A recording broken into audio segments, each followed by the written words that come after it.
morning! I was almost a retard and forgot to turn my microphone on for stream. The microphone's kind of necessary for you guys to hear me, probably, baby. Good morning! Good morning! I see, like, Twitch Prime icons in the YouTube chat, and I don't know what that means. What are these new icons? What is this? Quando Bandui! Thank you for the 20 gift members in the YouTube chat. Thank you. Thank you, my guy. Did we turn the multi-stream thing on? We did. I remembered. What a wonderful day to have a brain cell. Put the fox in the bunker. The bunker fox. My bunker has flies in it. I don't know how that happened. Chatter leaderboard. Crown icon for most active chatters. Oh, so it's like a video game now. People have to compete to be the top chatter. Are you my top guy? Do I need you? YouTube now has a donation tier list. Interesting. Leaderboards have arrived. They finally happened. What happens if I click on it? We got Uncensored Scion as #1 with 75 experience. Is this just for chatting? A place for fans to stand out. The top 3 get special badges in the live chat. It resets every stream, so you can always try again. How do you get on the leaderboard? You need to click experience points, or XP. Here's how. Send live chat messages. Send super chats and super stickers. Oh, the gay pairs. I understand. I understand. I wonder if I should look at this at the end of stream and, like, see who's at the top. Poor lurker bros. It's like the lurkers don't like being perceived. They like lurking in the shadows. Biggest trophy goes to Kirsche's loudest yapper troop. You really wish they had better super stickers? It'd be neat if you could upload your own, but it would also be very dangerous. I can only imagine, what's that, like, giant ripped black guy with the giant schlong that people just, like, post everywhere for some reason? I don't remember his name, but I remember that being, like, a big meme a few years back. I see people fucking try to do that in the YouTube chat. Now chat is fucking pay to win with a leaderboard. No, Ricardo's the Spanish guy who does the sexy gay head flip. I don't know who the other one is, but everybody knows who he is. Everybody would know who he is if they saw him. The dude on the bed. The dude on the bed. I don't know his name. I only ever saw it posted by, like, the dudes in my fucking MOBA group chat. His name is a slur. Oh. Okay. Oh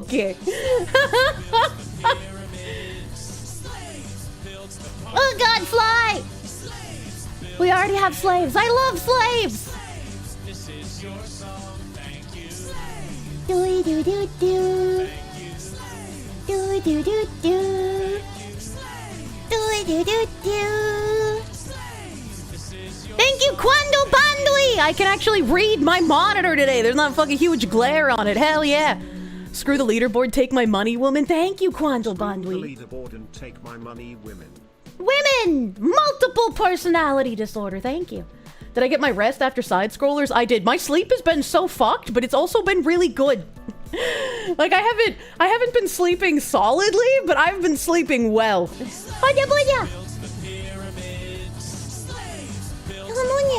Whoever's coming up with the stream titles, you're doing great. That's me. That's all me. I strive to create a unique stream title every single day that may or may not be tangentially related to whatever I'm talking about. That's like 6.5 years of unique stream titles. I can't. The Contra. Thank you for the fucking no. The big Amish. Thank you for the slaves. Help! My things are layered. They're being layered like onions and not oppressive olives. Help! Oh, fly! It just flew into my eyeball. I'm being buried in slaves. You mean the guy on the bed of money from Breaking Bad? I don't know what you mean by this. Hold on, I gotta go into my stream elements and hope it is working. Big Amish! My big Amish man with your big burly hands. Thank you. Thank you for the 100 slaves. Since you won't be able to buy the Conquered Dev's commemorative copy out from under Craig, have some of the money you were going to spend. Why do you guys all want the commemorative Conquered? What is this? Ah! Ah! How can I hold all of these slaves? The layer cake gets deeper.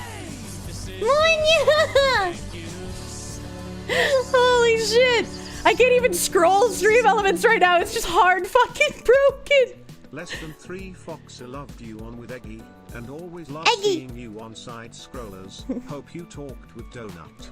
Keep being amazing, Kirsche. I did finally remember to answer that DM. Thank you, Marmalin, for the 100 fucking slaves. Yeah, being on with fucking Eggy Man and Nux and the I'm never gonna remember Society's first name. I was like, Sweet Society, Secret Society, Sentient Society. I can't remember his name because there was like a whole debacle with the thumbnail because like Binary Mind was like, I gotta go to bed and I still don't know who the 4th person in the collab is, so I just put in some question marks in a silhouette and I was like, oh, I also don't know who the 4th person in the collab is, so that works for now. And then like 10 minutes later, Eggy Man added the 4th person to our group chat and I was like, oh, okay, this is the guy. And then there was like some miscommunication between all of us because Binary Mind was like, okay, I'm gonna send this thumbnail to Ziz so we can make the waiting room. And then like Ziz was like, oh, the 4th guy's supposed to be a secret. And I was like, no, he wasn't a secret. I just didn't know who he was. And I guess like that miscommunication has lodged in my brain that this guy's name is now Secret Society. So I can't replace it with anything else. Oh my god. We're choo-chooing. Yeah. The woman slime segment on side scrollers was fantastic. I was like, that's not the first time we've talked about the woman slime, but I guess I mind broke Craigathy. Jesus fucking Christ, Lord Suchio. Thank you. It's nice to have Kirsche. All if Kirsche has to All get if up early and Kirsche. less sleep. That's a sacrifice I'm willing to make. Your TTS fucked up but created the olive meme. So what are the odds? What are the chances? This is a Lord. public service announcement. Kirsche and chat are super mega duper cute and wonderful. Less than 3. Thank you, Lord Suchio, for the 100 slaves, dude. Yeah, it's I thought it was funny. I mentioned this the other day while I was eating some pine schnapple. I was just like, what is it with me and like taking days off for any reason, and then as soon as I come back, I just stream literally every single day. Like I'm not able to just like stick to my normal schedule. I'm like, yeah, let's pack this bitch. Let's fucking go. I don't know what's wrong with me. Thank you, Lord Suchio, for the 100 fucking slaves, my guy. Let me refresh again, because I gotta do a bunch of thank yous here, because like that shit layered, man. That shit fucking layered. You saw Tectone had to work to get my name right? Yeah, it's a struggle. I saw someone say that they'll know that Asmund and I are finally dating when he pronounces my name correctly. Holy shit. Motherfucking Bailey, thank you for the public service announcement. Hell, you are also very cute and lovely. Internet Zen Master, thank you for the 100 super, my guy. Tossing some disposable income to the bunker fund. Loved the stream with you, Nux, aka your Mossad contact, Tectone, and the Society Man. Maybe that's what I should call. I should call him the Society Man. Truly, we live in a society, and he is that man. He is John Society. They just gotta use the Google TTS like Nux does. If someone did that to me in a live streaming environment, I'd probably lose my fucking mind every time they hit the button. I wouldn't be able to stop laughing, man. It would be fucking rough. Riding the zeitgeist wave. Munya. Let's see here. My stream elements is fucking cocking me hard. He loved the Blue Voldemort Tectone collab. It was a lot of fun. Would be down to do again, honestly. No. Oh, no, now it's repeating. Fucking Marmalin, once again, thank you for that 100. I did respond to Donut Man. I did respond to him. So, now ball in his court again. The mysterious Senor Hitler, thank you, my guy. Any nail care tips? My stream elements refreshed again. I literally cannot read stream elements. Binary Mind, when was the last time their support fucking responded to you? Because this has been going on for like months now. This is entirely unacceptable. Like, just clip this and send this to them and be like, who the fuck are you hiring? Please get real employees. This is ridiculous. Fucking any nail care tips on someone who only recently stopped being a nail biter for their entire life. They're blunt and they break on everything. I would get either cuticle oil or cuticle balm. I prefer cuticle balm because it feels obviously less oily and I don't like wet things on my skin. That's just like a me problem, right? But if you use that, it should help your nails grow in a bit healthier. And obviously don't bite them anymore. I don't know how you stopped biting, but I'm proud of you, dude. Congratulations. Congratulations. It's actually fucking unusable. Yeah, it's actually unusable. Like, I don't know what the fuck Stream Elements has been doing, but it's real fucking bad. Hello, Pika! Did Nux teach me how to use YouTube after the podcast? He did send me some interesting information that I'm going to have to marinate in. I'm gonna have to marinate. You like how Nux and Techdown just assumed I was well past 100k subs? My follower and sub count to viewership ratio is so insane. Yeah? Yeah, everyone is always surprised when I say that. They're just like, what the how? How are you? You're not a small channel. That doesn't make sense. I don't know. Like 2 weeks ago, you think? Also, Jim Farm. Yeah, Jimothy Farm. Thank you, my guy. Thank you, Jimothy Farm, for the fucking 100 slaves, dude. Good morning, Kirsche. Staying awake for 22 hours plus because you're full. What does that mean? Ryobi makes pretty good bug zappers. I don't know what a Ryobi is. Don't they make like fucking giant machines for construction and shit? Is this like another Hitachi thing where they're like, oh, we make giant construction equipment, but we also make bug zappers? But instead of bug zappers, it's vibrators? I mean, same kind of thing if you think about it. But maybe you should probably sleep. Maybe be less full.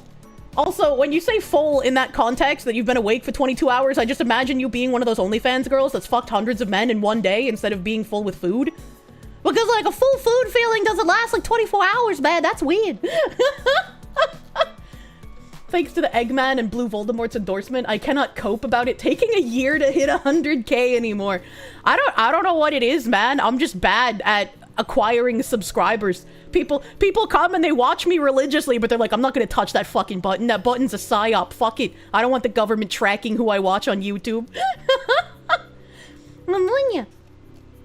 Where are we here? Aramis, thank you. Since it wasn't read yesterday on Side Scrollers, you're gonna sing it here. No woman, be them Fox Lady or otherwise, should have to go through any mortal peril on their person or loved ones. You admire my strength. Much love from Puerto Rico. Hey, another Mud Hut Island fellow. You could be friends with Azehara.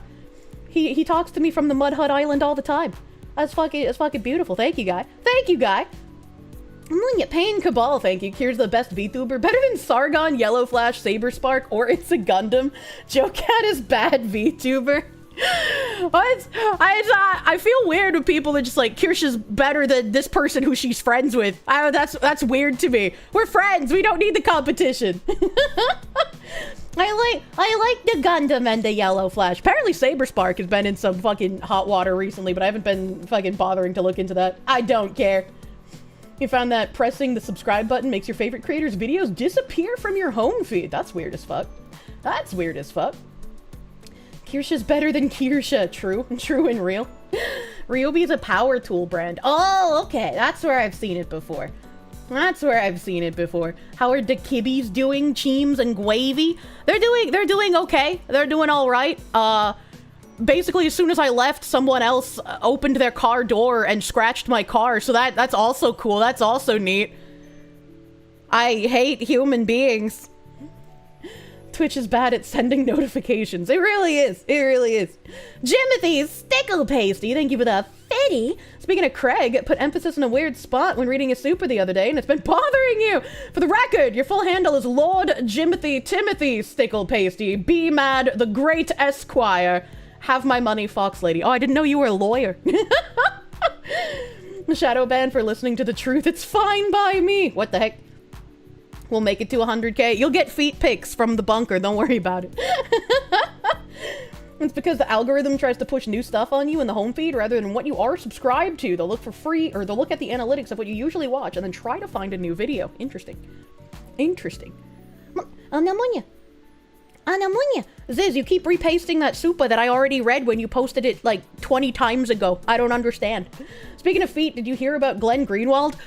I don't think I can play that video on Twitch, but yes. I was debating in my head. I was like, can I play this? Because this is technically revenge porn, and I hope he fucking sues the fuck out of whoever leaked this, right? Like, I hope he gets recompense for whoever leaked this about him, because that's kind of fucked up. That's kind of fucked up. My thoughts can be summed up by this other random Twitter user who I'm probably going to look at their profile. They're going to have hundreds of thousands of followers. Whoever Jeremy Kaufman is. Yeah, he's got almost 200k followers. I don't know who this guy is, but I feel I feel very similar. I'm on ya.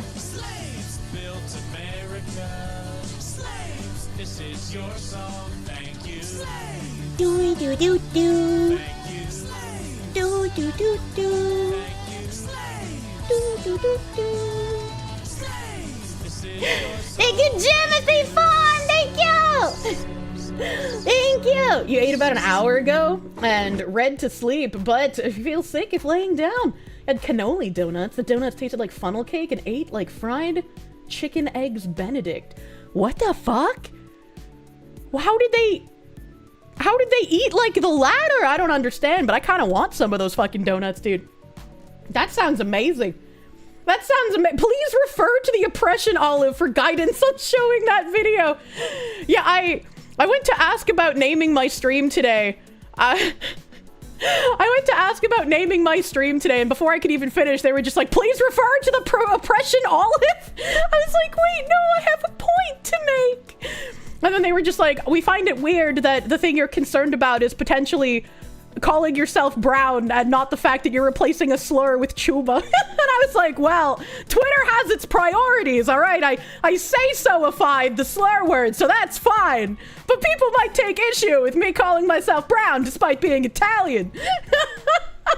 The Oppression Olive returns once again. Ammonia. What is this pinku? A Jimothy Stickle Pasty, thank you for the 50. A burning question. Do you and chat prefer swords and sorcery or space fantasy? It matters for reasons. I like swords and sorcery. I don't could we have like swords and sorcery in space? Like we colonize Mars, but we're back in the like Stone Age, right? You know, could we, what if we combine the two? Italians are the palm people of the Mediterranean. Palm like pomegranate? I don't know what that means. Magic and shit. Italians, no matter how white, much like yourself, will never be as such. Unfortunate fate. Oh, God. Olive is the pass card for Italians, just saying. Oh, Jesus Christ. Sword and sorcery, defo. Money. You're reading something similar to that at the moment? Well, this fucking guy here, he said, look, I feel bad for Greenwald, but can we all just admit this is funny? Does everything have to be political? A man in a dress licking feet for money is funny. Just have a laugh. You can go back to respecting his journalism tomorrow. And I also kind of agree with this, like, top poster here, right? It's a horrifying violation of privacy that is obviously politically motivated, and even people who hate the yay Hamas contingent of the internet should be upset by this. How about you? Italianks? Did you just add an X to that? What the fuck? What the fuck? You want cowboys and sorcery, but most attempts suck? Yeah, unfortunately. I agree with you, but that would be fun. That would be fun, man. It's your birthday? Please praise you in a Dommy voice.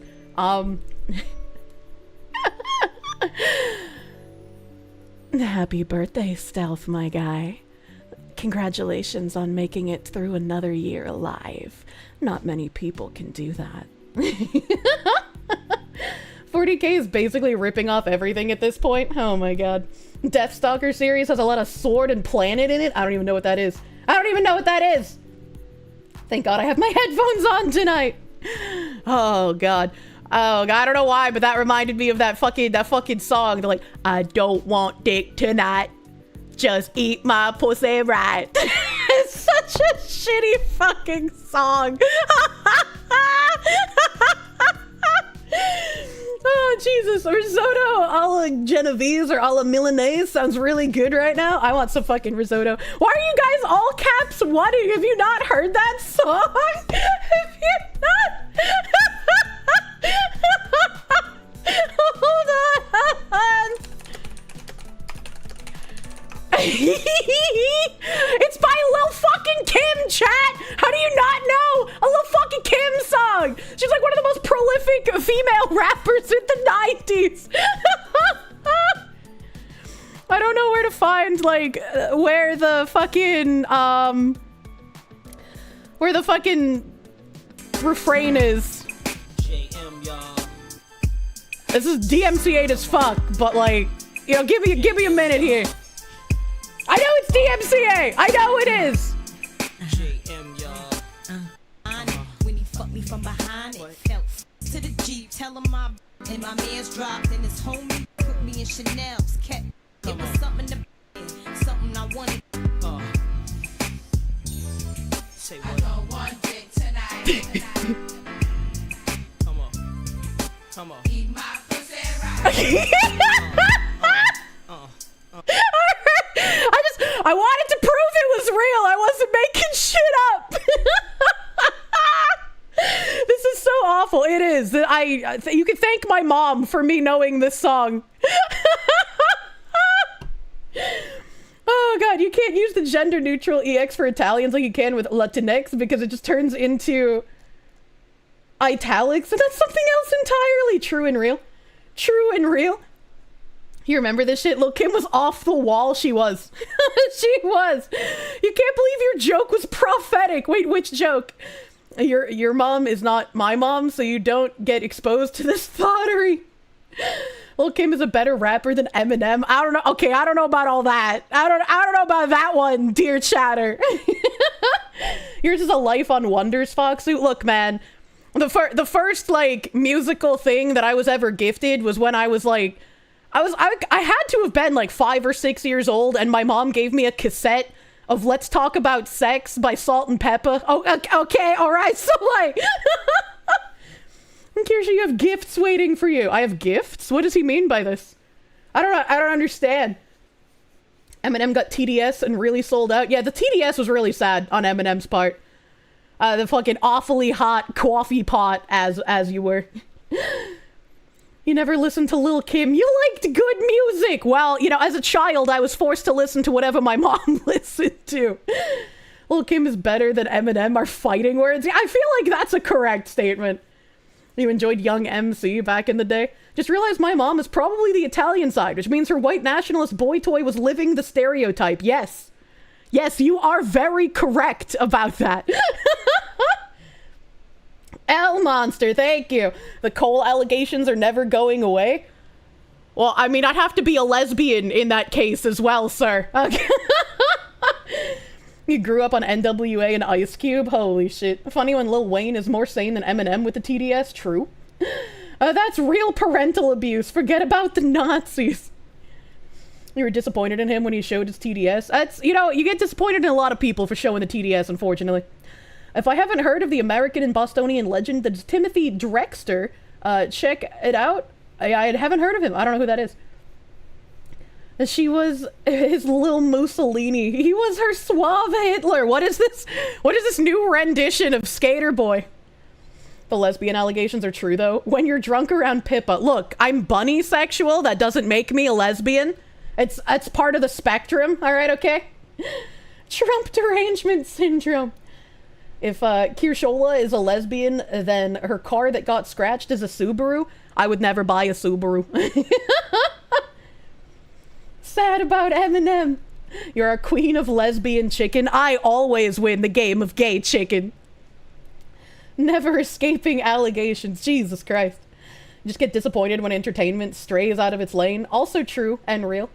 Also true and real. Oh, look at this guy giving me cotton candy in the chat. I love eating cotton candy. It's delicious. Well, she has a Mercedes. No, I do not have a Mercedes. Evie's big boy. Oh, big boy. Thank you. Have I heard the song, Can I Smell Your Dick? Yes. Yes, I have. MC Chris is the GOAT. You'll fight to defend your opinion. I feel like I've heard of MC Chris, but I can't remember anything by him. Remember before COVID when Jim discovered the cricket group, the Rap Apocalypse? No, I don't remember this, actually. I don't remember. Not even a WRX. She's avoiding STIs.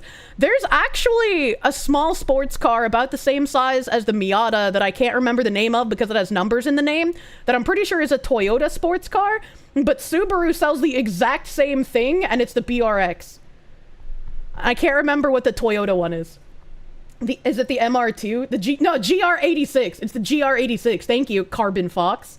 The fellow Fox has got my back. BRZ. Was BRZ the fucking Subaru name for it? I can't remember names, but I remembered most of the story. Imagine chat using Star Wars as a reference for MC Chris instead of MCP Pants and Aqua Teen Hunger Force. I remember the MCP Pants! You bought a Miata? No, I wish I did. I fucking love Miatas, dude. I love Miatas. Pneumonia.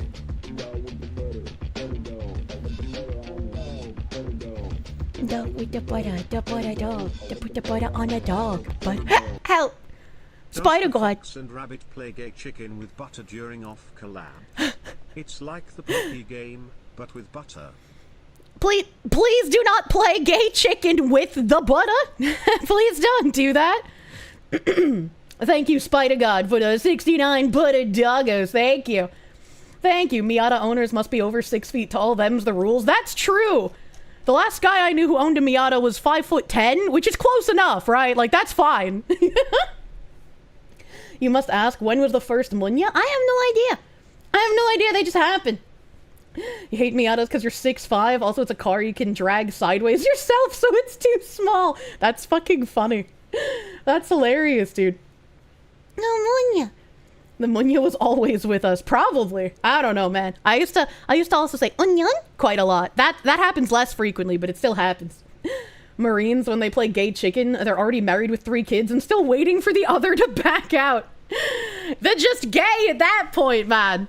It's like complaining about having too big a dick. I will never understand the guys who complain about that, honestly.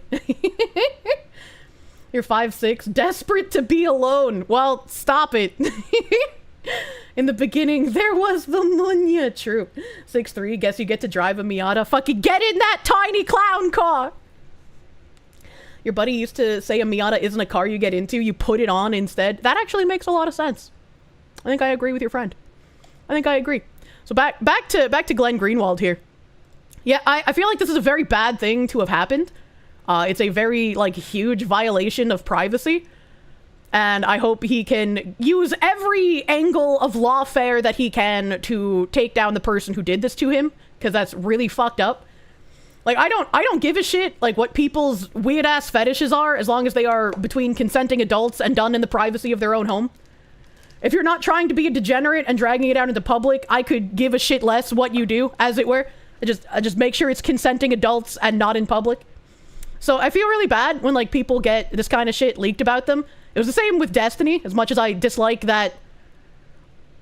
I don't want to call him a person, but as much as I dislike him, it was fucking weird when people were posting videos of him.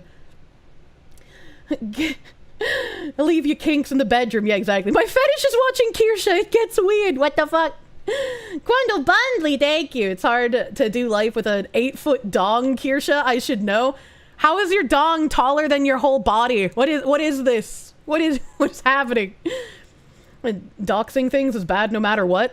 Well, I mean, I don't know if I would apply the word doxing to this necessarily, because it's like, it's leaking private, intimate videos, and it's not like posting an anonymous person's visage, and it's not like posting address or anything, right? Like, I feel like doxing has a specific definition, so this wouldn't fall under it, but it's still very, very bad. It's still very, very bad. Dongzing then? Jesus Christ. Is it revenge porn or just leak? I would probably call this revenge porn, because it's, you know, an intimate scenario. It's intimate scenario. This guy goes as a gasoline pump for Halloween. What did he mean by this? What did he mean by this? I can't think of gasoline pumps without thinking of that Twitter war that happened over an artist who made an image of like a woman with a gas pump in her ass. And everyone on Twitter was like, oh my god, this is so dangerous. What if someone tries doing it? And I was like, chat, let's talk about how much gasoline you can fill a woman's ass with before she dies. Evie's big boy, thank you. Kirsche Verstal sounds like an exotic supercar. It does. It kind of does. Or an exotic perfume. I like getting the bottles of my perfume engraved with Kirsche Verstal, so that I can be like, look, it's my own fragrance. If you're dumb enough to try that, well, you know, yeah, I was like, what the fuck is going on with Twitter? Who thinks anyone is actually going to try this?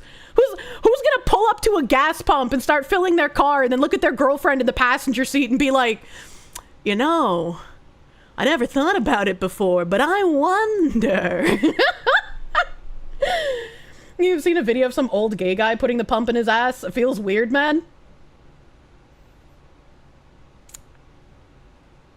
what is wrong with some people? I mean, I guess he was only killing himself and not an innocent bystander, so, like, have your Darwin Award, I suppose. Women run better on diesel. Is that what you call it when you have an 8-foot schlong? But Glenn himself also came out and made a statement. For some reason, he also posted it in Espanol. I feel like this is a very weird thing to have done. But he says up here, last night, videos were released online depicting behavior in my private life. Some were distorted and others were not. They were published without my knowledge or consent, and its publication was therefore criminal. Though we do not yet know exactly who is responsible, we are close to knowing, and the motive was a maliciously political one. And this doesn't surprise me, because there are deranged sociopathic people who want to discredit by any means necessary. And it's very weird, because I have to imagine that the people who leaked this are probably the people who are like, oh yes, love and tolerance. Sexuality is a spectrum. We must celebrate everyone's sexuality. Like, I would probably put money on it being one of those kinds of people. But they are the first ones to use someone's sexuality against them if they feel like it will do damage to their reputation, which is kind of fucking crazy. It's a little fucking insane. Still a taco-loving language? Chat, let's be real. What? And Portuguese, the worst kind of Spanish. Oh, is this in Portuguese? I just assumed it was Spanish. I just assumed it was Spanish. Why would he write it in Portuguese? That's even stranger. That's even stranger, man. It's Portuguese, you bimbo. Look, I didn't read it long enough to differentiate. I just saw like little fucking squiggles and I was like, oh yeah, it's probably Spanish. He moved to Brazil? Why did he move to Brazil? Why did he enter Pippa's nightmare realm? We keep telling you he lives in Brazil. You know I know. I mean, if his video was like with a trap, then maybe, but I don't think it was. His husband is Brazilian. Oh, okay, that makes sense. His husband is from there. Okay, that makes a lot of sense. I renege what I said. It makes sense that he posted this in Portuguese now. Why choose to be in Brazil? I don't know. All of the people I know who have married Brazilians had them escape Brazil instead of going to Brazil. Yeah, I don't know, man. He didn't want the glowies to get him or something. Canadian healthcare administrator. Why? It's easy access to hot black men.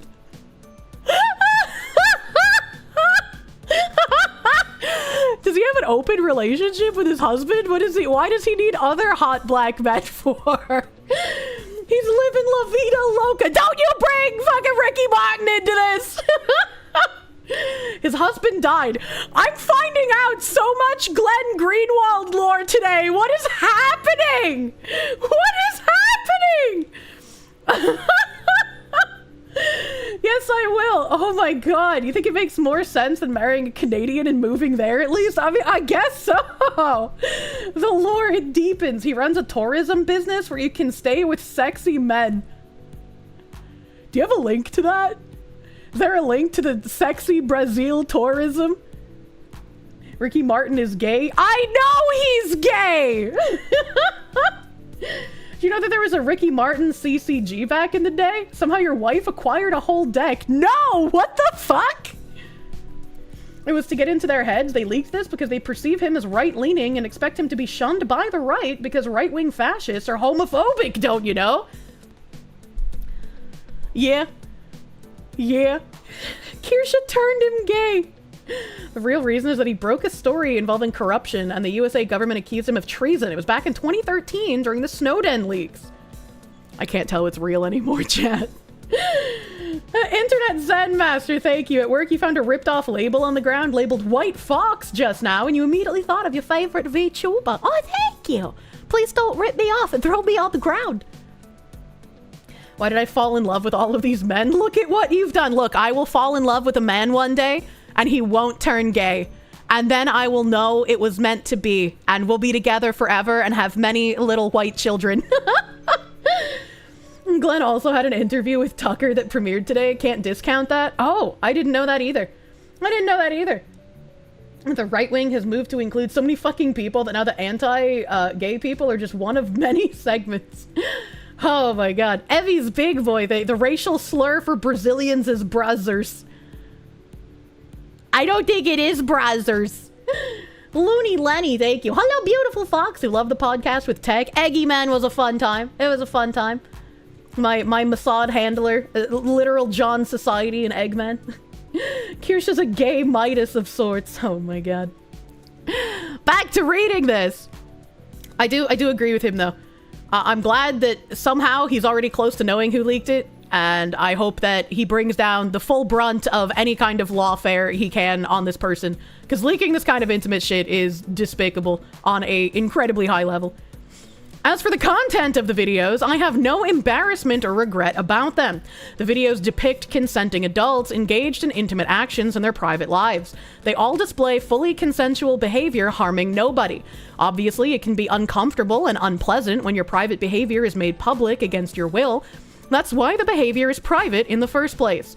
But the only wrongdoing here is the criminal and malicious publication of the videos in an attempt to malign perceived political enemies and advance a political agenda.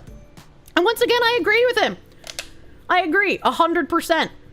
Like, if this is something you enjoy doing and it's meant to stay private, there's no reason to, like, you know, grovel and be embarrassed about it. Like, yeah, it is embarrassing to have it on display publicly because, again, it is kind of funny to see a grown man in women's clothing licking another man's feet. Like, that's kind of funny. But it's just like, we shouldn't even know about it, as it were.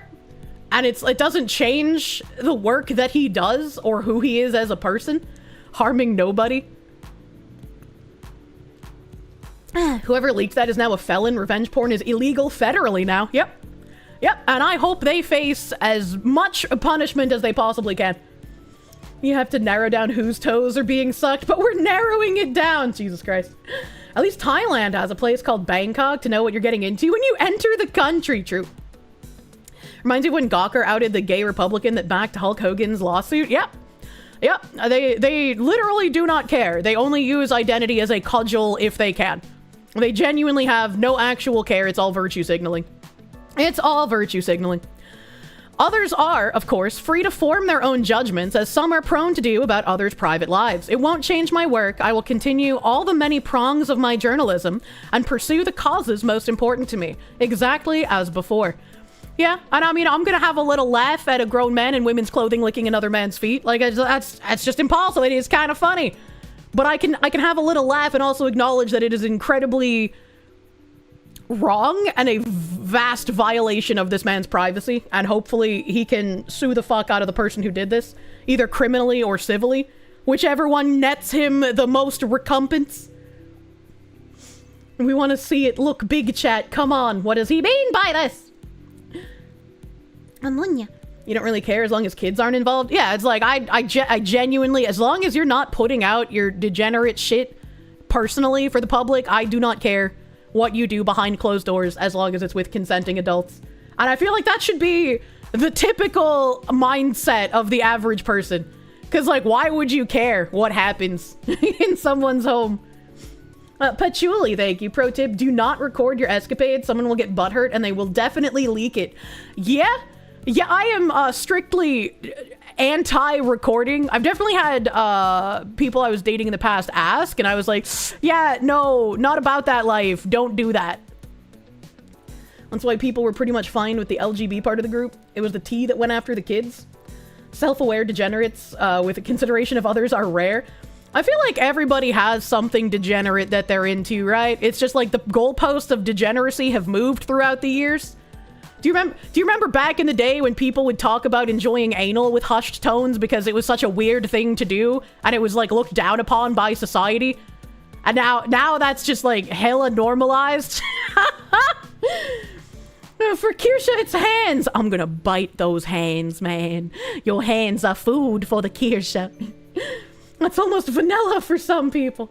At what point did we realize that the slope was indeed slippery? There was too much lube. We weren't prepared. You know, like tomboys, definitely degen. Why isn't there a Kirsche hand emote? I still haven't changed my Easter emotes. Soon, those will be gone, chat. Enjoy them while you can. smoking pot was considered degenerate, the term means nothing when it's used for everything. I mean, I think there's levels, right? Like, there's, like, the potheads that do nothing but talk about weed all the time. Like, their entire personality is just, oh, dude, weed, lamau. Right? Like, those people are obnoxious. But, like, there's plenty of people that smoke weed, and you literally wouldn't know unless they, like, openly told you about it. Me being one of those people, because I had been eating weed gummies for probably about a year on stream, and nobody noticed when I was and was not high until I started talking about it. And the potheads that stink at the freeway with their pothead cars. Yeah, right? Yeah, right? You wish you could speak freely with what you want to do with the Lamau weed dudes. Yeah, right? Most of your coworkers in your entire life are surprised that you don't smoke weed. I don't know. I don't think you have stoner voices. You wouldn't know I was either. Thank you, John did nothing wrong. Weed has become so normalized, you wish it'd go back to being in hushed tones? Yeah. I mean, I don't really care, right? It's just like, personally, when someone makes one aspect of their life their entire personality, I just dislike them in general. And I feel like a lot of those people... Floppy foxy Floppy! Almost misplaced melon matter. The titillatingly terribly tasty Tabzarina. Munya! Covetous of knowledge, cursed and cringe. The queen of the Korsches, Duchess Kirsche versatile von Korsjevo.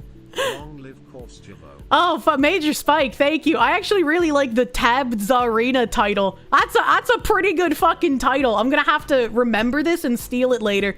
Duchess Kirsche versatile von Korsjevo. That's a good one. Thank you, my guy.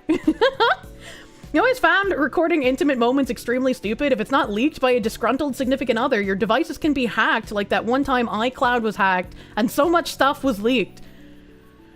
I mean, I've been given videos by people I've been in relationships with, and I'm just like, not that I'm gonna do anything, but like for your own protection, maybe don't put your face in these videos.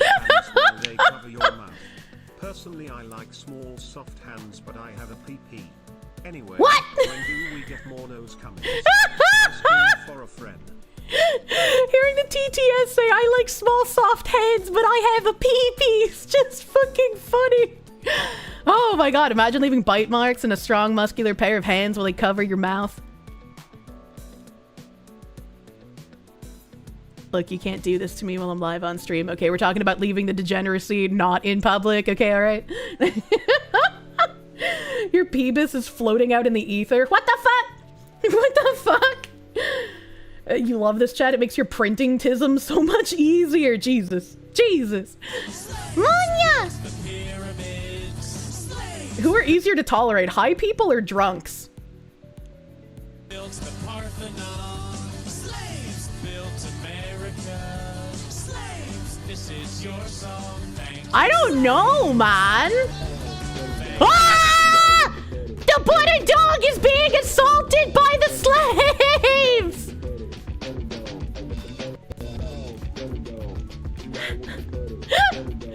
Oh my god. Wait, hold on. I need to take a screenshot of this naked Pepe. I kind of want one of these. I still prefer Istanbul of the Ottoman Kirche. Excuse me. It's not Kirstanbul. It's gotta be Kirstantinopel. Alright, you fucking fake fan. Molly high are the easiest to deal with in your opinion? I don't think I've ever been around someone on Molly. I mean, to be fair, I don't know all of the drugs my mother has done, but I feel like she probably hasn't done Molly. Maybe, unless Molly's another word for ecstasy, in which case I have to renege that statement. Here, you're a treasure and must be protected. It's me. I'm the Shotzi. Have you ever been to a concert? You have? It is? Oh, fuck. Well, that's exactly what it is. Sorry, chat. I don't know all of my drug names. When does my Umbreon ship? I think January. I know my Gardevoir is coming home in July. And then once my Umbreon and Espeon get here, I can have... Chat.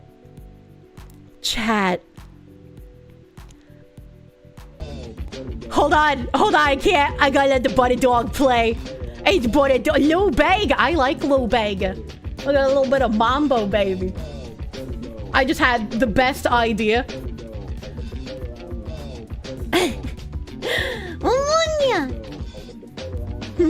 We got more butter, less problems, baby. Vega's CD so she could listen to Mambo number 5 whenever she wanted. Another track had the line having more sex than a kid playing Sega. I was 8, had a Dreamcast and was having no sex. It made me sad and confused. I was gonna say, I feel like that's not a very high bar to have more sex than a kid playing Sega, right? Like, I feel like that bar is very, very low. I guess unless you were playing Sega on, like, Epstein's Island. Like, I don't know, man. Mo butter, mo dogs, dude. The Persian olive. Shut up, chat. So, my idea that just popped into my head. Ooh, I just put my foot down near my fan. Okay, so it's really hot in the bunker, so I have like fans pointed at my rig tower so it doesn't overheat. I just put my foot down there. My foot I guess was kind of sweaty on my little poof. That feels good. Oh, that feels nice. Imagine the taste, chat. Imagine the flavor of my slightly sweaty kernels. Have I discussed Sydney Sweeney's bathwater soap? No, I haven't. I don't even know who Sydney Sweeney is. Back to my idea before we tangent in 7 different directions. So I was thinking, if I have like a little space on like a deck, like not an outside deck, but like one of those 3-season porches, or maybe like in the corner of my living room, depending on the size of it, when I get a house, I should have my himbo make some sort of like really ornate wooden like fucking background thing with like trees from the Pokemon universe, maybe some of those tall executors, all right, and then like a nice little like princess bench and shit, and then I can place like the Gardevoir and Umbreon and the Espeon over there, and it can be like I have a life-size shadow box. That'd be super fucking cute. And then I'd have incentive to buy more giant Pokemon plushies to increase my giant Pokemon shadow box. Dear husband, it's time for you to craft another wooden object for my Pokemon obsession. You love me, don't you? The fuck is a shadow box? A shadow box is like a tiny diorama that's 3D and it's placed inside of like a picture frame that has depth in it, so that it's like it becomes more of a 3D diorama that casts shadows and looks really cool. We used to make them in elementary school for projects. And then enlarge the Pokemon room, and then get more Pokemon, and then enlarge the Pokemon room, and then soon I will be like the Winchester Manor, except a Pokemon trick house in real life. No ghosts, only plushies. Chris Chan was a kid playing Sega, and he's only fucked his mom, so my point was still proven true. It's not a very high bar. Any news on the plump Kirsche with the apron? Is it a thing yet? Baby, I can't release more information quite yet.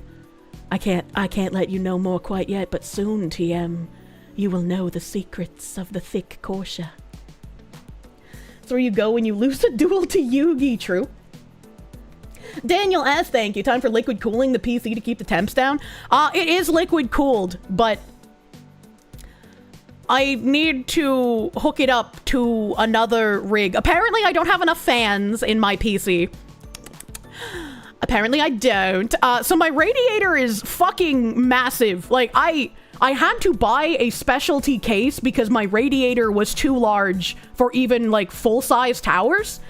And even when I got the specialty case, the only place the radiator would fit was the top of the PC. So I'm pretty sure I have one fan that is like pointed down into my PC to like suck out the hot air, and then I have the 2 fans that point out of the PC. So there's 3 fans on my thick ass radiator, 1 pointed down, 2 pointed up, and then I have the fans that are embedded in my 4090, you know, the ones that just come with it. But that's all I have. I don't have any fans on the front of my PC, and this has been historically good enough to run my PC at correct temperatures back in my mold lair, because I would run my mold lair at about 60 degrees Fahrenheit. I would have to crumple myself up in a blanket burrito at night because I would be fucking freezing. But it was necessary because I would still get kind of hot next to my PC. So, you know. the PC builder, and he was screaming. How? It wasn't assembled in 1950s Vietnam. Oh my god, now she's size queening the PC cases. I'm not size queening them, I just couldn't fit my radiator in it, and unlike a woman, you can't just make it fit, alright? 60 cents, so fucking nice. It's freezing. If I wasn't next to my PC, I was shaking like I was in a fucking ice storm, dude. YouTube, Daniel S. Oh yeah, the fucking Canadians. Daniel, Phoenix DS. I see you changed your name, my guy. Thank you for the 300 Canadians. People who hack others to leak personal information or those that engage in revenge porn or doxing in general are the lowest kind of people in society.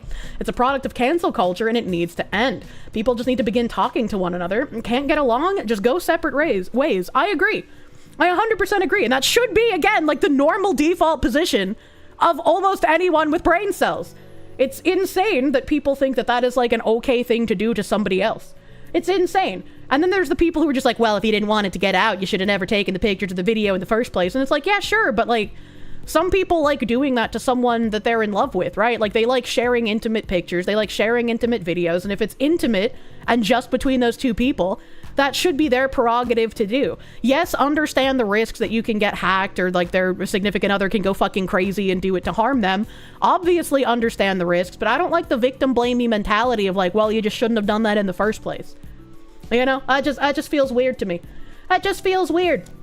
And it's like, I'll tell a story. I'll tell a story, right? You know, I was apart from the guy that I was with for like 4 years. He had like some work trip or some shit.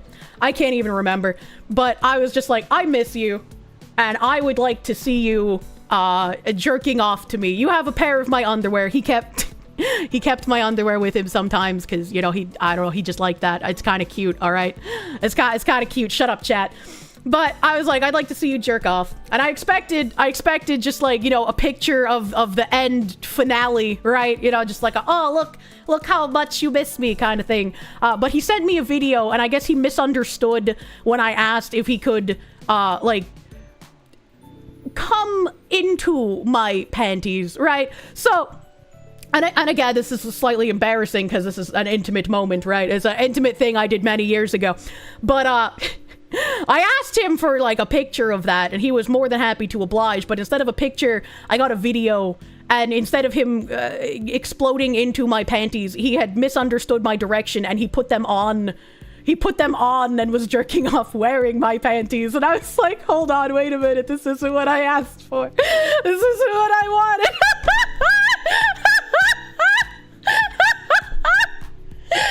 Himbo energy, look, man. Look, man, I was just like, this is not what I asked for, and so I'm not turned on, but this is so fucking dumb and cute, like, I can't be mad, right? Bro could've just nutted in it, right? Right, man? The finger on the monkey paw curls. He misunderstood the assignment. I don't turn my boyfriends gay, she always says, yet the longest boyfriend wore her underwear. He thought that's what I asked him to do. He was just like, is this not what you asked for? And I was like, no, I just wanted you to like come on them, man. No, I wear them. Cute is not the word you would use. Look, I like my men a little dented, all right? You know, it's super fucking cute. Make your boyfriend a femboy. This awakened something in me. He's not gay, chat. Men and women will do things for their significant other that can be slightly embarrassing, and that's fine. That's fine. The Kier gay aura extends over phone lines. She likes her men special. Sometimes a little too special. Now he's trans. No, he's not. Oh god, he was dumb, didn't understand at all, but he did her request anyway because she asked. What's more himbo than that? Exactly! Exactly! He was just like, I'm gonna do this because she asked, even though it's kind of weird. But it was only kind of weird because he misunderstood what I said. And Chad, you got to admit that's better than the tummy cummies, right? Okay, all right. Kirsche Verstal with the power to make femboys. That's why all the Nazi femboys flock to me. I just attract them with my aura, and I have to swat them away like flies. Step 1, get them to wear the panties. Step 2, the pegging begins. I'm not into pegging. I think that's disgusting. I don't want any part of me in or around a man's asshole. Like, no thank you. I don't want fingers. I don't want to wear a strap on. I don't want to do anything with your manhole. All right, that's an exit only for you guys. Kirsche, you're an SCP creature. I am. Thank you for recognizing my powers. Come on your panties. You have to wash them, and then your smell will be gone. I'm not out here giving used panties. What the fuck? In fact, good, exit only. Yeah, right? She hates my body. I don't hate your body, but if I'm slapping your ass, that means you're not slapping mine hard enough. Feed at 100k, pegging at 150k. Absolutely not. No pegging, chat. She's an SCP in the bunker. Yeah, wait until they let me out of the bunker, man. Wait, he had unused panties, just a pair of panties. No, I had worn them before, but like they were washed, man. It wasn't like I took off panties I had worn all day and be like, here, pack this in your suitcase for your trip. He like went in my drawer and got a pair of clean ones, man. You're proud of me for doing something a lot of people wouldn't, for standing on actual business when the tide seemed insurmountable. You're proud to call me your Kami Oshi and proud to be a part of your community. Malik, that's so fucking sweet of you. Thank you, my guy. Thank you, my guy. I might have to come put you in the artist basement cell at some point. What is this? Oh, it's my slipper. I've been wearing slippers in the bunker because I don't want to get like bunker floor on my soft baby feet. And I'm not used to wearing slippers because I just walk around my own house fucking barefoot. And so I felt something fuzzy underneath me and I was like, what the fuck is that? There's like rat poison containers everywhere. So like, you know, if I accidentally step on a rat, I'm gonna freak the fuck out. You're gonna lose your eardrums on that day, chat. Kirsche, you're my anti-Kami Oshi, true and real. Are they Pippa slippers though? No, they're like, they look like I skinned a bunch of chinchillas and made them into slippers. JP, thank you. Kirsche's a stand user. Her stand is automatic and it makes men gay. Gonna test it and see if she can make gay men straight. I think the closest to that is Tangerine always correcting me when I call him gay and him saying technically he's bisexual. He just can't stand being around women long enough to date one. I'm pretty sure I'm like his longest running female friend. Am I in Asmongold's attic? I wish. The Kirsches are still doing reconnaissance. Oh my god. Kirsche's curse is being a JoJo stand makes so much sense. Oh no. I think it's incredibly adorable that he kept a pair of panties, like how Rudius from Mushoku Tensei kept a pair of his beloved panties and made them into a shrine. Yeah, I think it's cute. Right, if I'm stealing your sweatshirts, it's only fair if you get to steal something of mine, right? I feel like that's only fair. Get a plaque of Tangy's longest W friend. Yeah, true. Tangerine, the male version of the misandrist lesbian. I fucking miss Tangerine. I hope one day a good MMO will come out again and he can come back. The sweatshirts are mine. You keep your grubby hands off of them. Oh my god. That's oh yeah, I was saying about the weed people earlier. I was like, when people make like one thing their entire personality, it fucking peeves me, man. You know, like there's people who make weed their entire personality. There's people who make like fucking vaping their entire personality, sucking dick their entire personality, right? And it's like get some other aspects of personality. And I think maybe those people, the kind of people that only have one aspect of their personality, are the kinds that don't really understand my existence. Like people can't seem to decide whether like I'm a liberal or an alt-right Nazi or like a fucking Kumar tuber whore or like someone grifting right-wing opinions. Like they just can't decide what I am, and it's because I just kind of talk about whatever the fuck I want. It has no rhyme or reason. I just say things. I just want to let you know, chat is with you through good times and bad. Truly believe I'm a good person and I do God's work with keeping people informed. Thank you for all that you do. You're a fan for life. Thank you, Sherfman. Hopefully prices will depreciate a little bit faster in the housing market and I can get my house. I've been really itching ever since I talked to you guys about like supporting local businesses using my platform. I've been really itching to like get into doing that. I want to be involved in the same way that I encourage you guys to be involved. I just don't want to do it in Georgia because I fucking have no ties or attachments to Georgia. Why can't I just be a single simple thing that can be summed up in one word? I'm Foxy. You finally sold your house. The market can crash for you now. Thank you, Kermit. They're metagaming, but you coast on serendipity. Imagine living adult life without a hint of whimsy. How sad. I do actually have housing tabs today, too. Like, good news housing tabs. Where are... Where are... my housing tab? I know. It's this one. I found it. Home sellers face an absolutely brutal market that's tilting in buyers' favor. Woke up from a nap to hear you steal my sweatshirts. I'ma steal your panties and I felt that in my soul. Also new shed under construction. Curse you for making me like this. Well, how did I make you build a new shed? What did you mean by this? Bigglesworth, thank you, my guy. Thank you, but I'm glad you felt that in your soul. I hope if you work an office job, you keep a pair of your woman's panties in your desk drawer. And occasionally, when you're horny, you show it to her and you're like, I'm gonna fuck you when I get home. You better be ready, woman. Housing market crashed. Boomers get fucked. True and real. Article shows a $10 million mansion, of course. I don't know if that's 10 million, but yeah, it's probably pretty pricey. That's probably pretty pricey, dude. Jesus Christ, Kirsche. What do you mean, Jesus Christ? A healthy, like, committed relationship has lots of sex, all right? That's just how it works. Nice, gotta max out the shed footprint. HOAs be damned.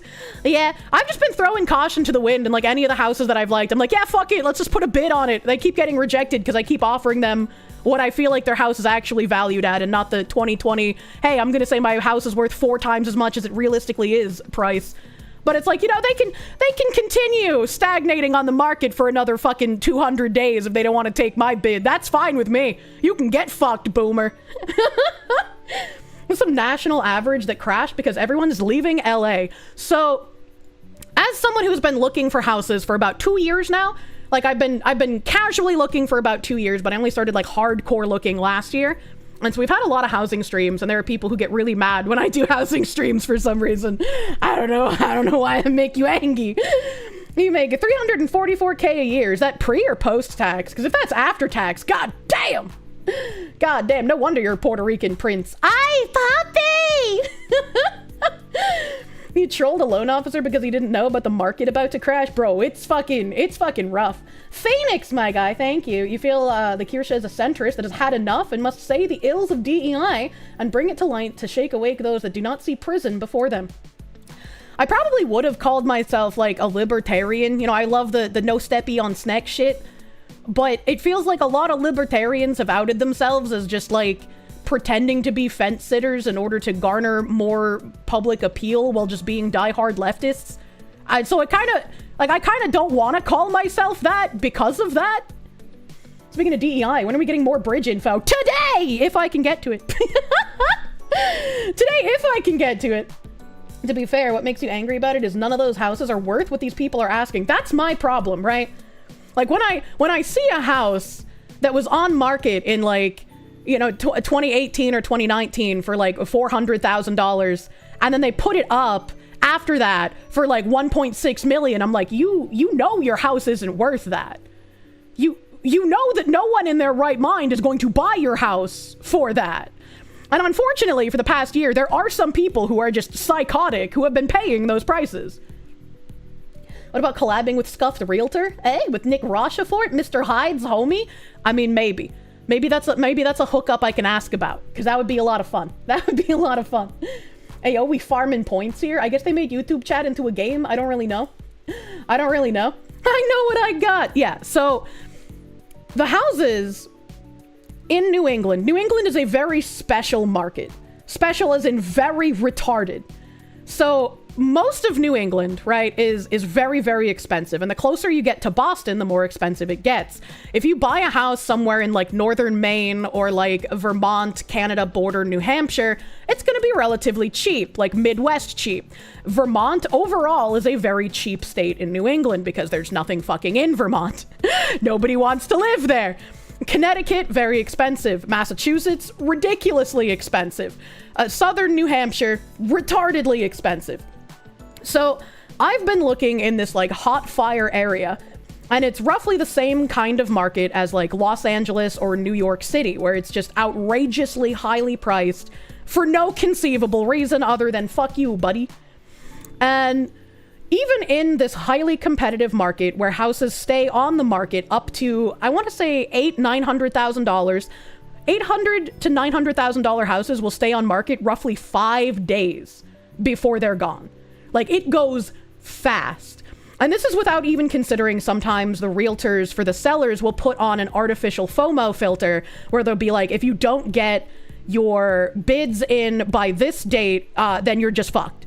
So like if you even had any semblance of interest in this house, they'll give you like 3 to 7 days to put in a bid. And if you don't, they're just going to take whoever bid on the house at that point.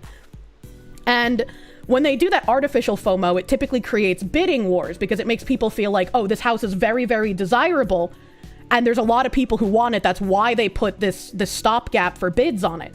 And this is what happened with a house that I talked about previously on stream. Just like as a refresher, it was a really nice Victorian house that had fallen into great levels of disrepair.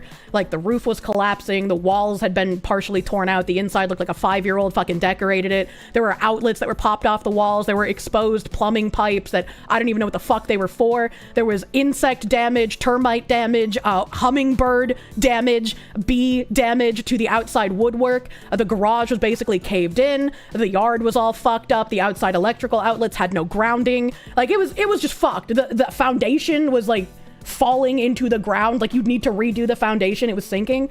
It was so fucked up. And my dad was basically like, if you were going to put in the effort to fix this, I would not pay any more than like $500,000 for it. And I'm like, oh, well, I could probably get a loan for that much potentially. But they wanted like $860,000 for it. And because of the artificial, like, hey, you need to get your bids in by this date that the realtor did, that house ended up selling for about $980,000-ish, if I'm remembering right, because of the bidding war on that property. So it sold way higher than it should have because of the bidding war. Jesus fucking Christ, yeah. How do hummingbirds do damage? I'm sorry, I keep saying hummingbirds. I mean fucking woodpeckers, not hummingbirds. I don't know why I do that. Thank you for calling it out, though. It's like when I try to remember that disease that runs in my family, and I can never remember what it is, and so I say, like, spina bifida, and chat has to remind me what it's actually called, because it's not spina bifida. It's the other thing. You were confused. Yeah, thank you, chat. Every time I say hummingbird, it's just auto-corrected in your mind to woodpecker, because that's what I mean. I mean woodpeckers. That's brain rot. No, not scoliosis. Cystic fibrosis. Thank you, Spider God. Yeah, every time I say spina bifida, just auto-correct it to cystic fibrosis, because that's what I mean. Spinal biff tannin. How can you not remember woodpecker? Its name is 2 different words for cock. I don't know, man. Elephantitis. The .coms gave a lot of people a shitty perspective on actual value. I would not doubt that. Marmalin, thank you. Last check. Weird how these points are generated. I have no idea how the points are generated. All the points are made up and don't matter. Welcome. A bonitis. Southern Maine is nice, not gonna lie. Maybe look around northern New Hampshire and southern Maine. Too far. I don't want to live there. If I was going to live that far, I would have bought this beautiful Victorian, like, cottage-looking thing. I was, like, fucking torn out of the pages of Fern Gully or some shit. It was beautiful, but it was up in the Lakes region. So, whose Kirsche is it anyway? Anya. So, as I was saying, like, the housing market has just been fucked in New England. And it's been slowly depressing everywhere else in the country. Things have been incredibly inflated everywhere, don't get me wrong. But the New England market has been especially heinous.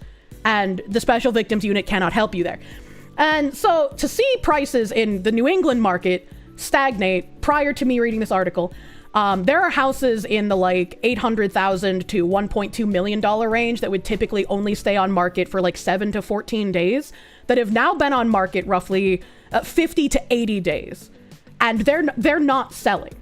houses that would have gone for cash offers just last year in this price bracket are not moving and are getting some price reduction. Some people are holding out and they're just like, I know what I got and I won't accept a penny less. And we call those retards. But a lot of these places that have been in that range have been depreciating by hundreds of thousands of dollars in the recent months. And in addition to that, people who bought their houses last year at super inflated prices and tried to then rent them out to pay for that mortgage so that they have this like equitable asset in their hands have had to sell these houses because nobody can afford the like $3,500 minimum rent payment. I mentioned a couple of these houses to you guys that I had been keeping watch on in my tabs because I just wanted to know what was going to happen to them. And one of these houses that sold in Swampscott, I believe it was, Swampscott, Mass. It sold for like 1.3 million, I think. And the people who bought it were trying to rent it out for almost $11,000 a month. Can you imagine paying $11,000 a month to rent something? Like, you're not even gonna fucking own it. You're just lighting that on fire. They've had to sell that property because nobody was fucking renting it, obviously. So it's made me feel this incredible sense of like schadenfreude, seeing all these people who bought these homes at incredibly inflated prices, assuming that people would be able to afford to rent them from them. But nobody fucking can, which is something that I keep mentioning as well. When I see these prices in New England climbing higher and higher, and I look at the cities and their like average income, and I'm like, the people who live in these cities cannot afford these houses. So like, who the fuck keeps buying these? Where are these people coming from? And there's been a few instances of people from like California going to a house in New England and putting like a huge fucking payment on it, being like, oh, this house is worth 1 million, I'm gonna pay you 1.4, because they've got Californian brain rot, right? And so they're artificially driving up the market in certain places as well because they're just retarded. A mansion you can rent for 11K. Someone tell Hassan Piker. Yeah, like it's been absolutely ridiculous. Like the people who have been on this housing journey with me, like I cannot afford to be competitive in the New England market, and it's like I would no longer call myself poverty stricken, right? But like trying to look at the New England housing market makes me still feel like I am poor. And that is insane. Your mortgage is like $763.54. That's crazy. You're a California refugee and you went to Florida. You did not pay more than the actual worth. Yeah, like I'm not gonna pay these fucking crazy inflated prices. Not that I can afford to in the majority of the cases, but like even when you see a house that should be like 200,000 or 300,000 and it's jacked up to like 8, 9, it's like, what the fuck are you doing? What the actual fuck are you doing? Is a 1.2 square foot house for 200K a lot or a little? I mean, for me, that would be incredibly fucking cheap, right? Like looking at the New England market, if I saw like 1.2 thousand square feet for 200K, I'd be like, what's wrong with it? How many bodies are buried in the walls for it to be that fucking cheap? And that house at that price would not stay on market more than like 2 or 3 days in New England. You don't know who's buying under the current conditions? I don't. It's insane. It's insane. So the mud beckons. True. Sergeant Buck, thank you. New listing went up in your hometown yesterday. $450K for a house smaller than your current apartment. No dishwasher and the only heating is a wood stove. The Washington housing market seems equally hosed. Yeah, it's fucked all over the country. It's just in some areas it's slightly more fucked than others. Nothing better than moving your leg and hearing a good pop that makes the cats turn. Surprise. Oh, bro, my neck has been in such bad condition that some of the cracks I've gotten out of it are so loud, man. It's crazy. Hello, Spicy Cat. Hello, Hoodie Goblin. Hello. Are you a Hoodie Goblin because you eat people's foreskins? Is that what we're getting at here? Weird how the Union States have the worst housing prices. I wouldn't call California a Union State. Move to Texas, y'all, but Texas is hot and I don't want it. And BlackRock was the company overpaying for every house they could get. I mean, fucking probably. But this is why shit like this makes me super fucking happy. I gave you a little TLDR background here. Now let's get into this fucking house article. Home sellers face an absolutely brutal market that's tilting in buyers' favor. There are 500,000 more home sellers across the US than buyers, Redfin says in a new report.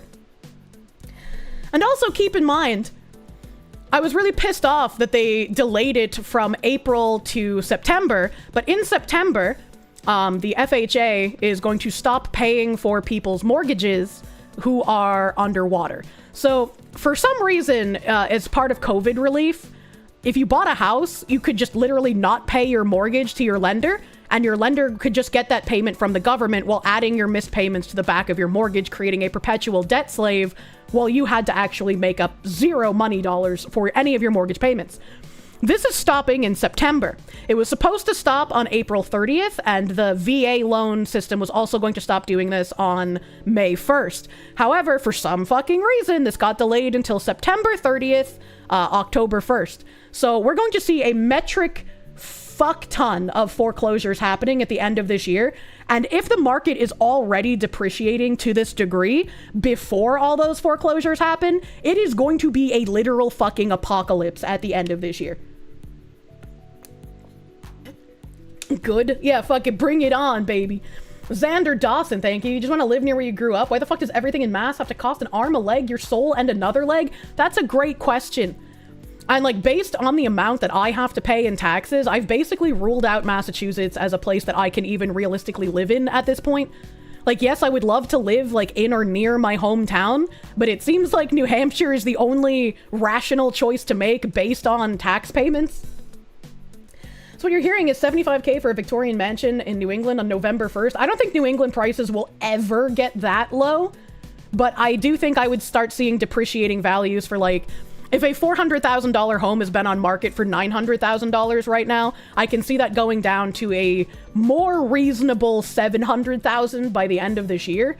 I don't know if it'll go lower than that, and I don't know if next year will bring a much harsher crash, right? I'm not like a fucking numbers Rain Man here. I just kind of absorb information and make predictions based on that. $700K reasonable in New England. That's unfortunately reasonable. They can kicked down the road from 2007 to 2008 to today. It was actually a grenade waiting to explode. Yeah, true. Yeah, true. You're praying for a full-blown market crash. Like, if it could crash fucking harder, I wish, dude, right? You're lucky your friend is letting you rent for only $400 in Mass. Dude, your friend is fucking insane. What a great friend. Why aren't you clairvoyant, right? Midwest is immune. You bought your home 2 years ago and it's appreciated by 25%. Granted, you paid nothing for it compared to the rest of the nation. Yeah. Yeah, there are people I know in the Midwest who paid like under $100,000 for their homes, and I'm just like, I hate you. I hate you so much, and I wish I could buy a home for $90,000. Like, what the fuck? Realistically speaking, when the foreclosures hit, you can probably buy houses at $400 to $500, but you need to buy them cash.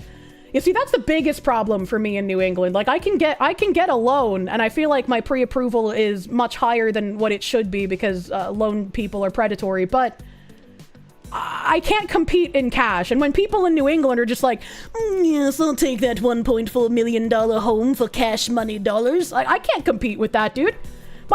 They'll look at my loan ass and be like, yeah, no, we're gonna take the cash. Like, no, I can't even get a loan for that much, right? But like, if I could, they would still just be like, yeah, we'll take the cash. Never mind, get the fuck out, you scum. Think about the property taxes, though. New Hampshire property taxes are slightly higher than Massachusetts property taxes, but you can also write off property taxes on your taxes a little bit based on having like a home business and whatnot. So it's pretty all right. It's pretty all right for me to only have to pay property taxes in New Hampshire because they don't have income tax, they don't have sales tax. I don't have anything that would fall under a luxury tax, so I don't need to worry about that. I don't own yachts or multiple summer homes. You know, New Hampshire is just like a bastion of freedom for me. Plus, their gun laws aren't as cucked as Massachusetts, and I can go out and shoot on outdoor ranges. Munya. You're confused? What's the difference? Didn't they get the money regardless? Are you talking about the loans? So the difference is that, let's say you bought a mortgage, right? And you're supposed to pay, or like you bought you got a loan for a house to buy your house, and you're supposed to pay your mortgage every month, right? So let's say that your mortgage is like $1,000 and you have to pay $100 every month. I'm trying to use simple numbers so I don't confuse myself because I'm bad at math. So let's say you have to pay $100 every month, and you don't do that because fuck it, why should you, right? It's COVID time. So you don't pay your mortgage, and your lender's like, well, they're not paying. Mr. Government, you've insured these loans under your COVID Act bullshit, so you need to give us that $100.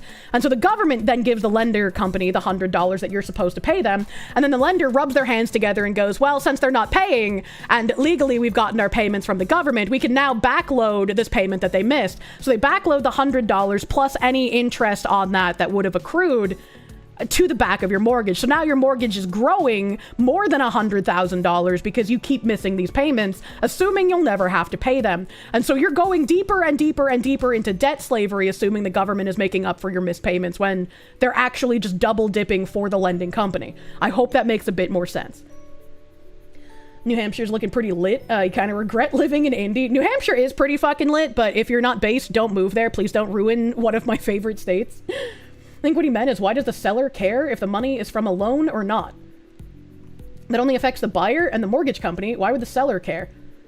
I didn't say the seller would care. I'm saying that the houses that these people bought are going to get foreclosed on because they're not paying their mortgages, and the government making up their payments is ending in September. Right? That was why I brought that up. Because those houses that these people bought are going to get foreclosed on because they're not making their payments. The lender is just winning. Right, the lender has just absolutely won in every instance in this case. Don't back your loads, chat. Always shoot your loads up front. No, but I made it sound like getting cash is better than a bank transfer or whatever you do with a loan. Oh, you mean the other thing. Okay, no. So if I go to put a bid on a house, right? Let's just say it's like $1 million home. If I go to this homeowner and I'm like, hey, I can get a bank loan for $1 million. Here you go. And then there's another guy that comes along and they're like, I can pay you cash right now. They can close faster and they can have that cash in their hands faster than if they went with me. So unless I gave them some sort of edge, like you won't have to pay the closing costs for the realtors, or I will skip inspection or something to sweeten the deal, they will go with the cash offer every time. Because they'll have that cash in their hands faster and they won't have to go through all the bank paperwork to do it. Buyers like the cash offer because the mortgage is more likely to fall through. Also that, it's possible that like the mortgage funding doesn't go through because like they don't know my financial situation. Cash expedites so many things. Yeah, it does. It really does. Paid cash for both your houses. Can confirm cash wins when bidding. Yeah, like you cannot, as a mortgage haver, compete with a cash offer unless you're giving them something that sweetens the deal. And personally, yeah, I don't want to pay any more fees than I fucking have to, right? Every seller is now trying to dodge closing costs now that it's not mandatory. Yeah, they are. And it's very fucking obnoxious. You've yet to encounter a wild, screeching Wokey type in New Hampshire. I got some bad news for you about where all of my wild, screeching, blue-haired high school acquaintances live. I got some bad news for you. I also have a very fun episode of Wife Swap for you as well, of a polyamorous hippie couple that swapped with like a conservative politician in New York. That was a fun-ass episode. Is the New England market dipping? It should keep going if it isn't. It is dipping at the moment. It's not dipping as much as I would like to see. It's not making it affordable for someone like me, but it is dipping, and I cannot wait to see how far it fucking dips this year. What's the episode? I can't remember. I brought it up on stream before, though. Munya doesn't really mean anything, you think? Though apparently it does mean something in an African language. Yeah, there was some African language where munya meant love, apparently. I didn't know that. I just thought it was like a retard noise that my body just abruptly did occasionally. Like, I don't think about munya. It just happens. It's dipping from over speculation, not the mass. Yeah, not the mass foreclosures. Mass foreclosures don't happen until September. And even then, I don't think the mass foreclosures would affect much in the Victorian market, because those are very specific buyers will buy Victorian homes. It's either going to be boomers who want to destroy them and turn them into multifamily rentals, or people like me who want to preserve history. So there's probably not going to be too many foreclosures on that specific kind of property. Wife Swap is a blast from the past. I fucking loved Wife Swap, dude. It was one of my favorite shitty TV shows. This article, though, here we go. I don't want to click for sound. Fuck off. Ryan Sparks, that sounds like a porn name, has been trying to sell his mom's house in Jupiter, Florida for the past 6 months. Sparks was in college when his parents purchased the home in 1997, but his father, a general contractor, passed away recently and his mother moved into assisted living.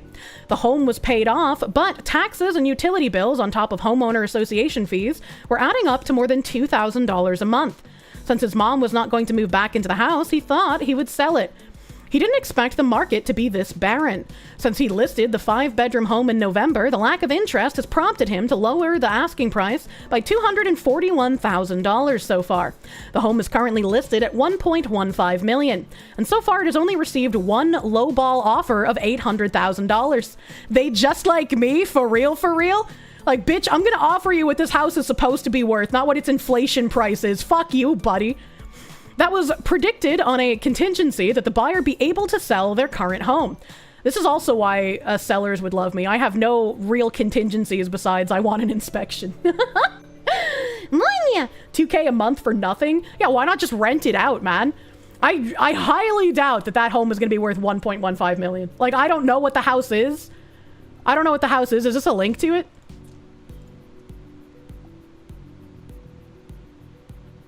Yeah, there's no way. There's no 9,966 square foot lot, built in 97, 5 bed, 4 bath, 2.4K, or sorry, 2.6K square feet. There's no way this is a $1.1 million home. There's no fucking way. It's got a really nice entryway though. It is a nice home. It's not like a super cheap home, but I don't think it's 1.15 million, dude. Look at this fucking builder quality kitchen. This is like the kitchen that was here when the house was fucking built. 0 upgrades. They didn't even get nicer fucking cabinets. You're trying to sell a house for 1.15 million and it doesn't even have floor to ceiling cabinet space and it doesn't have double ovens? Are you fucking kidding me? Are you smoking crack? Actually on drugs. Holy fuck. I would have definitely probably not have even done that 800,000 offer, but I can see that 800,000 being somewhat realistic. That's a cute little space to put your stuffed animals. That's a cute little space there. Someone would put something spooky up there and spook me one day, and then I'd stab them in the heart, as you do. As you do. Why is it all white? Because boomers and millennials have done nothing but destroy homes.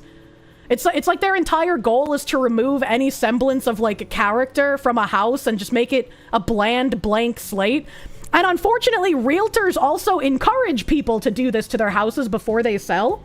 Because if you blank slate, like gray, beige, white, your house before you sell it, it has a higher chance of selling because for some reason, too many people can't perceive breakfast. And so if they see like a nicely lit room with like wood paneling and dark green walls, they're like, oh, I don't really like that. Oh, I don't know how I feel about this room. That's weird. But if it's all white or gray or beige, they're just like, oh, I can imagine doing so many things to this room. It's got so much room for activities. Look at what I can do here. It's so white.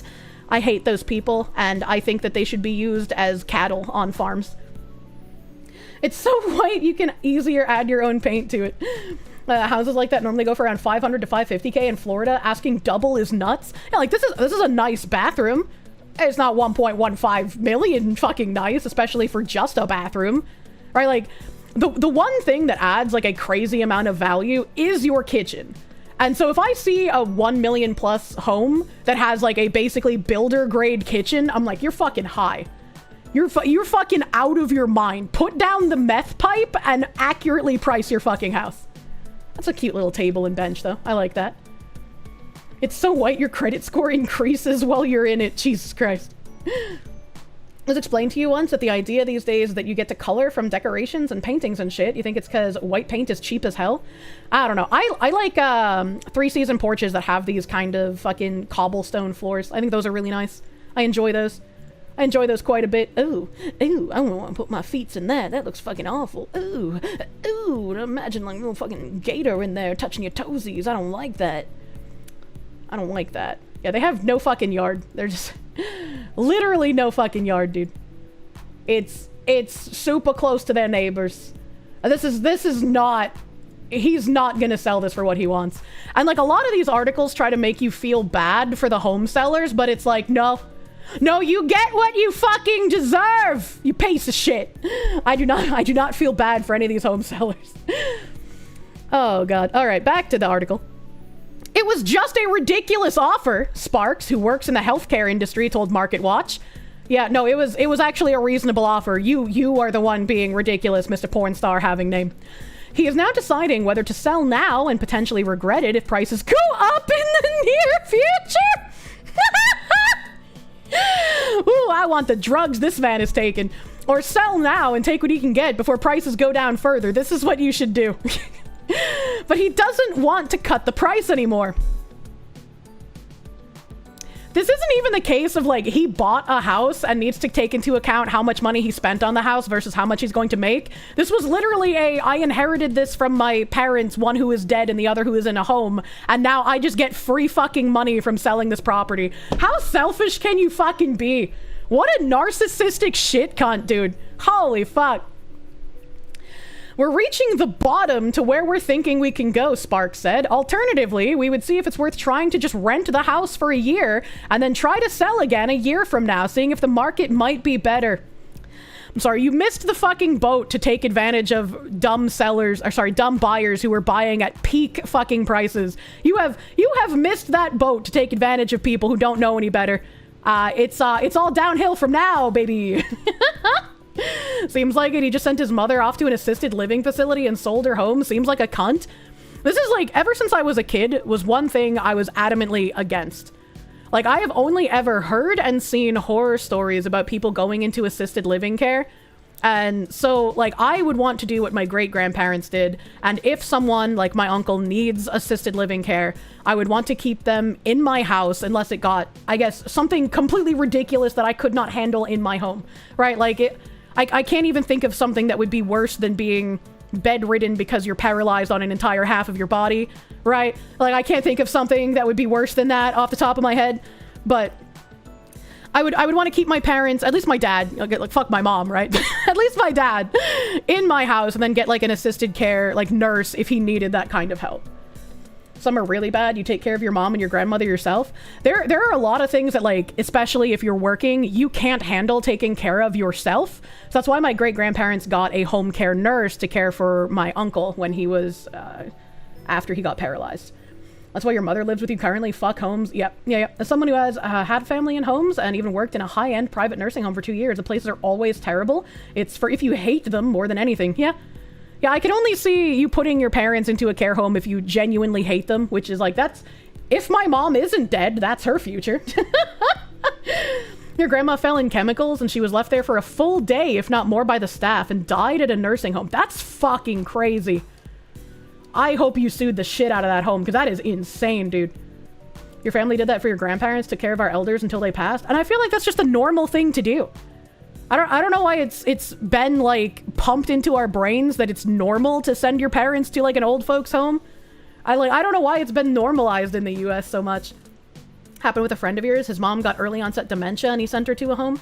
Yeah, like, I'm sure there's a lot of things that I personally would not be able to care for someone in their old age. But again, I just think back to how my great-grandparents kept their son, my uncle, at their home and had him with a home care nurse. Investment, purchases.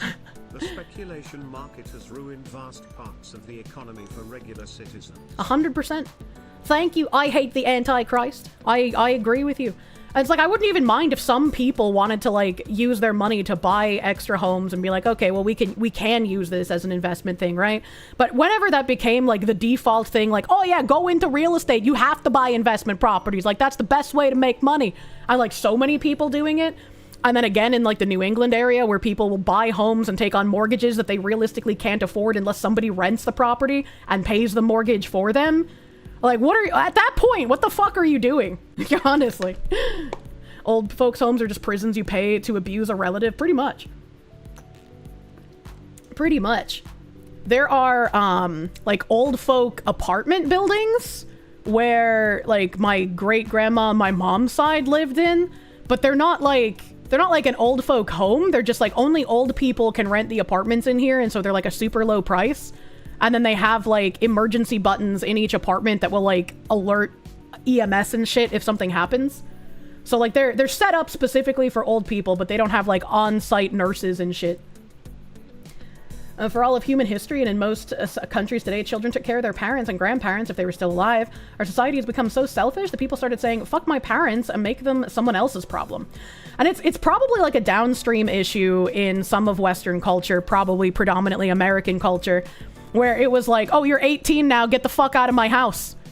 Because it's like, if your parents were stone cold on the, like, once you're 18, you're fucking out of here, why would you have any incentive to repay them by taking care of them in their old age instead of just sticking them in a home and making them someone else's problem, right?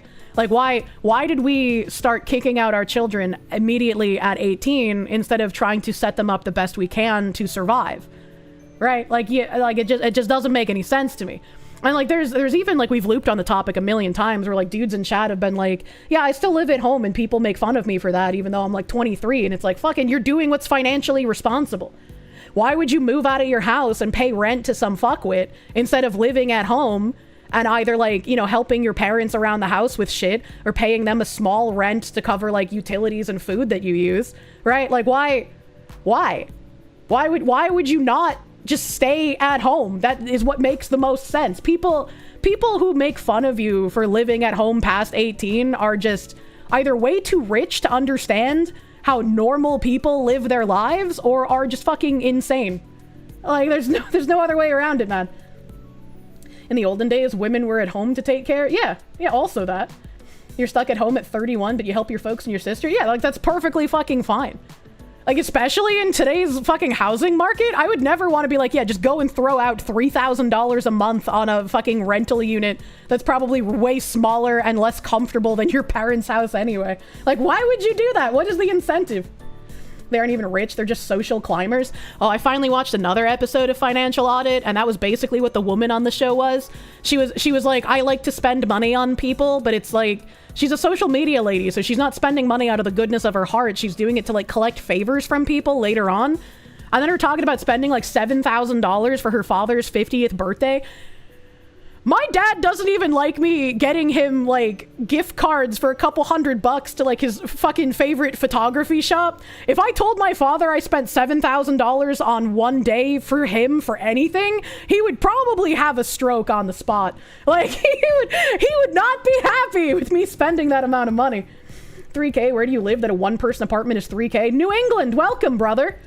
Staying at home after 18 makes it awkward in the morning when your parents heard you making macaroni noises before breakfast. That's why you just gotta use your large manly mitts to cover your woman's mouth so she's muffled while she's moaning. All right, that's fucking pro strats, brother. You're welcome. Maybe get her like a ball gag or something if she's a screamer. I don't know. 2.5K is pretty average in New Jersey. Yeah, it's pretty expensive everywhere.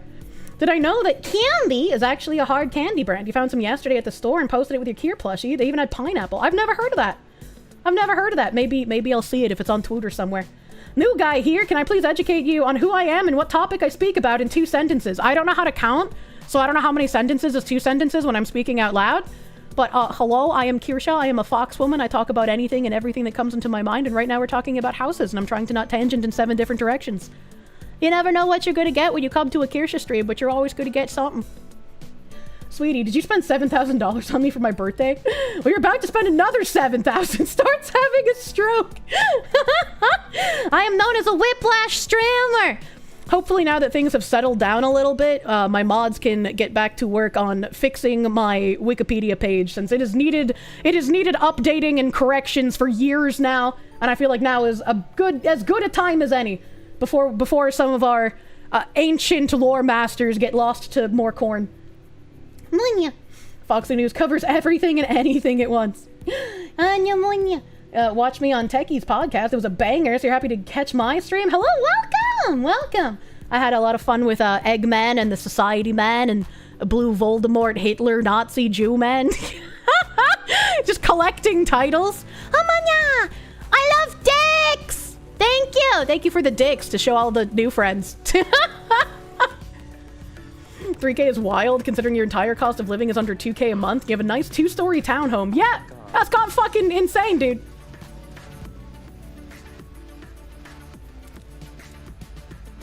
I'm loving this. Thank you, USS Avalon, baby, for the 10,000 dicks. I'll probably get put in the hospital. I can't take that many, but thank you. I appreciate the gusto, baby. You have corn blood in you. Some of my hidden lore is in there. You could probably endure around 7.5 minutes of corn exposure. Oh no. M gone, thank you. You're 36, live at home, but you're taking over the family farm. That's even fucking better, man. That's like a crazy investment.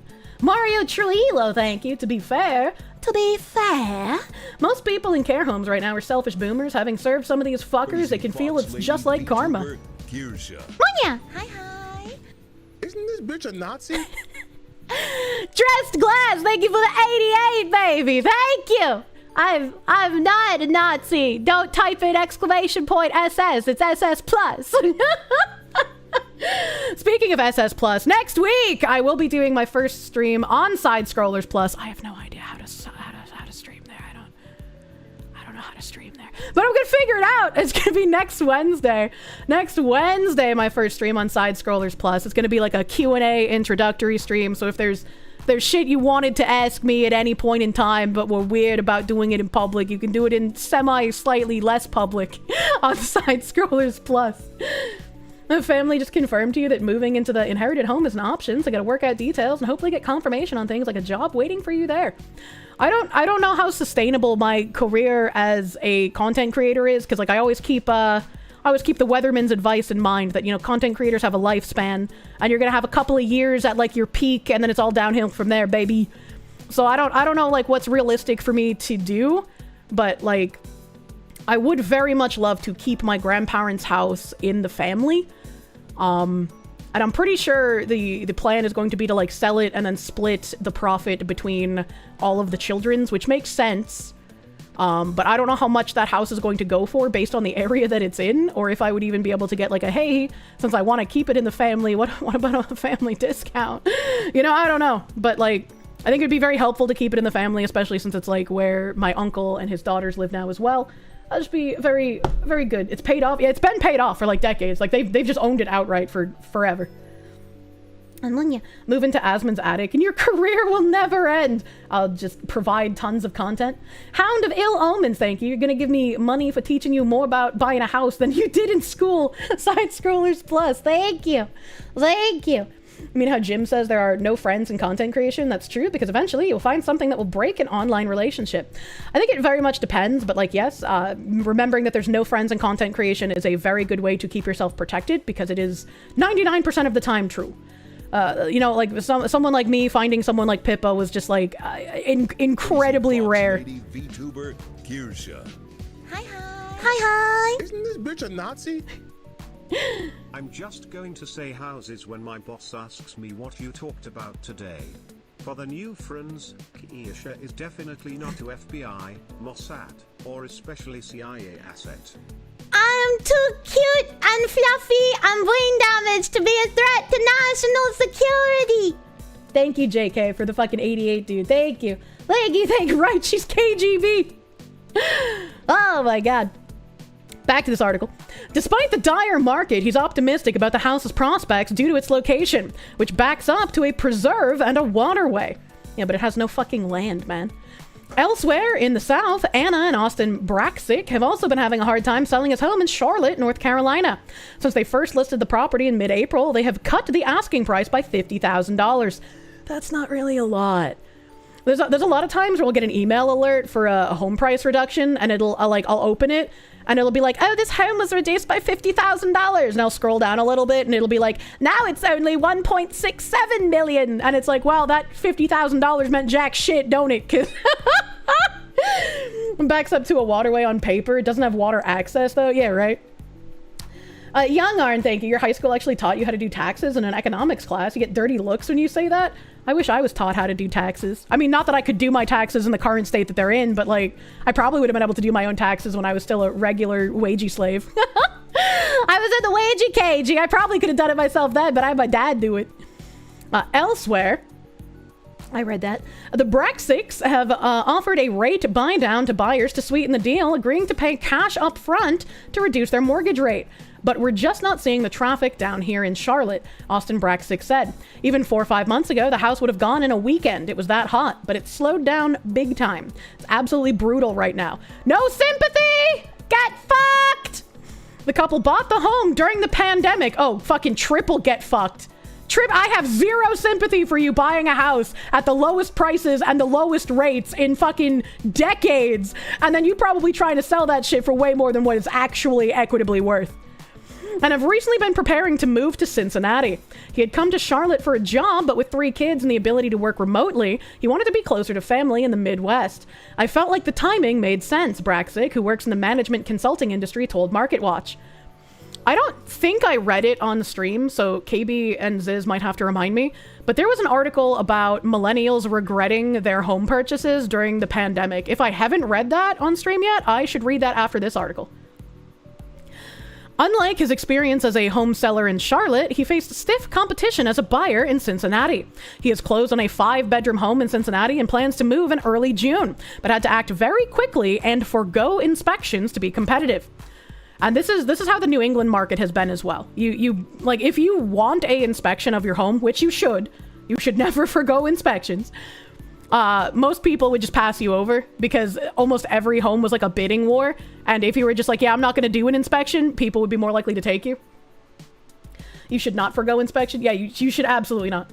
Assman, 45 ACP. What a fuck. I love this guy. Hey, Fox Lady, do you watch Scuffed Realtor? He's doing it for his daughter. I have not seen it yet, but I've heard you guys talk about it a lot. Managing finances needs to be added back into school curriculums. I agree. I agree. Seeing how the Goblin King dismissed the whole thing as irrelevant. What? Help. Not sure if I've already covered it, but the housing market is also buggered because help, because of companies like BlackRock, Airbnb, VRBO. Yes, I've covered that a little bit. There was especially like some area in Texas that we read about on stream that was mostly Airbnbs, and people were very struggling to sell. Hey. Oh. Sorry, I drank water incorrectly. I have a cracked tooth that I had a dentist appointment for back in March, but then they were like, we need to reschedule your appointment, but then they wouldn't answer my calls, and then I never got it rescheduled. And I have a dentist appointment with strange bunker dentists next week. So hopefully I can get it fixed then, because now when I drink anything, it's like a sharp pain in my tooth. Like a very sharp, cold, icy pain. And I imagine that's because my tooth's nerve is now exposed, and that's bad. You're not the only one who almost dies drinking water. Yeah. A root canal? Don't say that. I don't want to have to get a root canal. Hopefully they can just like fucking fix this cracked tooth somehow. She can't handle the tooth. Oh my god. Are the bunker dentists German? I don't know. We need to reschedule. Okay, when to? Don't ask us that. Yeah, right? If your dentist wants to assassinate you, they'll put cyanide in your mouth. Hold on, wait a minute. At least your bunker has dentists. Pretty impressive, right? Be careful, dental problems can snowball into more serious things. I was trying to take my cracked tooth seriously, but then the dentist people didn't want to see me. They're going to yank. If they yanked the tooth and put in like an implant, I'd be fine with that. I don't care what they have to do as long as it's not a root canal. Mercury fillings. I have a silver filling. I hate having a silver filling because I was a poor kid.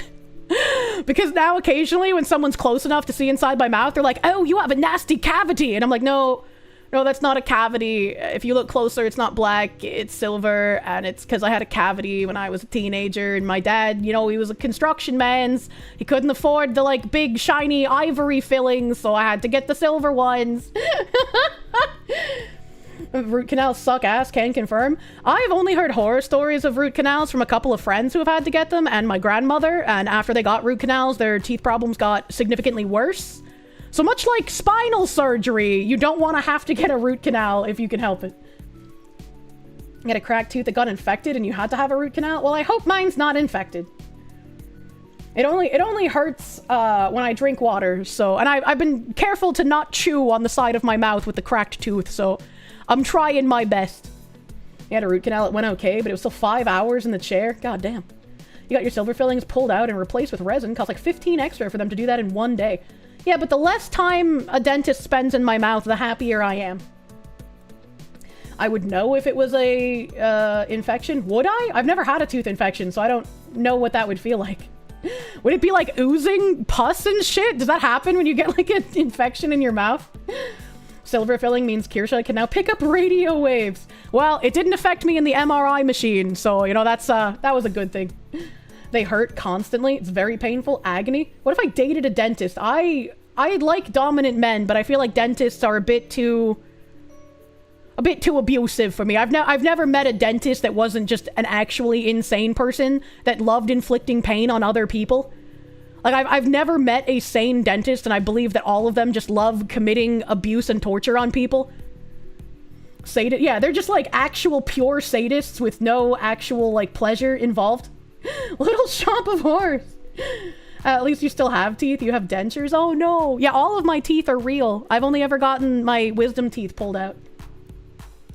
You had a cavity when you were visiting your dad's family in another country. Needless to say, you went to a crappy local doctor and his treatment infected your tooth. After a painful root canal, they had to remove it. Jesus Christ. That's like my fear whenever people are just like, just go somewhere else. Go to like Mexico or Turkey to get dental work done. And I'm like, I don't know, man. I mean, after all of our DEI hires, they're probably better dental care than the US, but it still makes me nervous. Your mom hates the sound of drills so much that she went to like literally 50 years without seeing one. She drinks nothing but Pepsi and coffee. Have no idea how she still has all her teeth. I guess we brush efficiently, question mark. I've turned on so many of my friends to fucking electric toothbrushes, man. Electric toothbrushes are MVP. I don't know how there are humans in year of our Lord 2025 still using a manual fucking toothbrush. You get that vibrating head, chat. You vibrate your teeth and your gumsies. It's so good. Mexico for dental work now. Oh my god. Go to the military for dentistry. You can 100% guarantee that they'll do a good job. Will they? I don't have military dental insurance. A moose and llama, thank you. I was on a collab with Nux and Tectone, or did you mishear me? You did not mishear me. I'm pretty sure the VoD is up on Tectone's channel as a standalone video now. So you can find it there, I think. Binary Ghost, thank you. Rate of self-deletion is highest among the dentistry profession. Something is not right about people who want to play with teeth. I agree. I agree. What? I was about to ask a question about rates of self-deletion between dentists and another group of people, but then the oppression olive flashed in my brain. Timothy Stickle Pasty, thank you. Your mother got sick when pregnant with you during teeth development, which fucked your dental health. Any lack of care and sudden severe cavities and root canals and crowns. Also severe cold sensitivity. I've never had severe cold sensitivity. This is the first time that I've had an issue with like drinking and my tooth getting in pain. I'm assuming it's because it's cracked. You know, that's just what makes the most sense. Evil Mandrake, thank you. You had a root canal Monday. You're in for about an hour 45, completely painless. You fell asleep. Bit of soreness for recovery, but Tylenol fixes it. Yeah, I'm not letting them play around with like cutting things out of my mouth unless they give me like Percocet again. Right, like, yeah, you're not doing anything that revolves around pulling or putting in extra objects in my mouth without me being heavily fucking out of my gourd. I can't handle it, man. Kirsche's stand is the oppression olive. It just appears in her room and she's about to say something she shouldn't. We need an oppression olive emote. I'll have to hit up my emote artist. Oh my god. Matthew Rawlings, thank you. To quote Seinfeld, what's the difference between a sadist and a dentist? The sadist has newer magazines. I feel like that's correct. VT Beatty, thank you for the sex. Here's a little dono from Sweden. Probably the only Swedish person in chat. Now take this money for your root canal. That's not true. There's other people in chat who give me sex sometimes. I hate your currency. Millennial Boomer, thank you. A bribe for a chance at an oppression olive emote. I don't even know what an oppression olive emote would look like. Would it just like my head coming out of the red part of the olive? Kind of like the fucking zipped up foreskin meme, but instead of a foreskin, it's an olive. A screaming Kirsche stuck in an olive. Yes, oh boy. You don't know, you only get injected anesthetics and you don't feel anything while they operate. Whenever I get the, like, injected anesthesia from the anesthesiologist, I feel like I'm drowning, like, every single time without fail. Imagine the confusion a new chatter will feel when Ear is on one of her weirder tangents and the chat is just screaming about olives for some reason. The whole chat is just olive emotes, and they're just like, what the fuck is going on? Is this bots? Made men by the core. Undone by the core. Our ears are yet to open. Fear the old corn. I have wanted to say that for a while. Glad to see you thrive. Continue, would you? Try not Woody? to die. Thank you. Okay. Friday. I'll do my best to not die. I've made it this far somehow, even though I have the survival instincts of a plant. Tomorrow I'll finally get to play Okage. I haven't played a single video game in like a week. I got my ooh, that's a lie. Hold on, we're tangenting again. I did manage to download the Mumu player. Where are you? And I did get my Azure lane working again. And I'm glad I got my Azure lane working because goddamn, some of these new outfits go hard as fuck, boy. Some of these new outfits, chat. And Formidable has a new outfit. You know, Formidable is one of my waifus. I love her. I want to squish her hair buns. She doesn't have hair buns in this skin, but I love her hair buns and her other skins. They make me happy. They spark joy. God, I love this woman. And I learned that when you click on this picture, it creates a bunch of pictures for her to, like, do different poses. And when you do this pose, like all women, the activation button is on the back of her knee. Come on, do it. Come on, do it, woman. Don't be shy now. Don't be shy now. I got you to do it earlier. There we go. There we go. And then, you know, she starts schmooving in the picture frame a little bit. There's a little bit of schmoovement. And then, if you touch her again, she goes a little faster. They're not even hiding it at this point, chat. Like, what are we doing here? What are they doing with all of these live 2D skins? This doesn't even make sense. She's in a picture frame. Why is she vibrating like this? You can't fuck this woman in a picture frame. Thank you, Azure Lane Devs. Pippa was freaking out when playing this game. I have been playing this game religiously for many, many years now. I have only missed like some of the beginning collaborations. Like I wasn't here for the Neptunia collab, but goddamn, I love this game, and hopefully one day I will have a sponsor with them, inshallah. You can't fuck her in a picture frame. That's where you're wrong, fucko. Oh my god. Formidable's best girl. She's definitely one of the best girls. I fucking love her so much. Hexforge, thank you. No, you're not. Have some more sex from another Europore fireworks dodger. Thank you for the sex, Hexforge. SJ, thank you for the sex. You're also from Sweden. You lost 15 kilograms or 33 pounds since April, so you're also winning. Fuck yeah, brother. That's always great to hear. That's wonderful. Kenny-san, thank you for those 50 gift members in the fucking YouTube chat, man. God damn. A lot of gift members. Thank you. Thank you, Kenny, for the thick schmeats. The thick fucking schmeats, baby. Thank you. Thank you. Is there a guild? No.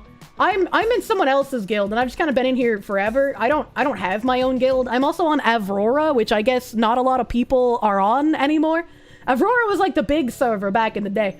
Which ships am I missing for my 100% collection? Hold on, I gotta back away from my gyrating woman. I am missing Little A-Gear, because she is the one that you're getting right now. Houston, because I have not gone farther in the story. And Marseille, because this was during my donathon, and I was relying on Nim to do the event for me, and he missed this ship. He missed the ship. Unlucky. Unfucking lucky. What else do we have here? What other news? Oh, this fucking Taiho skin, dude. Oh my god, it's so good. Oh, it's so good. I love Taiho. I have every single one of this woman's skins because she is literally me for real, for real. If I was a ship in Azure Lane, it would be impossible to make me because I already exist in Taiho. I already exist, man. I don't know if she has anything like super special that she does. A lot of the newer skins have animations when you obtain them as well. And I really appreciate that. I like the obtaining animations. Jesus fucking Christ, the imagery. What are you doing with that pool cue? Making it harder for you to hit your shots, obviously. Obviously. We got the new UR as well. And she got suntan lotion you gotta rub on her. Look at how bad she was burning. She burned so bad, chat. Look at how light her skin is. You can't let her burn. That tongue action. Can I put her glasses down? Is that something I can do? I haven't played with them yet. Oh, she just has a lot of bold moves. Just a lot of bold moves. Oh my god, what are these fucking lines? Holy shit.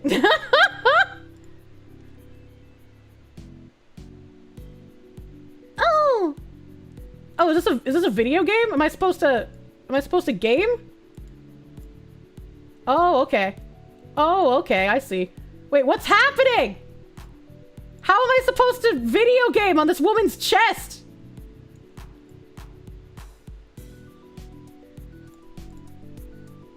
Oh. Oh my. It's just like my honey pops. When am I gonna get a himbo to eat fruit slices off of my tits? This game is giving me unrealistic expectations for men. The shells. Oh, we got the fruit! Oh, there's pineapple between her thighs! That's the best place to eat pineapple from, baby. I want the pineapple. Just for men. What else do we have here? We have this lady. I haven't touched this one at all. I don't know what she does. I don't know what she does. Maybe she's not a live 2D. Maybe she's just animated. I don't know. What's happening? I guess she doesn't want to play with me. She's not interested in playing. She's a swinger. Pineapple? Yeah, the pineapple, man. You don't think it's full live 2D? Yeah, I always get baited, man. She wants you to roofie her. She does. She wants the roofies. Oh, this one? Oh my god, dude. I left this up on the screen and my bunker friends came into my office area. Oh my god. Oh my god, that's so ridiculous. That's so fucking ridiculous. Love does need to be applied evenly, after all. Why is the love inside a water balloon? That doesn't make any sense. Oh boy. Oh boy. God damn. What happens if I touch her booba? Because she's not even wearing her fucking bikini top, man. Oh, I don't like how she calls you little one. I guess it's because she's a fucking massive mommy ship, but still. How did we get here? That's a dangerous question in my chat. Ha! What the fuck? What the fuck?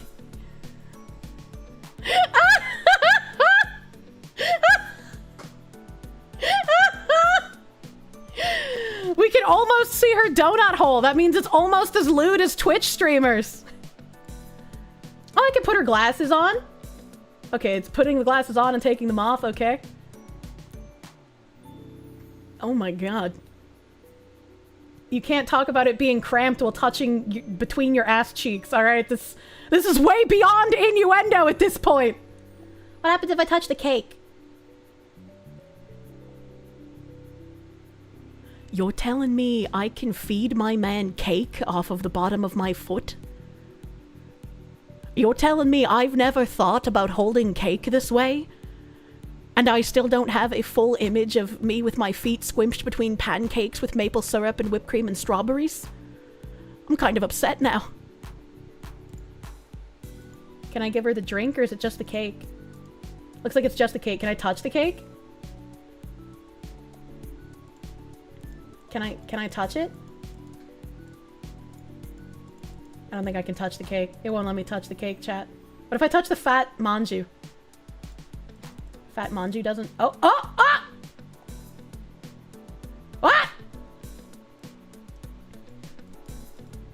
Am I supposed to... Oh my god! Oh my god, I can just repeatedly crush the balloons on this woman's ass?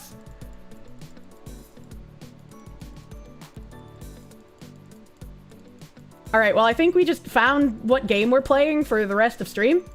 Actually, you know, I can't really think of any other game that has more consistent and enthralling gameplay.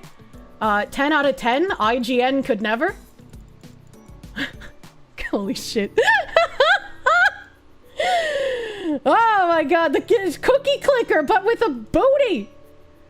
If I click on something else, will the balloon still pop? If I click on her head? Or her booba? Oh, if you click on her booba, she has a fucking cute little mole on her booba. So you can still crush the balloon. So I guess you're like slapping her tits and slapping her ass at the same time. What are video games anymore? What? Alright, back to Formidable. I love Formidable. She's the best. Once you pop, you can't stop. True. The boat booty clicker. Jimothy Sickle Pasty, thank you. Doing all this relies on you going outside and finding a man to do these things with. Yeah, but now I have an intro line when I'm wandering around the like wood aisle at Home Depot looking lost. I can go up to a himbo looking guy who's also in the wood aisle and be like, "Hello, I'm fleeing for my life and I'm living in a bunker. Would you want to build a wooden structure for me?" I'm like, what himbo could say no to that? That's like a chance meeting in a fucking weird movie. You know, he's gonna be intrigued by the mystery. They had to have been like gallons of balloons. Hey, baby, do you want to eat strawberry shortcake off my feet? Yeah, that's a great line too. I feel like I'd be murdered. No, that's human trafficking. That's not human trafficking if he comes to my bunker willingly. He'd give you an invoice. Yeah, invoice this dick. Internet Zen Master, thank you. Azure Lane's subtlety challenge impossible. Yeah, they've gotten kind of crazy. Banter Sartorius, thank you for the 20 gift schmeats. Thank you, thank you, thank you, thank you. Somehow Azure Lane still lacks a proper PC port. Yeah, I want to stop using fucking shitty ass emulators. Azure Lane, Manju, Yostar, give me a fucking desktop client. The kind of himbo who knows that you don't build wooden structures for people who are on the run. Look, man, I don't know what else to ask for. Like, maybe build me like a shoe rack or something so I can put all my shoes up nicely in the bunker. Did I get the new Shimanto skin? Probably. Probably, I don't remember. Hey, remember when we were reading an article about housing prices? Homes in that area were going way over the asking price, he said. The two sellers' experiences underscore growing evidence that housing market dynamics between buyers and sellers have flipped over the past few weeks. I'm sorry that I got fisted so hard it fucked up my stream. I'm sorry. Thank you, Kid Uvijka. Thank you for the 15 gift subs. Thank you. Thank you. Maybe this Sunday I'll have Binary Mind throw caution to the wind for a little bit and we'll throw on all of the sound alerts for a little while. You know, the new friends need to be oriented, baptized in the autism, as it were. You remember the risky skin we showed on screen was for the German ship? You forgot her name? This is a whole new level of risk. Yeah, they are. I'm playing some risky biscuit in Azure Lane now, man. When this formidable skin is the least lewd one, you know? In many local U.S. housing markets, there are far more sellers than buyers. There were nearly 500,000 more sellers than buyers in April, according to a new report by the real estate brokerage Redfin, the highest figure ever since the company began tracking it in 2013. Redfin looked at the number of active listings and compared it with the number of buyers, based on an estimate of how many buyers toured homes and then went on to purchase them. Yeah, two of the houses that I put bids on have not only been on market for like over 100 days each, but they have little to no interest activity, both noted on Zillow, as well as the seller's realtor had mentioned to us that we were the only ones to tour one of the houses at all. And the other house, we were the only people to tour it in several months. So I feel like you get what you fucking deserve, home sellers. Every goddamn thing, your data crashed, you'd rebuilt your Google stuff, now 8 hours later recovered. I don't know what that means. Why not combine your topics and buy a boathouse? I don't think I want to live in a boathouse, man. Here's a little graph showing you the number of sellers and buyers. Some buyers really dip fucking out of fucking shit here. Goddamn. In other words, it's a buyer's market, the company said. About 1.9 million homeowners were selling their properties in April. Hell, the highest number since March 2020. The strongest buyer's markets were in Miami, where there were nearly... Help, I can't stop hiccuping. There were nearly 22,000 sellers and 7,300 buyers. That's crazy! That disparity is insane! Help! Followed by West Palm Beach, help, and Fort Lauderdale, all cities, help, in Florida. Oh.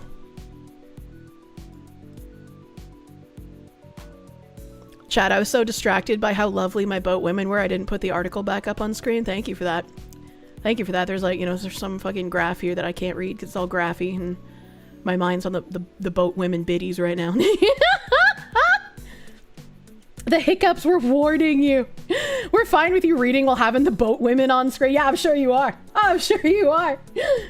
I'm telling you, boat women for life, true and real. All the smart Yankees moved here and inflated the prices. You wish we could contain them in their own shitholes? Excuse me, the market is even crazier in the Yankee areas, my guy. Hey Kirsche, hope things going well. I'ma have to watch the VoD, but hope I'ma y'all are having a good time. It's my birthday today, so I'm gonna go enjoy family time now. Soulless Angle, thank you, and happy birthday! Happy friggin' birthday, my guy! I hope you have a good birthday day, and you have a good family time, and then they have brought you a delicious pastry for your consumption on this, the day of your birth. Happy birthday! Multi-track hiccups. Yeah, they don't think of how you'll have to edit the clip. Editors hate Kirsche. Is one cool trick that she does every stream. Many sellers have yet to see the writing on the wall. To be sure, many markets still remain a hot sellers market. Among the 50 most populous metropolitan areas in the U.S., the top sellers markets included Newark, New Jersey, Nassau County, New York, Montgomery County, PA. In Newark, there were nearly 10,000 buyers and only about 5,200 sellers in April, while home prices were up 12.2% from the same month a year earlier. But across the country overall, sellers are losing their upper hand in the housing market, even if they haven't realized it yet. I'm looking at you, New England retards! The balance of power in the U.S. housing market has shifted towards buyers, but a lot of sellers have yet to see or accept the writing on the wall, said Asad Khan, a senior economist at Redfin. Listed homes are spending more time on market than they have in years. About 44% of home listings in April had been on the market for 60 days or longer, the highest share for that month in 5 years. Stale inventory is piling up in part because many sellers are overpricing their homes, using sky-high comps from the recent sellers market that aren't realistic today.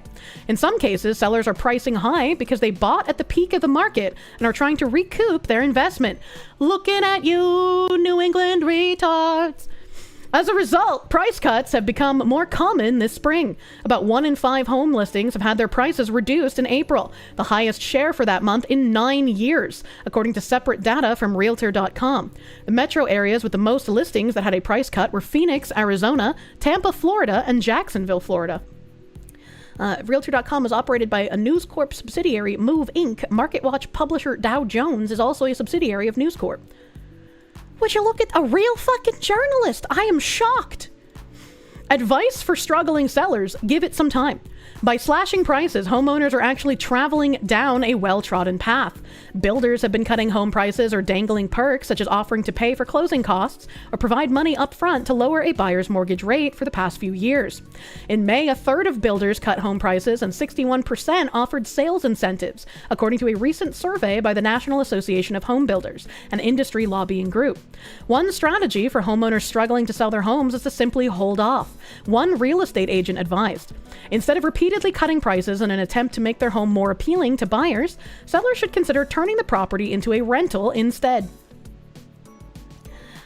Again, for the New England retards, the prices that people keep trying to rent these homes at are incredibly unrealistic.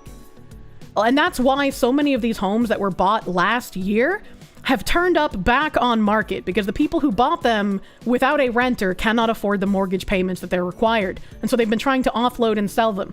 One of these houses I've been looking at has been on market once again for almost an entire year after being bought at the beginning of last year. And then they tried to fix just the electrical and then flip it and sell it.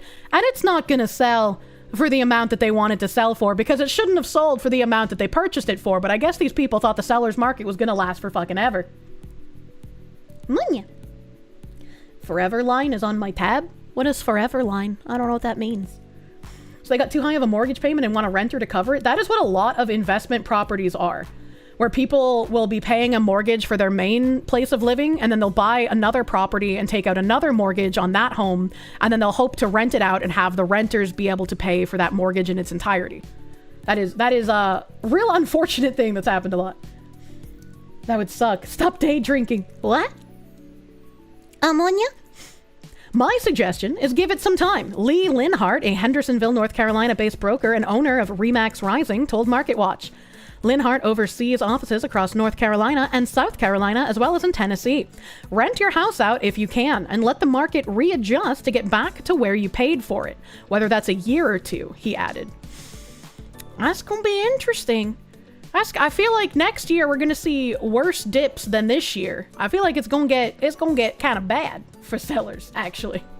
The housing bubble popping will be biblical. Absolutely. Absolutely. Market is correcting itself. You can thank the federal government for fucking it up 100%. 100%.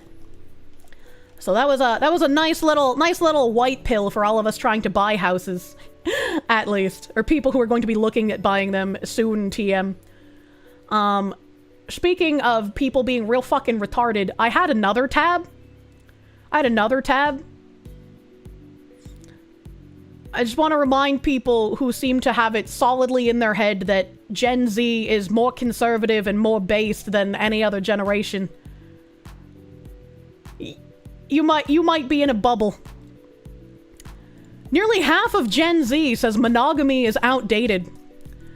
Close to half of Gen Z believes monogamy is an outdated norm in modern relationships, according to a new report from Radin Solicitors. Survey data reveals Gen Z, the cohort currently aged up to 28, expresses greater comfort with non-monogamous relationships than previous generations. Experts spoke with Newsweek about what may be behind the numbers. And I know not to believe any sort of survey data or any sort of, like, fucking polling data at face value. However, we have had a million different articles about how Gen Z prioritizes having friends with benefits or situationships over something that is an actual relationship. And I'm not sure exactly why this is, why the generation below us feels the need to be like, yeah, having monogamy is actually a bad thing. Maybe it's like the instant gratification that they grew up with. I have no idea. I also didn't know that Gen Z apparently goes up to age 28. I thought 28-year-olds were still fucking millennials. What the fuck? The source and size of the survey seems more like propaganda. When you read more than 10 of these articles talking about the similar thing, I don't know, man. Were these 50% women? Because they act like that. I got some bad news for you about how many posts I've read about a guy asking to open up his relationship and then regretting it once his woman is fucking more people than he is. They grew up in a world where everything was treated as a commodity. Why is it surprising they treat relationships the same way? That's a good point. Zoomers started in 1997. Jesus Christ. You were born in 98, so you're kind of like a millennial, you guess? It's a psyop if 10 articles copy-paste the same study. Chat, this has been over, like, the course of 5 years that we've read these things. This isn't all, like, close encounters of a strange Zoomer kind. But, like, yes, I'm not going to discredit the fact that it could just be simple propaganda. But also, we see the way these people behave. We see the way that it happens on social media. We see the new era of cancel culture that is going around. You know, like, I don't think that this should just be completely discredited and people continue to retreat into their Gen Z is more based and more conservative than ever before bubbles. I feel like that is akin to an ostrich sticking their head in the sand. Where's the poll done? Texas, California? The generation has only seen the throwaway culture where you get a new phone every year. Very non-committal oriented. Also makes sense. 20-year-olds raised on hookup culture and it's only half. More based than expected. Okay, that's a good point. That's a good point. Propaganda works. It truly does. You can see the effects of propaganda in real time. The findings reflect a transformation in how young Americans approach romantic and sexual relationships, with 42% of those aged 18 to 24 believing that monogamy is no longer a realistic ideal in modern relationships. I would like to know why. Why would you say that that's not a realistic ideal? What the fuck? The shifting views among Gen Z carry implications for family formation, social norms, and future marriage rates in the United States. As new generations challenge traditional assumptions about love, commitment, and partnership, societal structures may adapt to reflect broader choices in relationship models. These patterns could shape household dynamics, economic planning, and even public policy for decades to come, experts and social scientists suggest. The fact that they threw in, like, economic planning and public policy is really scary to me. I do not want the phasing out of monogamy to affect public policy. You need about 4 to 5 roommates to afford rent. It depends on where you live, I guess, but yeah. Richard Crocutta, thank you for the raid. Welcome, Raiders. They're seeing monogamy as less than ideal because they're not thinking about having and raising kids. That could also be a good point, considering the Kool-Aid for child-free life has become so thick in current year. Keep trying to remake everything that got us here, Jesus fucking Christ. And they're constantly inundated with the idea that you cannot have happy monogamous relationships from birth until now. All the media has been angled toward that notion, which is also true. The report from Radin Solicitors, based on responses from 1,000 UK... Okay, hold on. Why are they basing what's going to happen in the US on a response survey from 1,000 UK residents? Why are they talking about the US when the survey is from the UK? Hold on, wait a minute. The UK is vastly more fucked than we are. What is this fucking retardation? I found that nearly 1 in 3 people, 31%, believe monogamy is no longer a realistic ideal in modern relationships. This perspective was more common among younger adults, with 42% of those aged 18 to 24 saying monogamy was an outdated concept. Views on monogamy were similar between men and women. However, men were slightly more likely to believe it's still a realistic ideal, with 69% saying so compared to 67% of women. That's very interesting. That's very interesting that the men are the ones holding on to the more romantic ideal. Women have had the romance beaten out of them in the search for strong, independent womanhood, I guess. UK, suddenly things are making a lot more sense. God damn. God damn. Not really a problem for the UK. They'll be majority Muslim in 20 years. Oh, you know, I wonder if that's part of having the effect on it, right? Because aren't you able to have, like, multiple wives in certain sects of Islam? Womanhood is gone because they need to be career-focused for modern feminism. I hate it! I hate being career-focused. Let me be a pudding woman. Many people are staying in relationships far longer than what might be healthy, with 68% of respondents admitting to staying in a relationship longer than they wanted to. Isn't this just like literally every generation? Where people get into a long-term relationship or a marriage and they become comfortable with the person even if they're unhappy. Right? Even if they're unhappy, they're just like, I don't want to leave, I'll just cheat on them because that's easier than getting rid of where I feel emotionally comfortable.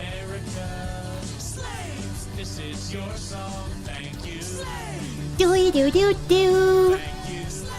Do do do do.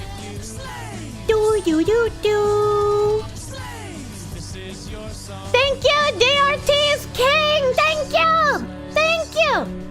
Thank you for the $100 doodles. Don't blackpill you on this. You want a younger woman to eventually have kids? The Zoomers being more based is by the fact that there is an outsized but sizable majority of Zoomers deeply reactionary. Well, you remember seeing articles like this about millennials. I feel like this is very, like you guys were saying, very propaganda pushy. But just because it's propaganda pushy doesn't mean that it's not real and it's not happening. Right? Look at how much propaganda was pumped into millennial women of like, you don't want to have kids, you want to be a strong, independent, single career woman, you want to have your own money, you want to be beholden to no man, you want all of this dumb bullshit. And many people were just like, well, that's dumb and stupid and no one will ever fall for it. But look at us now. Look at the suicide rate of women entering their 40s. Look at how many of them are unhappy. Look at how many of them want a male provider because that is hard-coded into their biology. But when you're a career woman who's like a high-class executive and you're making like $500,000, $600,000, $700,000 a year, what kind of a fucking man are you going to be able to get as a provider when your income is that high? The answer is probably fucking none, because the men who make the money at that bracket are not looking for a 40-year-old career woman. They're looking for a woman who can bear them children. So even if we look back at the propaganda that was pumped into the millennial women, a lot of it was successful. A lot of it, people were like, oh, well, this will never happen. People aren't going to be this dumb. It's like things are going to continue business as usual. They did the ostrich in the sand. And that's what's happening here, I fear, as well. Where Zoomers are being pumped full and have been pumped full, all of this propaganda for ages to steer their life in a certain direction, and it's working. And whenever I bring out people who say that this is the case, I just get told, no, Zoomers are actually based and red-pilled and more conservative than ever. And it's like, sure, you could say the same thing about millennial women, I suppose, but look what happened with that. You need a subman or a guy that, come here, you command PVC woman? I don't know what that means. I don't know what that means, but like, if you're a submissive guy, like, that's all good and fun for you, but, like, I could never date a submissive guy because I would just not have respect for him. And I feel like having respect for your significant other is paramount in a relationship. I just want to grill some idiot, probably. Yeah, right? It's supposed to be you have to prove you can take care of the additional wives and children. I see. I see. I've never seen a based woman in real life. We're not real. We're all anime women now. Motherfucking, where did I leave off? This often came down due to emotional and financial reasons, with 19% staying due to a shared living environment. A different survey cited by Fox News Digital reported that 57% of Gen Z is willing to consider a non-monogamous relationship. That's a lot of people with self-esteem issues. Aware. Here's the thing. What are these men and women more conservative on versus what's progressive on? Most men and women in the Gen Z category are pro-gay marriage, but you can be pro-gay marriage and anti-immigrant. What does that make you? That's a good question. That's a good question. I guess what is the basis for claiming that they are more based and conservative? The sales of single chairs for bedrooms skyrocketing. Asmongold, no! Shamash, thank you. You read a fanfic by a millennial woman? It was awful. She's illiterate and her writing was so petty. Anna Valenz is not a woman. 90% of all the good women left are in church if you're looking for them. When anime women are the shining gems, where are the hidden gems? Good question. Good question. You don't want to be the ugly bastard anymore. You just want to be happy. I don't want to be horny anymore. I want to be happy. The research conducted by Ashley Madison via YouGov found that Gen Z accounted for 40% of new members on the platform in 2022. Among Gen Z Ashley Madison users, 59% expressed interest in open or polyamorous relationships. And for people who don't know what Ashley Madison is, they've been in the news before. They are basically an infidelity dating website where if you want to cheat on your spouse or if you want an open relationship, you make a profile on Ashley Madison. That's where you go. You do not wish to be horny anymore. Ammonia. Is this an ad or an article? An article. Similarly, a Thriving Center of Psychology survey found that 2 in 5 young adults, Gen Z and millennials, view marriage as outdated.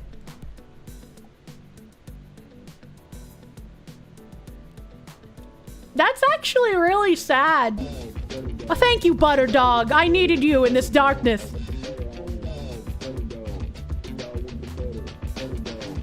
What the actual fuck? Is that site real? No, it's real. It's a real website. Dog with the butter dog. We used to just like singing about pina coladas in the rain. My peers are so retarded. I mean, yo, low speed boot, you don't gotta apologize for your peers. I am aware of how fucked millennials are as well. I'm not saying Gen Z is the root of all problems. You certainly are not. It's been downstream for fucking ages, where the degeneracy has just gotten worse and worse, and the propaganda has become more all-encompassing each generation thereafter. How's your arm? Also, what did you do? Why has Asmund been talking about you? Asmund's been defending me because I am his wife. I've had a harassment campaign against me since March, and even a Vice journalist joined in to try and get my sponsors to drop me because they think I'm some sort of white supremacist Nazi. I guess noticing that the UK and the US have issues with illegal immigration makes you a white supremacist somehow. I'm not really sure how that logic works, but you know. You're eyeing this whole article with suspicion. I'm not saying to believe everything the article says. I'm just saying I wouldn't 100% discount it as just schmarmy schlop, as it were. Because there's always going to be a little bit of a nugget of truth inside all of their propaganda. Ammonia. Internet Zen Master, thank you. Ashley Madison. Suddenly this entire article makes sense. The study is literally Ashley Madison propaganda. No, it's not. They're talking about multiple different studies. The first study they were talking about was one in the UK from Radin Solicitors. There was another one conducted by Ashley Madison via YouGov that found something else. There was another survey cited by Fox News Digital. There was another survey. We're talking about Thriving Center of Psychology. So this isn't just one survey and it isn't just one place doing it. These are multiple surveys. You don't understand how millennials got so bad? Growing up, we seemed so based. After college, they all crumpled to propaganda. Well, you know, the effects of propaganda can't be noticed until it's already taken root. Which is, again, why I've been screaming about the bridge nonsense so fucking much. Because while people are celebrating that it's going away and the bridge people are trying to embed it in everyday corporate lifestyle so that everyone in every job at every company is going to have to do the work, it's like you're not going to notice how bad this problem is until we're already stuck in it if we don't do something to counter it right now. We have that opportunity. Do not squander it, or else there will be someone, 15 years from now reading an article on this shit with people being like, well, that's just not true. This is just a big bridge propaganda. Millennials were the first to have internet and start noticing, to be fair. Ammonia. You also have to think who is answering the surveys. Yeah, like never take any sort of survey or any sort of poll at 100% value. Never do that. Never do 100% beliefs. But reading this stuff gives you a look at what they are trying to show as culturally relevant in a, God, what are they fucking called? Fucking, I don't want to say era of people. What are the fucking generation? There we go. In a generation. And it's like, again, when I brought up the millennial women, most people laughed at that propaganda back in the day as well, but it was very, very fruitful, unfortunately, for all of us. And we've had that turn as well, where now, you know, the feminist propaganda that's already destroyed women, we now have the propaganda on the other side, where men are just like, well, why bother doing anything at all? Fuck all women. They're all useless, worthless whores who don't deserve love or anything good in life. So now I am dropping out of society. I am MG Tao, you know? It's like, when MG Tao first came out, I could understand it having a good purpose for men who had been divorce raped. But at this point in time, MG Tao is basically just the opposite of feminism. It is feminism for men, and it leads you down a very dangerous mindset. Did someone say fruitful? Oh my god. Fortunately, the message is starting to get out about Bridge, so people aren't letting their guard down on DEI. I certainly fucking hope so.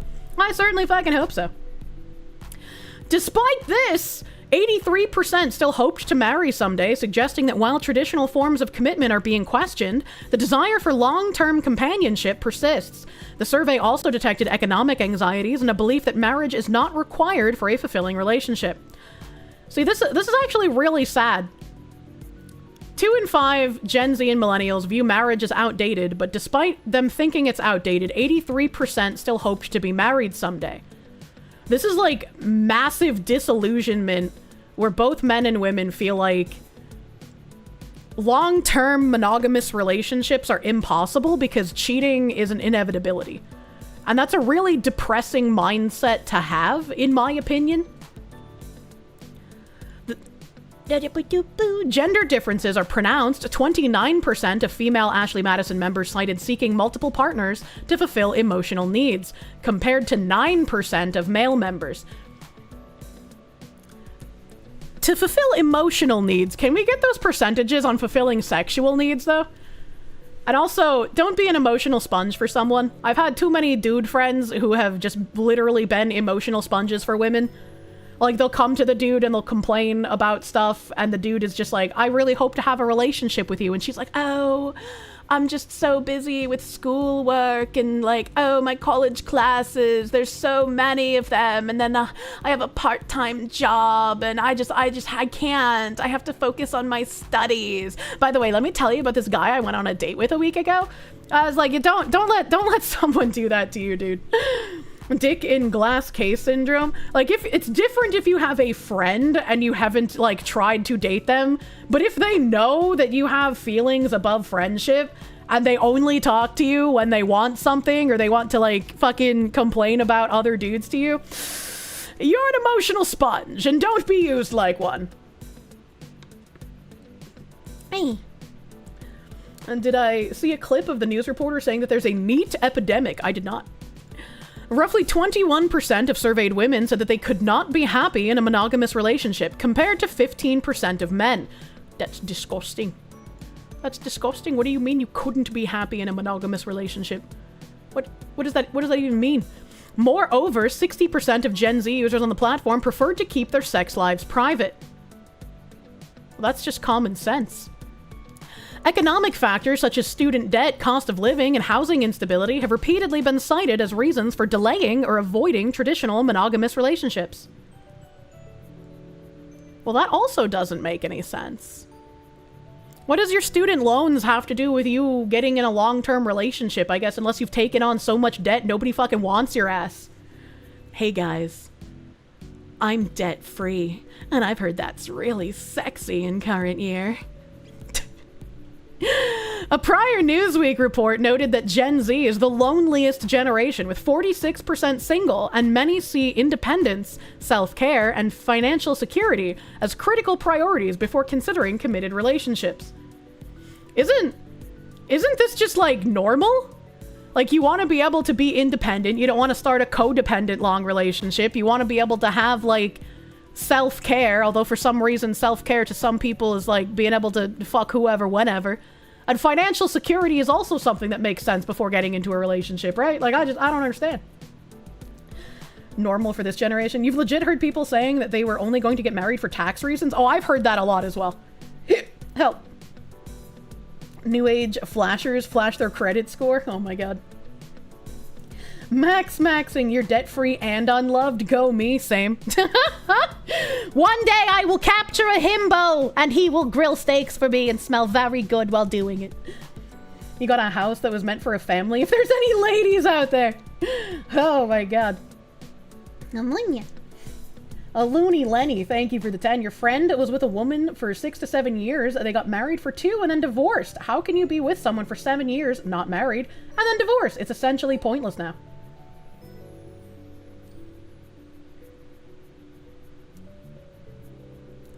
I mean, I don't know. With them for 6 to 7 years, and then they got married for 2, so they were together total for 8 to 9 years. I don't know. Maybe they just weren't matched up. Maybe they were one of those people who's in a relationship of comfortability, even if they weren't happy, and they felt like they wouldn't be able to find someone better, so they just stayed in a comfortable, miserable relationship. And just because it's, like, bad doesn't mean that, like, they're always, you know, upset or angry with each other. I'm sure that they had happy points, right? But if they're not being, like, emotionally fulfilled, if they're not being sexually fulfilled, they're going to look elsewhere. And that's how a lot of marriages end up crumbling apart. You have that sunk cost fallacy of like, oh, well, I've been with this person for 5, 6, 7, 8 years. I'm comfortable with them even if I'm not happy. Why would I want to go out and take a risk on something that's not sure when I at least have this person here that cares about me and I know that I'm going to be safe with? And this isn't like a purely woman mindset. Like, men think like this as well. Maybe they thought getting married would fix their existing relationship issues. Also possibly that. There are plenty of people who think having a kid will fix their relationship for some reason. You're old, you're born in 81, married for 20 years. For the last 6 of those years, your wife was very ill. You did not cheat, did not think of cheating. You loved her. You're a very rare person. And it's crazy that that's just like not normal. That's a very commendable thing. I wish more people had that kind of like functioning brain cell. Lots ignore the sunk cost fallacy of 5 to 10 years relationship and are willing to suddenly break up.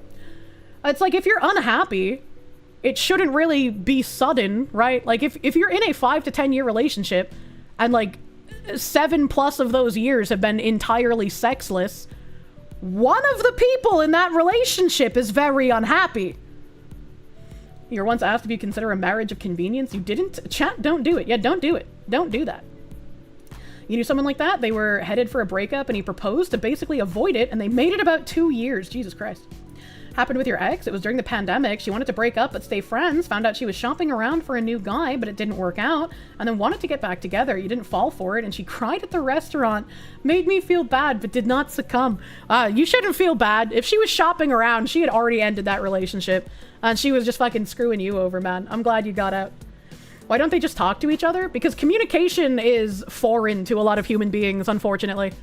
And sometimes people don't want to have that talk because they don't want to figure out just exactly how incompatible they are. And they would rather continue, again, the comfortability of the false life they have built up, rather than have a conversation of like, hey, maybe we aren't really relationship material. Maybe we're better as friends. Yeah. Communication is not a real skill these days, sadly. I mean, it's a real skill. It's just not one that people practice, unfortunately. Talking is hard. You gotta lie and cheat because somehow that's easier. It's crazy. They also might be compatible if they were to just talk. Agreed. Agreed. They could probably fix some of the issues, potentially.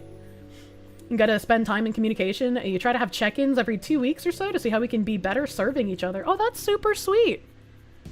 No women and no men have ever been better as friends. I mean, I have some friends who are male, like Tangerine. You would never get married. There's no point in your eyes if there's literally 50% chance the shit is gonna end in divorce anyway. I wouldn't want to look at it that way, but I would also want to make sure that whoever I'm marrying is someone that I could quite literally trust with my life. It's like the people that ask to have open marriages. Whoever asked for that has found someone they want to cuck you with. True. True and real. That's a sign that you should get the fuck out of that relationship. I'm on you. Dr. Wendy Walsh, a relationship expert from Dating Advice, told Newsweek, our culture puts pressures on us and it can impact our sexual behavior. Religion is a good example of a cultural invention that impacts sexual behavior. Mating marketplaces are a big one too. If one is born in a small town and has very few mate choices, surprise, surprise, they may behave in a monogamous way.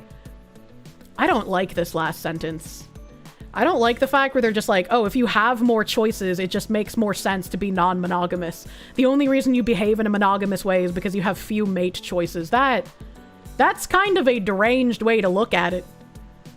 That's really sad. That's like when you talk to somebody who does like polygamy and they're just like, oh, you have to be mature to handle like a polyamorous relationship. And it's like, it's okay if you're not mature enough to handle that. It's like, wow, that's kind of fucked up, you freak. They attacked religion as well. Stupid as hell. Brian Driscoll, an HR consultant who specializes in generational differences, told Newsweek, I think Gen Z just sees the world for what it is. Messy, over-leveraged, and full of broken promises. Maybe that's attributable to youth, but it also strikes envy. So it's no surprise they're rethinking many ways of life, including monogamy. When job security is a myth, housing is out of reach, and climate collapse feels inevitable, why cling to outdated relationship models that don't reflect reality?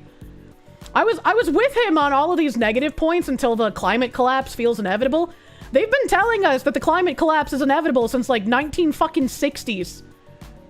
It just hasn't happened, which is why I don't buy into any climate crisis fucking nonsense. HR consultant specializing in generational differences. What fucking degree is this? DEI, probably. You hate that grift is still so strong. True and real. Ongoing generational shifts in attitude toward monogamy and marriage are likely to influence future family structures, policy responses, and social norms in the US. Questioning monogamy isn't a sign of moral decline, it's a sign of honesty, a rejection of a one-size-fits-all solution, in favor of relationships built on consent, communication, and clarity, Driscoll said. That might unsettle people who prefer the illusion of tradition over the work of transparency.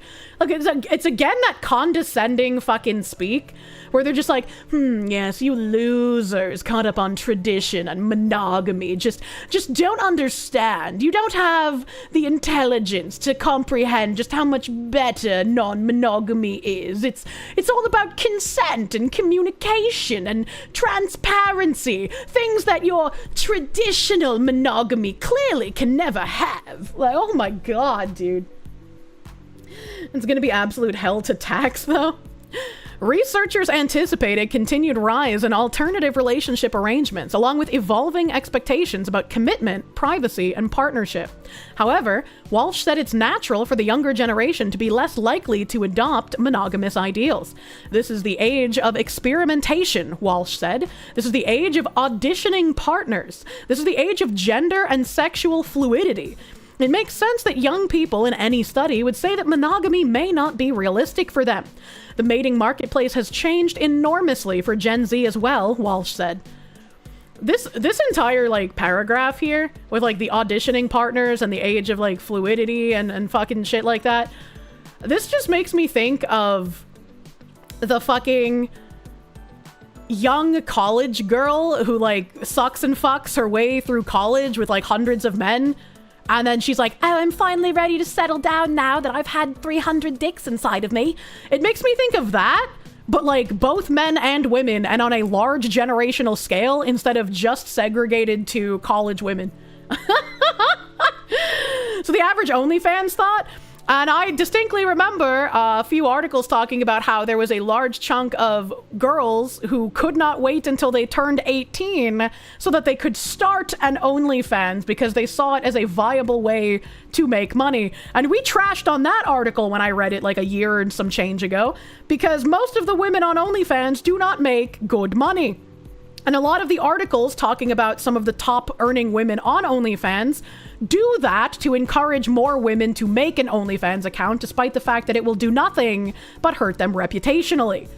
So it's just like, it's all fucking propaganda all the way down, man. I hate it. It sounds like I did bro stuff with my bros and now I'm gaslighting myself into thinking everyone is gay. That's the Cash Me Outside girl. She was 16 when she became an internet meme, and when she hit 18, she immediately opened an OnlyFans and became a millionaire. Yeah, absolutely. It's insane. It's insane. You're not going to be like the Amaranth of the OnlyFans world. There's a much better chance that you're going to be selling your booty hole for the price of a cheeseburger, and you barely get a crack a couple $100 a month. Like it's just like becoming a content creator, right? Like there's no guarantee you're going to get anywhere. It sucks, especially if it's something you want to do, to be told, like, that's kind of unrealistic to hedge your bets on it. But it's like, you gotta be kind of realistic. And it's weird in an article where they're just like, yes, so the Zoomers for non-monogamy because it's just more realistic in the current world. Completely throwing aside anything that might actually realistically go into thinking about these things. You'd rather have the cheeseburger. Dude, I fucking want a cheeseburger now. I've made myself have a craving. The mating marketplace has enormously changed for Gen Z as well. We are seeing an oversupply of successful women in this age and an undersupply of marriageable men for these women. Hey, that's what I said earlier with the other propaganda that fucked us.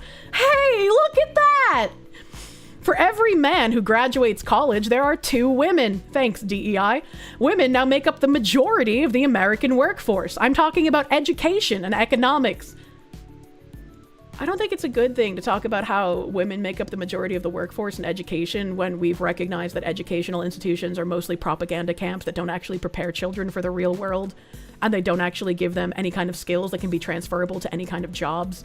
I think this is actually a point against having that many women in the workforce, actually. So, like, I guess thank you for agreeing with me, Mr. Walsh.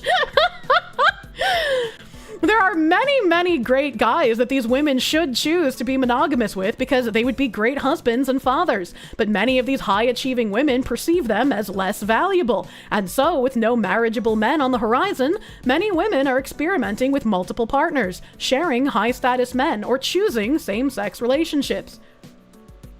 I love men too much to ever choose same-sex relationships. Sorry, Article W. Yeah, I mean, this is like entirely the point that I was making earlier. That like women's suicide rates are skyrocketing. Women's depression rates have already skyrocketed. I don't think they'll ever actually catch up to men, but they are way higher than they've ever been ever. And it's like when women are hard-coded to want a provider, to want a man's man to provide and care for them, but they are the strong, independent career women who cannot find a man who would be a provider based on the job that they have chosen. Like, you've put yourself in a catch-22 here. Like, yeah, there's going to be plenty of good men, but you don't want to go for them because they're not going to be providers. And it's like, it's odd, and I'm sure sometimes when these women go on to date men, they also give these men a bit of a complex, right? Men are hard-coded to want to be providers, to want to be caretakers for their women and their families.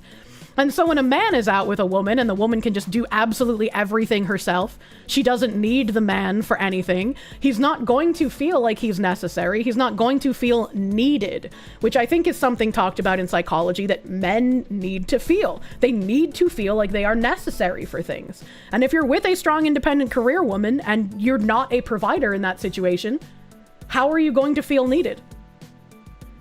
If she can get absolutely everything she needs emotionally, sexually, financially from anyone else, how are you going to feel necessary? It turns into a competition at that point? Yeah. And like I've talked to dudes and they've just been like, you know, I make good money, like I'm making, you know, like low 6 figures and I feel like I'm comfortable and confident in my job and I still have ways to move up in it. But if I were to date someone like you, I would feel like I don't make enough money to provide the kind of life that you should have. And I was like, I don't even know what that means. Like, what do you even mean? Like, I make decent money now from streaming, but I still live like fucking Asmongold, basically. But when you become like a career woman, people just have that, I wouldn't say expectation, but they have that sort of train of thought on you where it's like, oh, she can do everything herself, so what would she need me for? And that gives men a bit of a complex because, again, the biological hardwiring. Personally, wouldn't particularly care how much the woman is making. Now, if she had a ton of debt, that's a red flag. Yeah? And I mean, it's very easy to, like, say that stuff when you're not in that situation, but when it becomes more of, like, a reality of, like, I might, you know, try to build a life with this person, and you think about it, sometimes it can get into dudes' heads. Thanks, modern feminism. You fucking, I hate it, dude. Princess Kirsche, the thumbnail better not be AI. It is AI. A lot of my thumbnails are AI because it's just so much faster to make thumbnails with AI, man. Binary Mind makes a lot of AI thumbnails. excuse is a bit overused because people are trying to live in the same damn city where prices are rising. If you move elsewhere, you can still get decent prices. Yep. You see the GamerSups to put a few EU products up now. Apparently GamerSups is making like an EU shop and an Aussie shop so that people who typically get fucked on shipping, I guess, will have like a lower price point, which I think is really fucking cool. Don't forget to use code Kirsche for 10% off your GamerSups orders. Finally, the source of a great number of divorces are money problems. 100%. I think, again, like when you're going to enter into a long-term relationship with someone, you have to make sure that you are baseline compatible, right? There has to be like some kind of sexual compatibility to ensure that cheating won't happen in the future. There has to be some kind of like financial compatibility. Like you look at money and purchases the same way. Like I wouldn't be able to date a guy that would just make large on-the-fly purchases, right? Like I wouldn't want him to come home and just be like, I bought a motorcycle, because that's like something you have a conversation about, right? I would prefer someone who's like, before we make big purchases, I want to talk about it, I want to have conversations. When I do buy something, you know, I don't want to pay full price if I can help it. Like I'd like to deal search and stuff like that, right? Like I'd like to find someone who is financially compatible with me. Basically do the opposite of everyone on financial audit. True and real. True and real. Hey Kirsche, I bought an RTX 5090 FE. Jesus Christ. Honey, I bought more books I'll never read. Patchouli, thank you. It's also about maturity and more that you just want someone who is exclusively committed to you as you would be to them. Open relationships don't exist. I agree with you. Error 404, thank you. You put off getting married in your 20s because of the military. You're in your 40s now. Been married for a decade plus, multiple kid marriage. It isn't easy. It takes a lot of work and communication from both parties, but it's been worth it. And I think that's another thing that a lot of, I don't want to say like most or anything, but I feel like a lot of people in like my generation and younger generations is they don't understand that relationships aren't all like happy butterflies and rainbows. Like you're gonna have hard times. You're gonna have arguments. You're gonna have periods where like, you just feel like I fucking hate you, and if I look at you right now, I'm going to throw up, right? Like you're going to get into some big arguments and big fights, but it's how you handle those and how you work through them together that will make your relationship stronger. You don't just throw someone away at the first sign of any kind of contention, right? Might as well be flipping coins. That sounds like a normal high school to you, but it's a motorcycle. You don't think a conversation is needed? I'll beat you with the chancla. Your parents decided when they got married that they wouldn't spend more than $25 without consulting each other first. They celebrated 25 years last year. God damn, that's kind of nuts. They're called relationship. Yeah. You gotta have communication, and a lot of people fucking fail at that, and it's sad. Look at this. Look at this. Look at this unfair left-leaning fairness meter on the Newsweek. That's funny. But yeah, again, like don't take any kind of polls and surveys at 100% truth, but I wouldn't say 100% discount them either. Because regardless of what the real numbers are, this is kind of what they're saying they want the generation to be like. It's less this is what the generation is overall, and this is more, this is what we're trying to cultivate them into being. La chancla. No, Kirsche, don't ruin my dreams. I don't want to ruin dreams. Unless you want a polygamous relationship, in which case, fuck you, buddy. Fuck you, buddy. Oh, I wanted to bring up this at the beginning of stream, but we got distracted and I had much better tabs to bring up initially. But we got an update on our favorite fucking weird lady that we followed her saga for a very long time last year. Or maybe it was the beginning of this year. I can't even remember how long ago it happened, dude. What is time? What is time, man? Hawaii woman Hana Kobayashi breaks silence months after controversial disappearance. Hana Kobayashi's father died after traveling to California to search for her. They put that very blandly. He killed himself. He committed suicide after he went to try and find his daughter.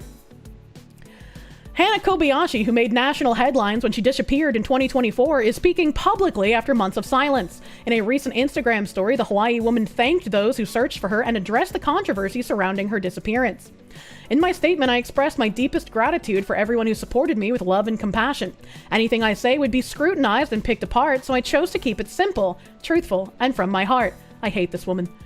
In November 2024, Kobayashi disappeared after flying from Maui to Los Angeles International Airport. Butter dog! Holy shit, this has a continuation. I know! I never expected to hear about this woman again!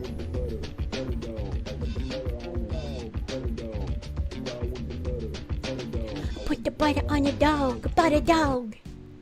The actual study just shows that nearly half of people claiming to be Gen Z that use a website known for degeneracy think this. Imagine using the website for the degeneracy. I kind of wonder what the overall numbers for Ashley Madison are in general. Because, like, even on regular dating apps, you see a ton of people who are just like, yeah, you know, I'm looking for a third for our throuple and shit like that. So, like, considering how widespread it is on regular dating apps, I'm wondering what makes people specifically flock to Ashley Madison. A majority are men, Kirsche? Don't make me depressed. Bunya!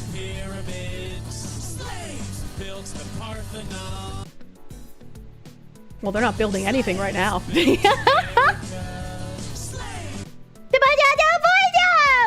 stream element? Do do do do. Do do do do. Bunya! Thank you, NP153 Garlics! I'm sorry my slaves have been so broken recently. So broken, slaves. Thank you, NP153 Garlics. Here's today's ritualistic offering. Please continue to bless us with your arcane knowledge. Also, whatever happened to White Woman Wednesdays? You liked the White Fox Woman Wednesdays? I don't know. I'll have to ask Fillion if we can get a fucking White Woman Wednesday. Get some fucking bottomless sangrias for the day, you know? Bunya. And Mr. Where's my butter doggo? Sorry, Stream Elements is still not working. I'm gonna beat them with a chonkla, man. It's gonna happen. Ah, no. Ty Jack, thank you. Thank you for the butter doggos. Thank you for the butter doggos, Ty Jack. Why is Mike Hunt so hard? I feel like this is supposed to be like a weird phrase, but thank you for the 100 biddies.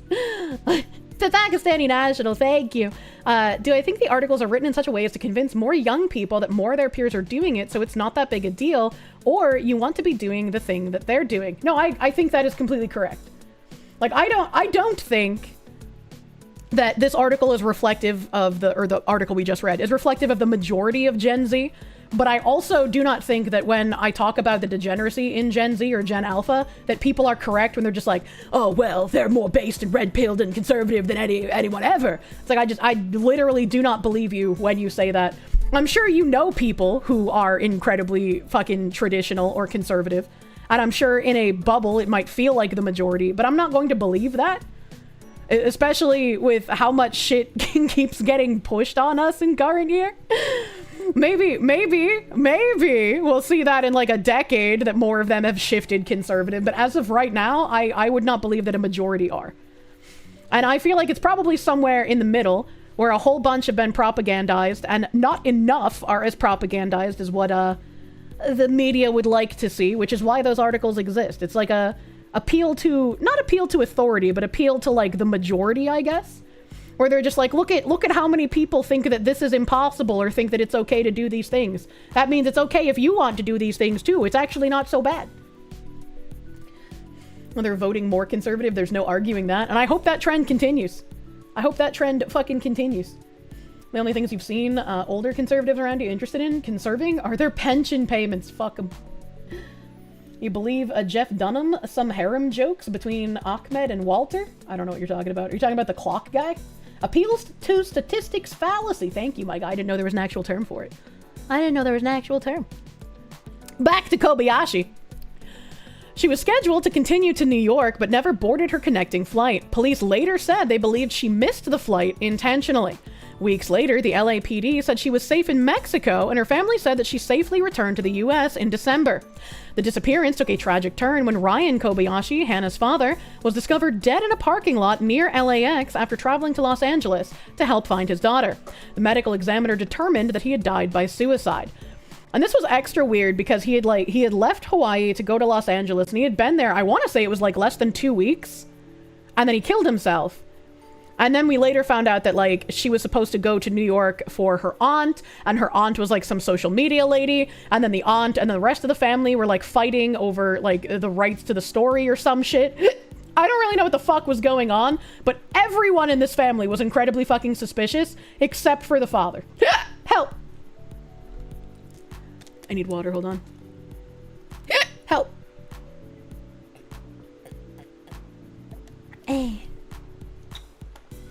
Beautiful.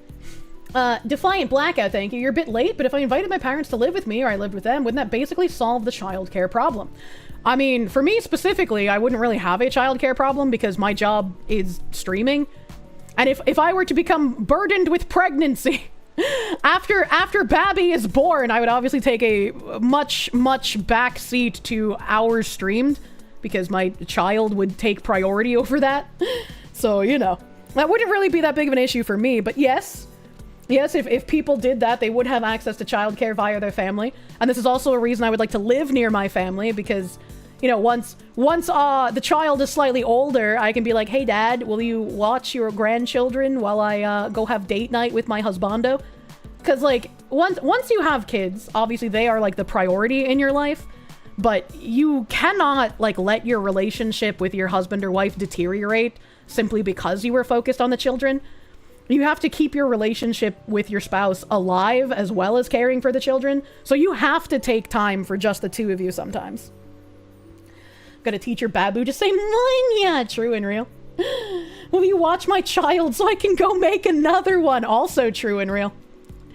The case sparked intense public debate, with some people questioning Kobayashi's actions. One Instagram user, Gina East Meets West, commented under Kobayashi's recent post. Seek help, they said. Your selfish and immature behavior cost your dad's life, put your family through immense suffering, and cost public resources. Not once did you take any sort of accountability. She did not reply to this comment. Of course she didn't, because she's a narcissistic cunt. Another user asked Kobayashi why she didn't attend her father's funeral. We feel like we were fighting for nothing, they wrote.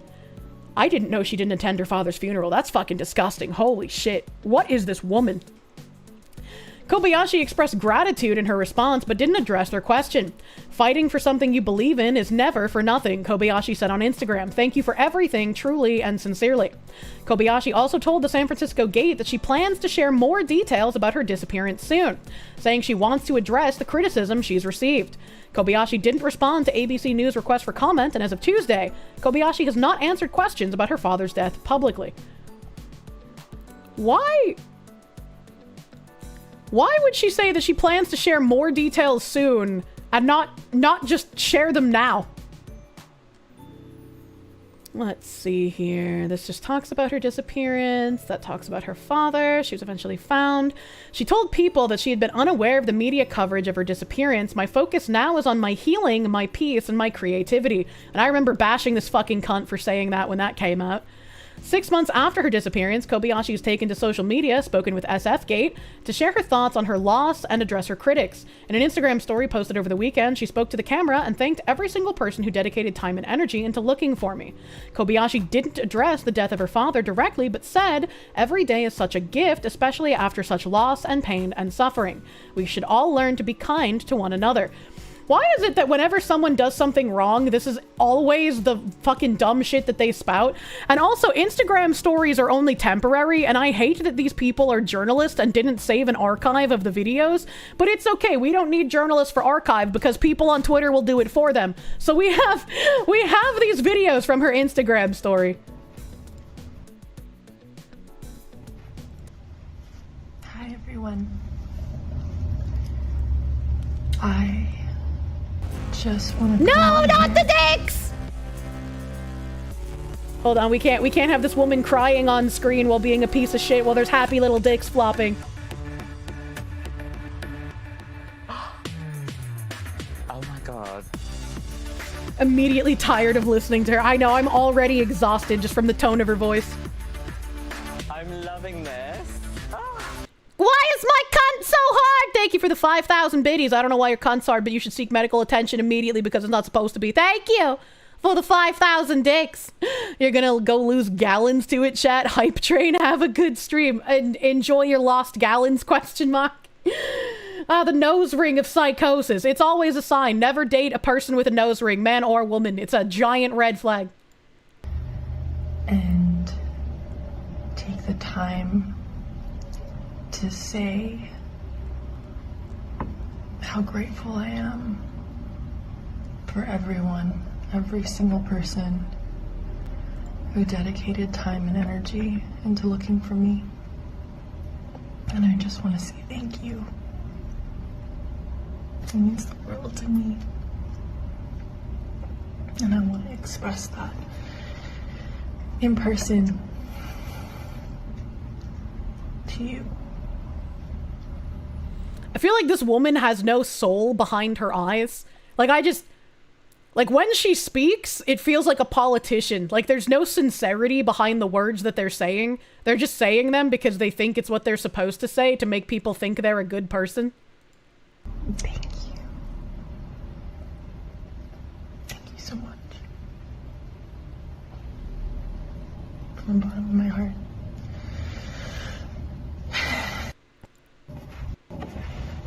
Every day is such a gift.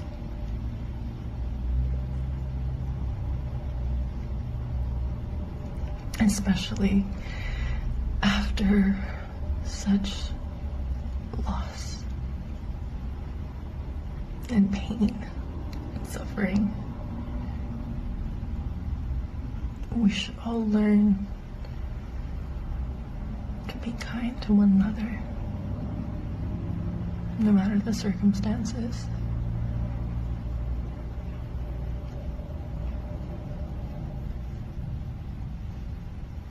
And cherish every single moment that we can.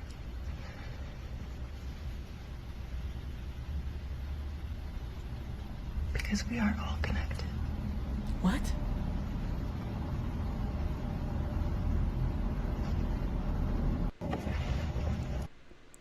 I have a burning hatred for this woman.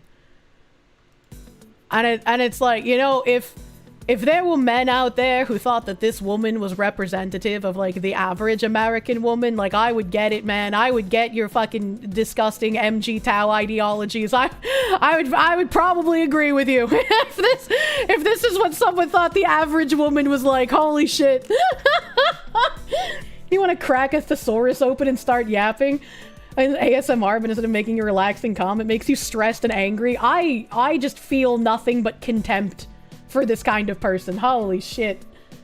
She doesn't believe a single word of what she's saying. If she did, she would not be speaking like this. It's insane. Like, I can understand speaking slower and more intentionally when you're trying to, like, make sure you don't fuck up and say something in, like, a weird way.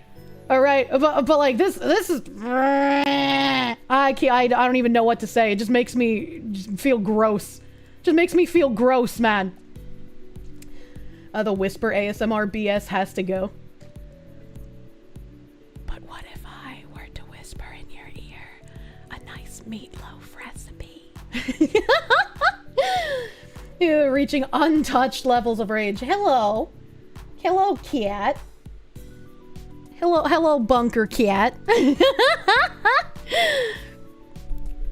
You're on board for that. You do not enjoy ASMR? No, thanks. You need a shower now. Yeah, I got a bunker cat. It's here to kill rats. I wish I was joking, but no, that's true. I saw it with a rat in its mouth the other day. Weed whacker, Foxu. Oh my god. You would do anything for meatloaf? I would do anything for love, but I won't do that. Where were we in this article? Cat, please don't put your butthole on me. Kobayashi expressed gratitude in her response, but didn't address the question. I actually finished reading this article. I didn't remember that. I thought I pulled up the video in the middle of reading it, but no, I guess, you know. Wait, it was this one. It was this one I pulled it up in. Hello.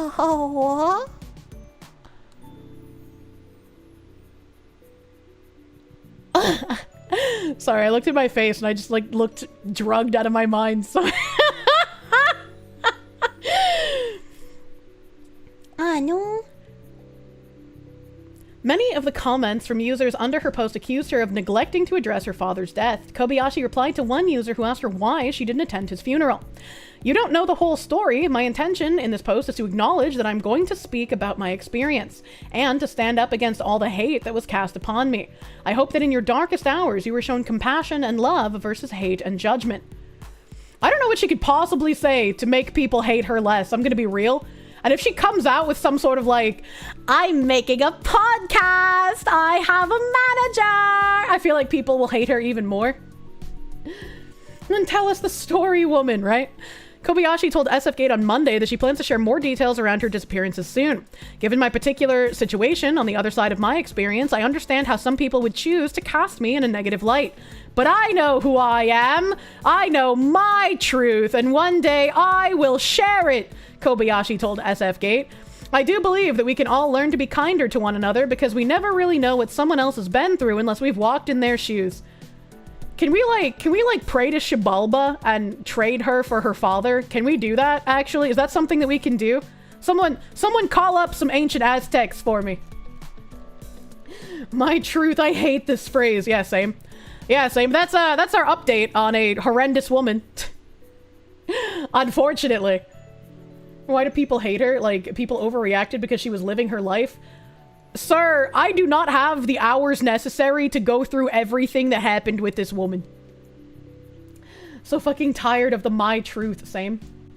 My truth, I'm gonna make this all about me instead of acknowledging the shitty thing that I did. Yeah, exactly. Exactly. Did your dono not go through? Oh, I thank you for the 5,000 dicks. If you did something after the 5,000 dicks, it has not shown up. Could be that Stream Elements is delayed. It could be that your payment processor hates you and blocked it. I don't know, man. Love over hate, my truth. Did she ask ChatGPT? The word makes my hackles stand up. Hackles! What is a hackle? I'm trying to refresh my Stream Elements because it's literally broken right now.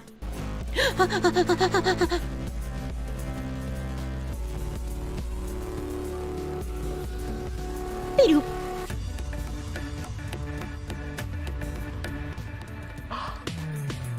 A hackle is the hair on the back of your neck. I didn't know they had a specific name for the hair on the back of your neck.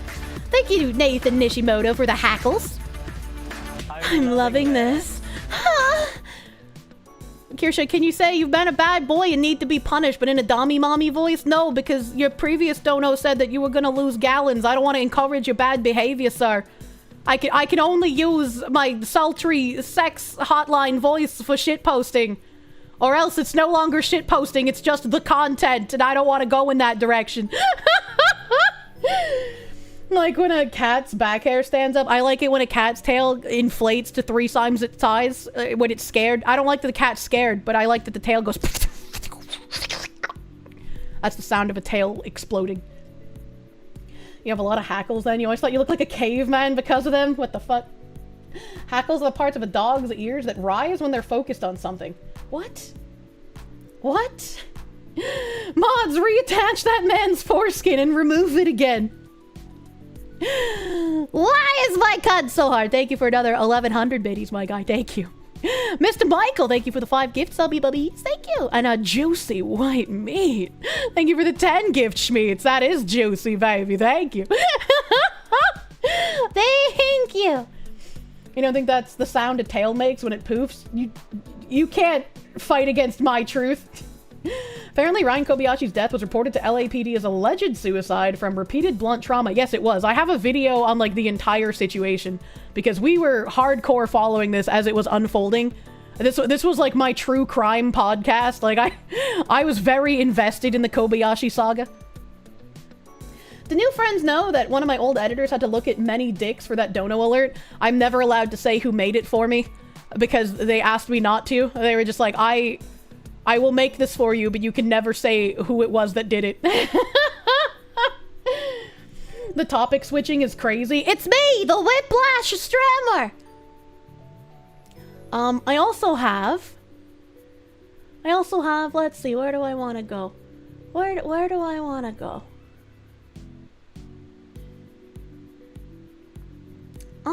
I guess we could start in on some of the... Oh, wait.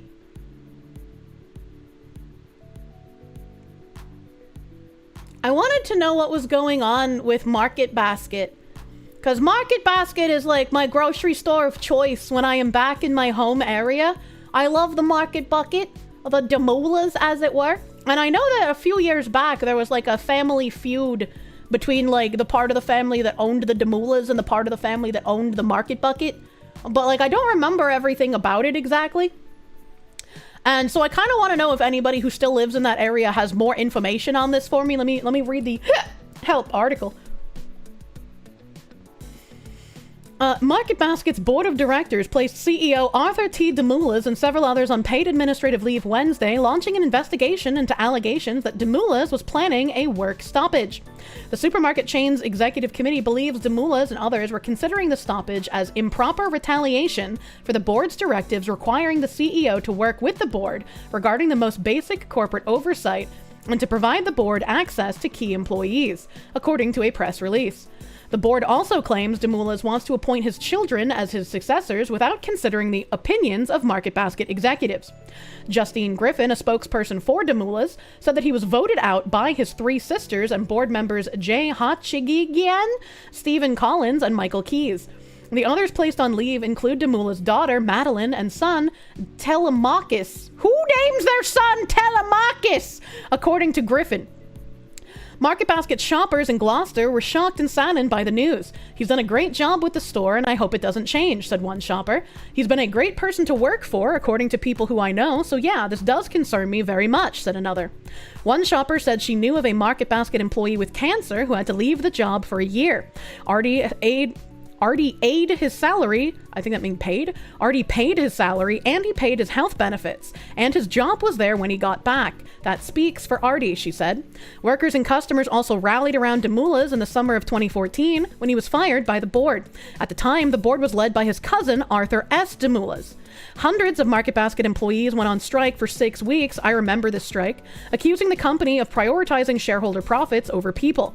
The protest led to millions in losses for the company before Arthur S. and the board finally agreed to sell a majority stake to Arthur T., reinstating him as the CEO and ending the strike. Griffin called the current investigation into Demoulas a farcical cover for a hostile takeover. Under Mr. Demoulas' leadership in December of 2024, the company paid off $1.6 billion in debt that financed the purchase of the company in 2014. The company is currently operating at its peak performance, Griffin said. In their press release, the board said Market Basket will continue to provide its customers superior products and service at prices they have come to expect. So the board is getting revenge. Yeah, so I'm kind of interested in what is going on here, because it seems like most people want Arthur to be the owner and want him to be able to steer the direction of the company. But it seems like other people in the Demoulas family, much like in 2014, kind of disagree with the way that he runs things, despite people who are outside of the board of directors being happy with the way he runs things. So I haven't been in Mass and New Hampshire for quite a while, other than visiting my family, so I am not all on the up and up of the issues with the Demoulas family right now. Is this some sort of like hostile takeover by the board of directors? Is Arthur being like unfairly fucking targeted here? Because we've also read about other hostile takeovers from the board of directors in regards to DEI nonsense when it came to like enthusiast gaming, for example. And so I'm wondering, right, I don't want to dive headfirst into supporting something that I don't know the entire story about, but I have always loved Market Basket. I remember everybody being incredibly upset with the state of people trying to oust Artie back in 2014. I remember when the Market Baskets were all closed because the employees were striking. I lived very close to a Market Basket, and so we had to travel a pretty distance to get groceries for a while. I'd like to introduce my sons, Arthur and Arthur. And so it's like, I don't know, this would be something that I would want to, if I could figure out a way to support, if Arthur is not doing anything nefarious here. But I would need more information. I would need more information on this. You telling me DEI is a weapon for power, not a genuine movement? I know, right? It's crazy. Do they sell pickles? They do sell pickles at Market Basket. It's the same thing that it was the last time around. Oh, some things never change. Trying to make our profits linear instead of exponential. Bored, probably. RDT is good people. Yeah, I have never heard a single complaint about him from anyone when I lived up there still. But it's like, if I could figure out some way to help, I would absolutely love to, because again, buy local, support local. I am huge on that fucking train. And this Market Basket's about as local as it gets for where I lived. Does Market Basket have rotisserie chicken? They do. The bakery in particular at Market Basket must have gained you 10 pounds. Dude, their bakery fucking goes hard. You'd bet money there's an offer to buy them and the board wants it to go through and already is holding it off. Market Basket's bakery is so good. It is. It is good. DEI being a weapon for power isn't surprising. The fact that so many people fall for it is the truly surprising thing. Yep. It does sound like the hostile takeover is probably for ass to mouth ESG. I don't know what the reasoning would be. It could just be, right, like one part of the family wants more money dollars and Artie is just like, I want this to continuously be for the locals instead. Market Basket has 1990s prices. They have 1990s advertisements on the windows still. I don't mean like they're from the 90s. I mean like they're graphically designed like they're from that era, and I fucking love that shit, dude. Like Hy-Vee up in the Midwest. I've never heard of Hy-Vee. You made another indoor small apartment burger? I want a burger, man. If I can guarantee the board is trying to sell the shop to Kroger. Ugh. Ugh. You'll take your wins where you can. As someone who works for a company that's owned by shareholders including BlackRock and Vanguard, you don't really care about the board or the shareholders. The music is stuck in the 90s. You have a Hy-Vee near you, it's decent. You would never have any business you make public. You had a burrito today? I haven't had a burrito in a very long time, man. You love the Fat Files vids? I don't know what that is. Can confirm you worked at Hy-Vee? I've never heard of them, never seen one. Not Kroger, that's a shit conglomerate. Yeah, this is something I would like to learn more about. I don't know if anybody still living there has more information, but if you do, please disseminate to me. Because this is something I would like to potentially throw my hat in the ring for if I can be of any help somehow. Does Kirsche like the realm of heaven's magic? I don't know what that means. Hy-Vee has more than 4 kinds of cheese. Very fancy. I love cheese. Help. Aldi is the patrician's choice. I actually don't like Aldi. I went to Aldi a handful of times when I first moved to Georgia, and they felt like very like I could get higher quality items at like the Dollar Tree kind of way. You shop at Kroger, you know it's hated, but they have the best food delivery. You better watch your mouth when you speak on Aldi. I don't know, man. It depends on the location, maybe. Aldi's overrated, but you may be spoiled with very cheap local places. It's possible that I just had like a really bad Aldi near me. That's very possible. It looks like something that moved into an... Yeah! It looks like something that moved into an old Piggly Wiggly, right? Like, it just looks like really fucking bottom of the barrel, low concentrate items that you're paying more than you ever should for. Aldi's nuts. What the fuck? Aldi's pizza is such a great deal. I wouldn't know. Did I see James O'Keefe get James Hogg to admit Jill Biden? I did. I have that in a tab somewhere as well. I have that in a tab somewhere. Do I have? Yeah, I think it's this one. Undercover meeting with David Hogg. I think you said his name was James, but his name is David. The David Hogg. Feral Potato Fluid. Thank you for the 5 gift schmeats, my dude. Thank you. Thank you. Undercover meeting with DNC leader David Hogg reveals who really ran the Biden White House. I don't know why you would say this out loud. I don't know why you would say this. There's my background music. Yes, nice to meet you. Yeah. Off the record, of course. Foundational question for me is like, how corrupt is the DNC if so many people knew, or few people knew about Biden? Well, the president of the United States. I mean, I think the fact of the matter is the DNC is always going to be like a campaign arm of the president, ultimately. The bigger issue was like the inner circle that was around Biden. Are they filming this where there's a razor blade on the wall behind this guy's head as some sort of like ominous foreshadowing? That's it. And I can't stress to you enough. Like Joe Biden's chief of staff. Like having hello, computer? Why did you just bring up? Okay, that was weird. Power. Joe Biden? Joe Biden's chief of staff. That was like an open secret at that point. Like, I would avoid them. Like, he was scary. What was his name? Anthony. I've never seen him. Exactly. What do you mean? He's like a shadowy, like, Wizard of Oz type figure. That's what made him so, like... I knew how he looked, but like, the general public wouldn't know how this man looked. Yeah, I've never even heard his name. He wielded an enormous amount of power, and I can't stress to you how much power he had at the White House.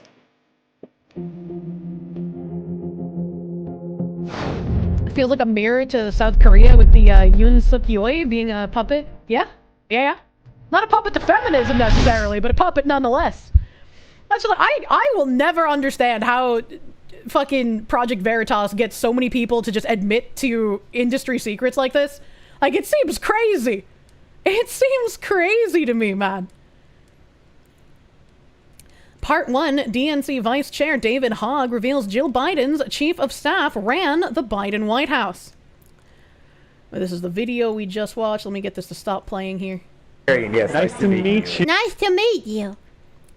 Project Veritas released part 1 of an explosive undercover investigation revealing shocking truths about who truly controlled the Biden White House. Through covert meetings with David Hogg, vice chair of the Democratic National Committee, and Detarian Jones, former staffer in the Biden White House Office of Digital Strategy, Veritas uncovered a web of influence centered around Jill Biden's chief of staff, Anthony Bernal, and a tight-knit inner circle. In a candid on-camera admission, Hogg said Jill Biden's Chief of Staff, chat, I'm losing my mind in the bunker. Anthony Bernal had an enormous amount of power, emphasizing that the bigger issue was the inner circle that was around Biden. These revelations point to a hidden power structure that operated behind the scenes, raising questions about transparency and accountability in the Biden administration. Detarian Jones, who worked directly in the Biden White House, described Bernal as a shadowy Wizard of Oz type figure who wielded an enormous amount of power. Jones admitted to avoiding Bernal, calling him scary, and noting that his influence was an open secret among staff.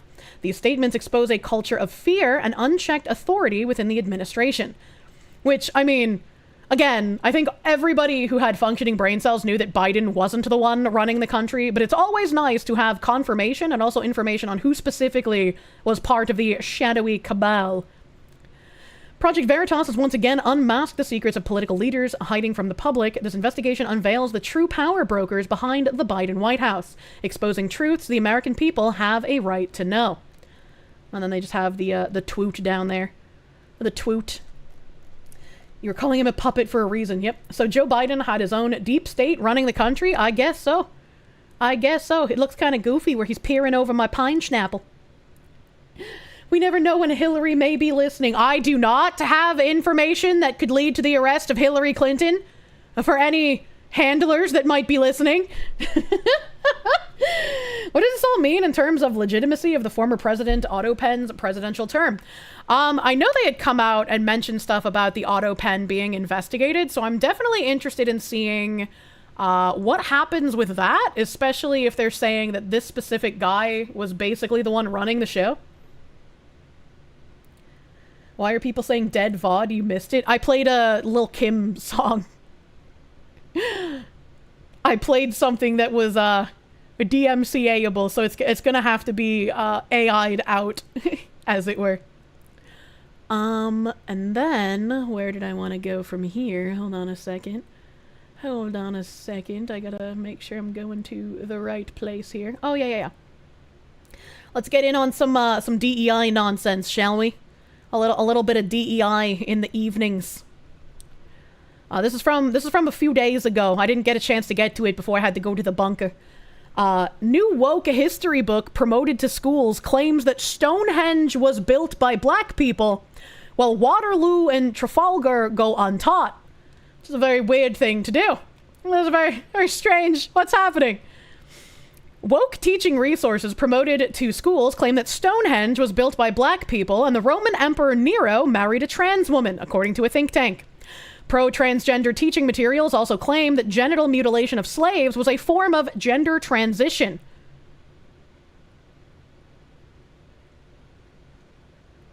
Wasn't the genital mutilation of slaves to prevent them from raping the noble women that they were servants for the most part? What do they mean by this? Eunuchs are not trans. But landmark British victories, such as those at Waterloo and Trafalgar, go largely untaught, with research suggesting as few as 1 in 10 schools include them in the curriculum. But anti-racist history is real history. It's not what the conservatives say it is. We're just teaching real things.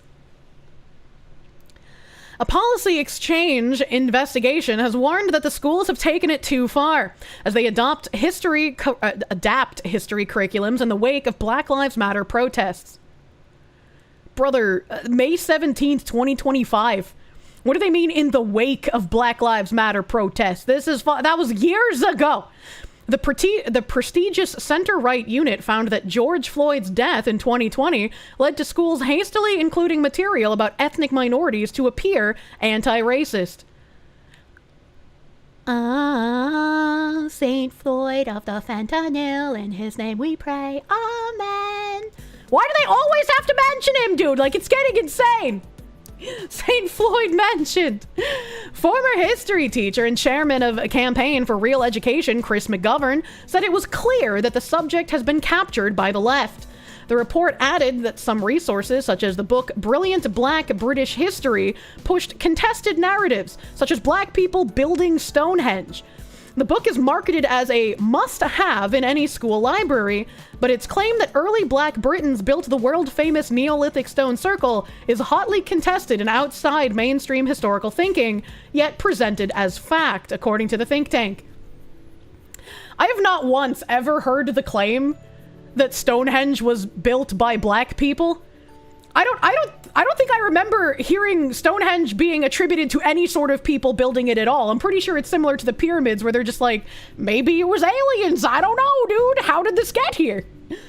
The famous early black people that made the world.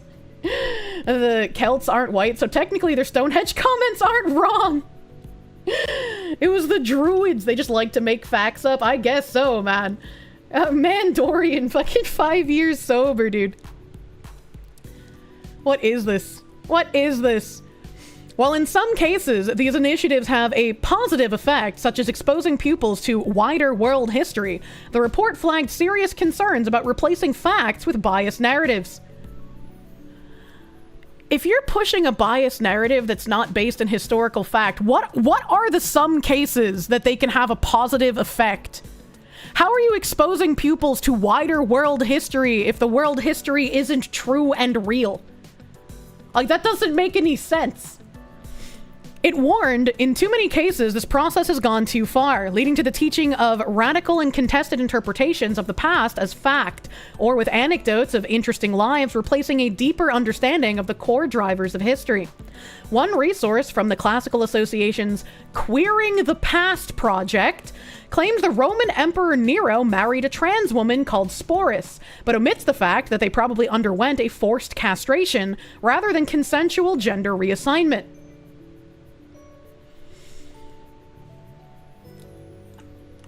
I need to look up what Queering the Past project is. It's so exhausting.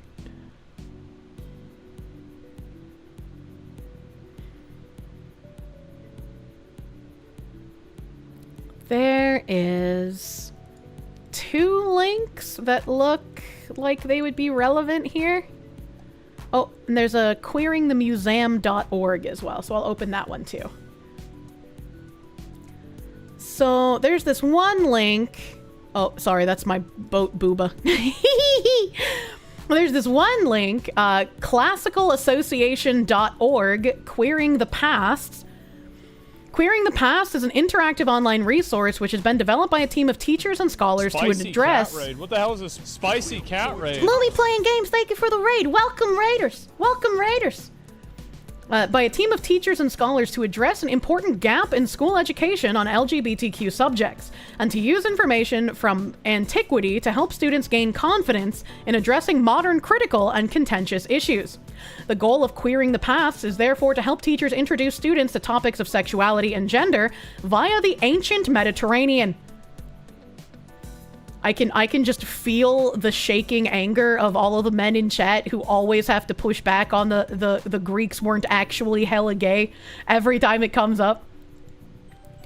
Teachers and students can use these ebooks, lessons, and activities to explore LGBTQ+ identities and issues in a range of subject lessons such as English, history, and classics, as well as relationships and sex education, known as RSE.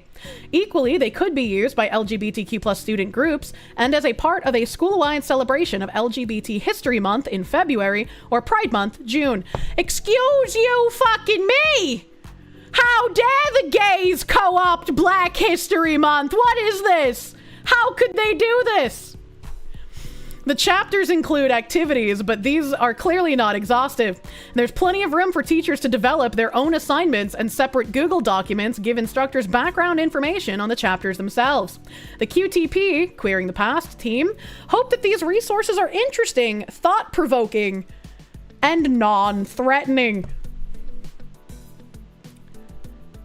If these were actual, like, historical facts and things in history that you were just wanting people to learn about because they were real and true and actually happened, why would you need to add non-threatening to the end of your resources for teachers?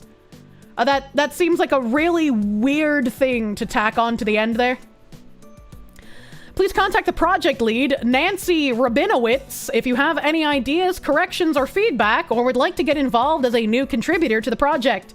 The project was supported by the CA and the Society for Classical Studies, as well as the Archive of Performance of Greek and Roman Drama. I don't like how Chapter 1 is Sappho. I know Sappho was like an actual figure, but whenever I hear about like sapphic lesbian shit, I always just think of like they're always like the crazy ones, right? Like wasn't there like that Sappho furry person who had like really weird shit in their past as well? Erase all of it. Another thing you hate is that they're getting rid of AD and BC. Wait, are they? Why? Why? Who were the Amazons? Were they something that Greeks imagined? Stories designed to reinforce their ideas about the traditional gender roles played by men and women in society? Or were they invented to strengthen xenophobic stereotypes about foreigners? Or were they based upon historical warrior women? Chat, they're gonna ruin the Amazonian woman warriors for us. How could they do this? Chapter 4, Ancient Mesopotamia. Non-binary gender in ancient Mesopotamia.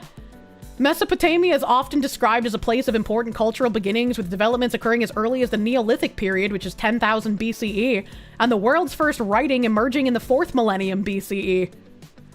Brother. Brother. But my death by Snoo Snoo. Death by Snoo Snoo is more real than anything written on this page.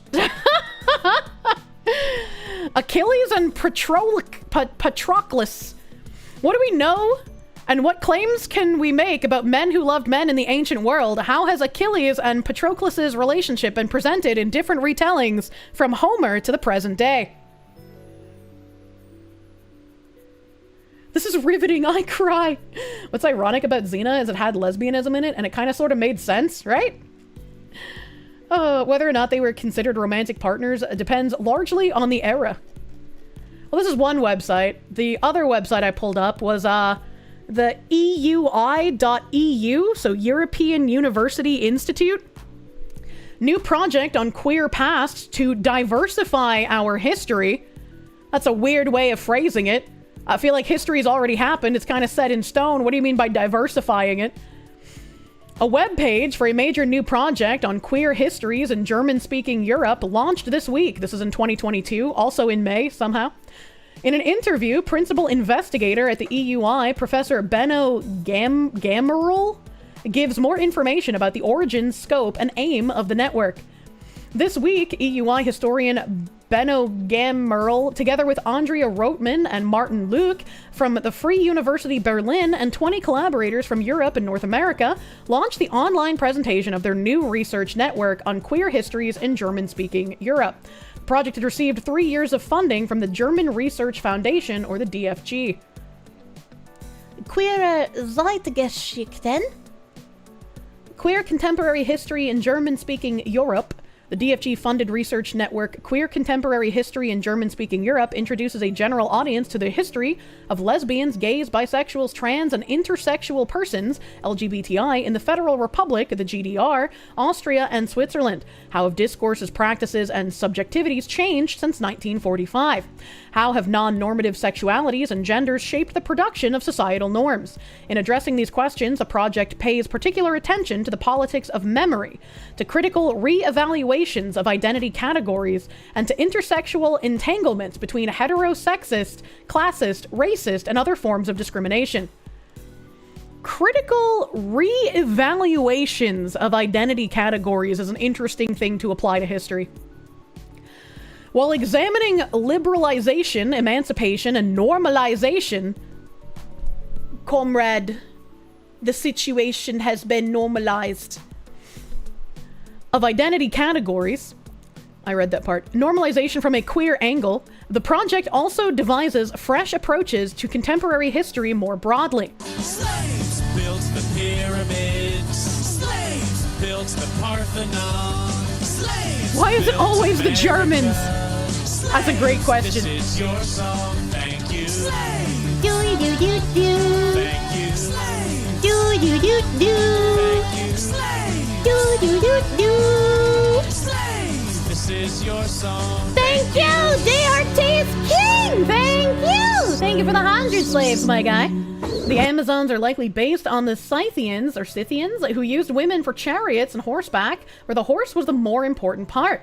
Also, why Achilles sat out most of the Iliad is because he caught the feels for a Trojan slave woman, and then Agamemnon stole her. See, you can't lie about history when there's so many men that think about it constantly. What is DRT?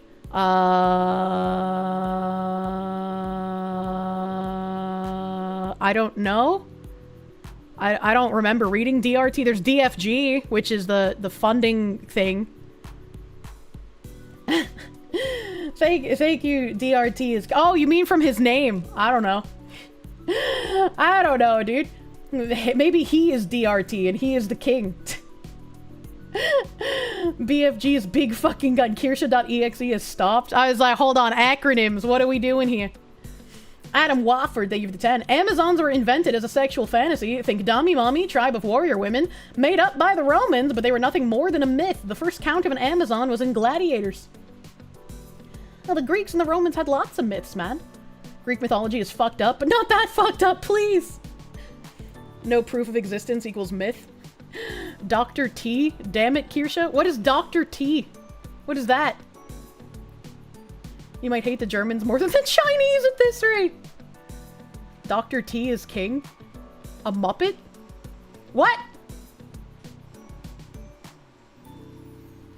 Dr. T is king? Dr. Thunder? I don't know what that means. Who's Dr. T? This reminds me of like MRT Lexify all over again, where I would just read it as like Mr. T Lexify, but apparently that's not how I'm supposed to read it. It's a soda? What? A DRT is king, thank you. Dr. T is king. It's from you playing Super Smash Brothers Melee. Oh. But what if I like saying DRT? DRT is king is actually Dr. T is king. Fuck! Dr. Thunder is a Dr. Pepper knockoff. Fucked up in the crib sipping Dr. Parky. There was a Muppet named Dr. Teeth? What the fuck? What the fuck? In an accessible format, 3 volumes on spaces, identifications, and political strategies, respectively, will discuss inspiring research on recent queer history. The DFG network is administratively located within the Working Group for History Education at Freie Universität Berlin.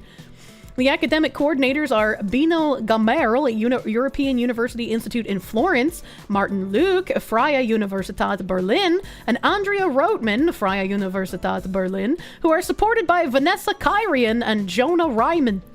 I don't know who any of these people are. We'll scroll down under the stream and click donate picture link. Oh yeah, that's for the stream elements, Linku. My mods can sometimes post a link in the chat as well. I don't know what the command is for that. I don't know what the command is. Back to this. That was just reading what that research network was. What does this research aim to contribute? It may surprise some, Gamerl notes, but an overview on queer contemporary history does not yet exist.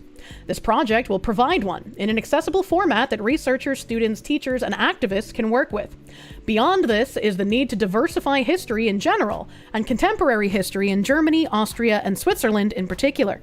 More and various voices should join the choir that hums the melodies which make up our cultural memories. That's still a really weird way to phrase it. Right, like if there are like real and true stories that are out there and just aren't told en masse, like yeah, fucking bring them out there. Right? Like, I want to hear as much as humanly possible about historical events. But, like, if you're having to, like, rework identities and, like, rename people as gay when they were not, and then, like, try to shoehorn in stuff that doesn't make any sense, I feel like doing that is just, like, a disservice to everyone. Have a historical amount of dicks. Moinya! Oh my god.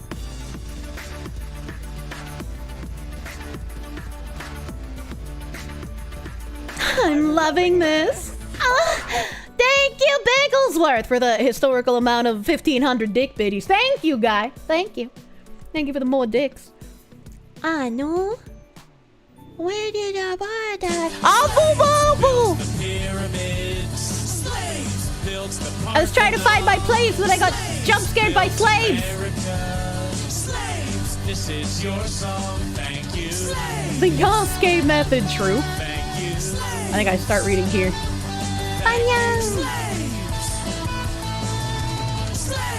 This is your song, thank you. Thank you! Why is my cunt so hard? Thank you. Thank you. How much to react to Chaotic Good Barbarian by Dungeon Soup? I don't know what that means! I don't know if that would even be something safe to play on stream, or even what it is. Would it even be interesting? I don't know, man. Whenever people say barbarian, I just think of Dave the Barbarian, because it's got that fucking song, the barbarian, barbarian, that just like sticks in your head forever. Your neighbors have to be having weird thoughts about the sounds coming from your apartment. Internet Zen Master, thank you. Will provide one. In other words, historical revisionism. Thanks, I hate it. Thanks, I hate it.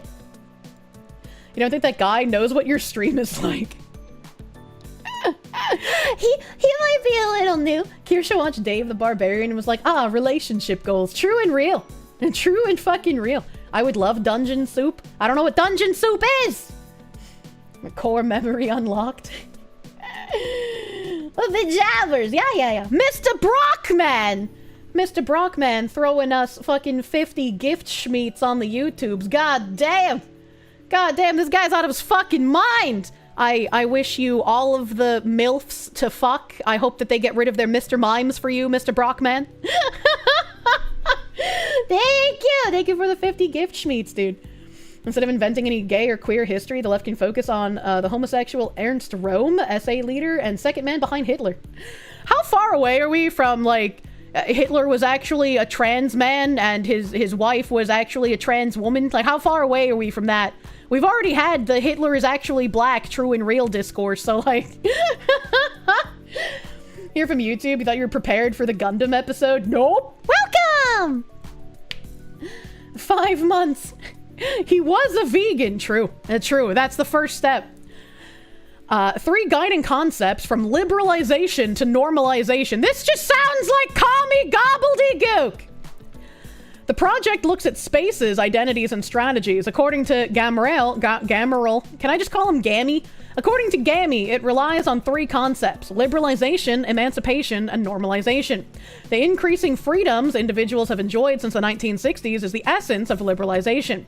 Yet the experiences of the LGBT people during this period include numerous setbacks and contradictions. Network member Craig Griffiths has pinpointed the ambivalences of gay liberation, how brazen and how restrained people were at the same time. With reference to the second concept, we look at other groups who have supposedly been on the road to emancipation. Women, people of color, the disabled, and economically disenfranchised folks. Intersectionality is the key word here. That is some commie gobbledygook.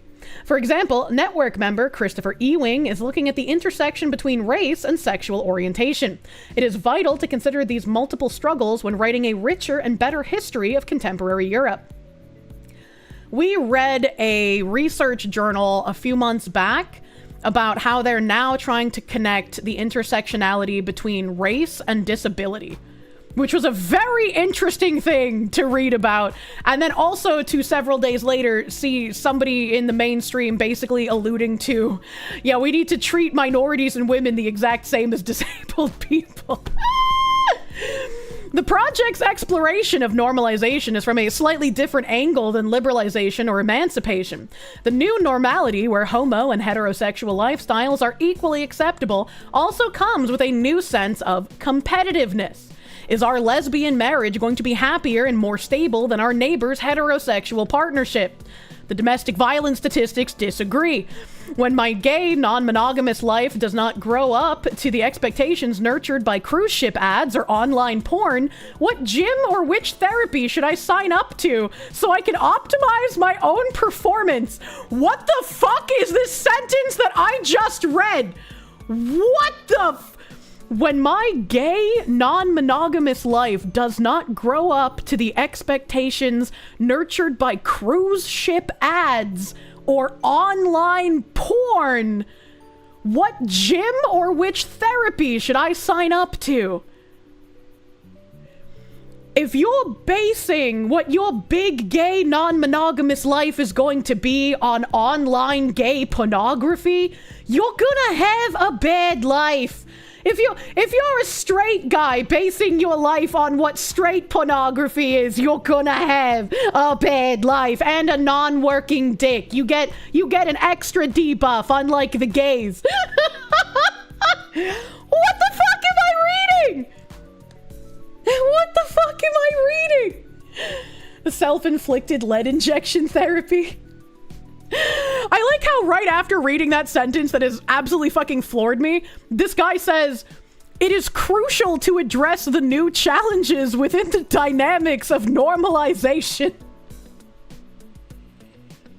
The more we read, the more the commie gobbledygook soaks through, baby. The research will draw on a variety of sources, from text and photographs to material objects, for example, condoms and sex toys, to interviews. What? Many team members work with oral history interviews, which Gammy notes are especially rewarding and productive. And also not exactly the most accurate?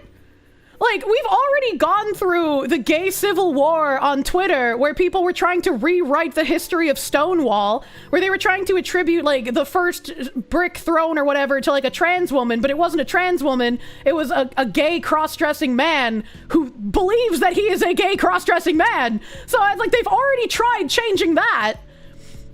The relationship between the historian and her sources changes once those sources can talk back.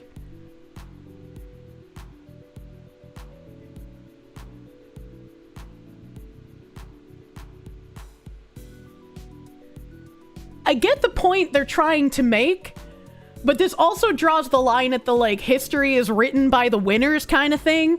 And if you're only getting the story from one person, it's very likely they're not telling the full story. Can we have the DDR back? You heard necromancy. I wish we were talking about necromancy. Maybe if we gave necromancy to India, there'd be less cases of necrophiliac rape. If you have necromancy and you bring a corpse back to life, does it have the ability to consent, actually, now that I just thought about that? My original thought was that if you brought the corpses to life, they could fight back from being raped, but what if they just consent after you bring them to life? I had to, chat. There would be more Indians. What the fuck? The relationship between the historian and her sources changes once those sources can talk back. This method also gives responsibility to researchers for how they deal with the persons whose stories they analyze, something absolutely crucial, not just for queer historians. Why do they have to be queer historians? Can't they just be regular historians? Because, like, if queer history is just a part of history, you don't have to specify that it is queer history. When you give it that, like, modifier at the beginning, it makes people look at you incredulously and be like, well, are you actually telling me the truth, or did you do something fucky-wucky here?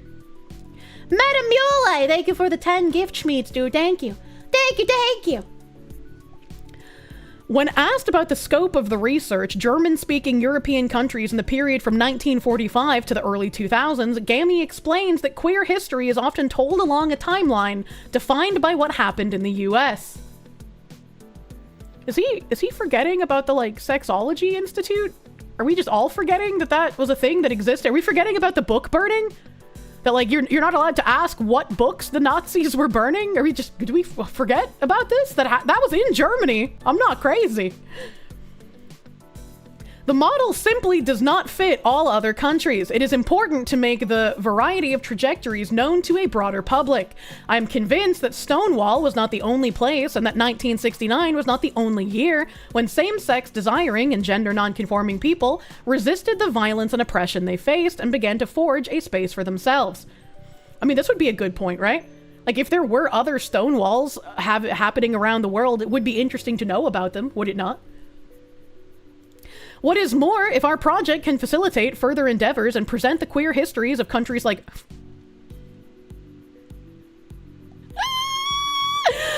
If our project can facilitate further endeavors that present the queer histories of countries like Russia, Turkey, Egypt, or South Africa in a comprehensive and more visible format, that would of course be absolutely fabulous. Why did they pick those 4 countries specifically? What the fuck? USAID, is that you? Oh my god, dude. It is notable that within the project's geographical scope, there was and is a wide variety of experiences. Most research is done on West Germany, while other places hardly receive the attention they deserve. Austria, for example, is special as it was one of the few countries in the world where female homosexuality was criminalized. And one of the most influential and longest-running homosexual magazines of all time, Der Kreis, was published in Switzerland. I got some questions.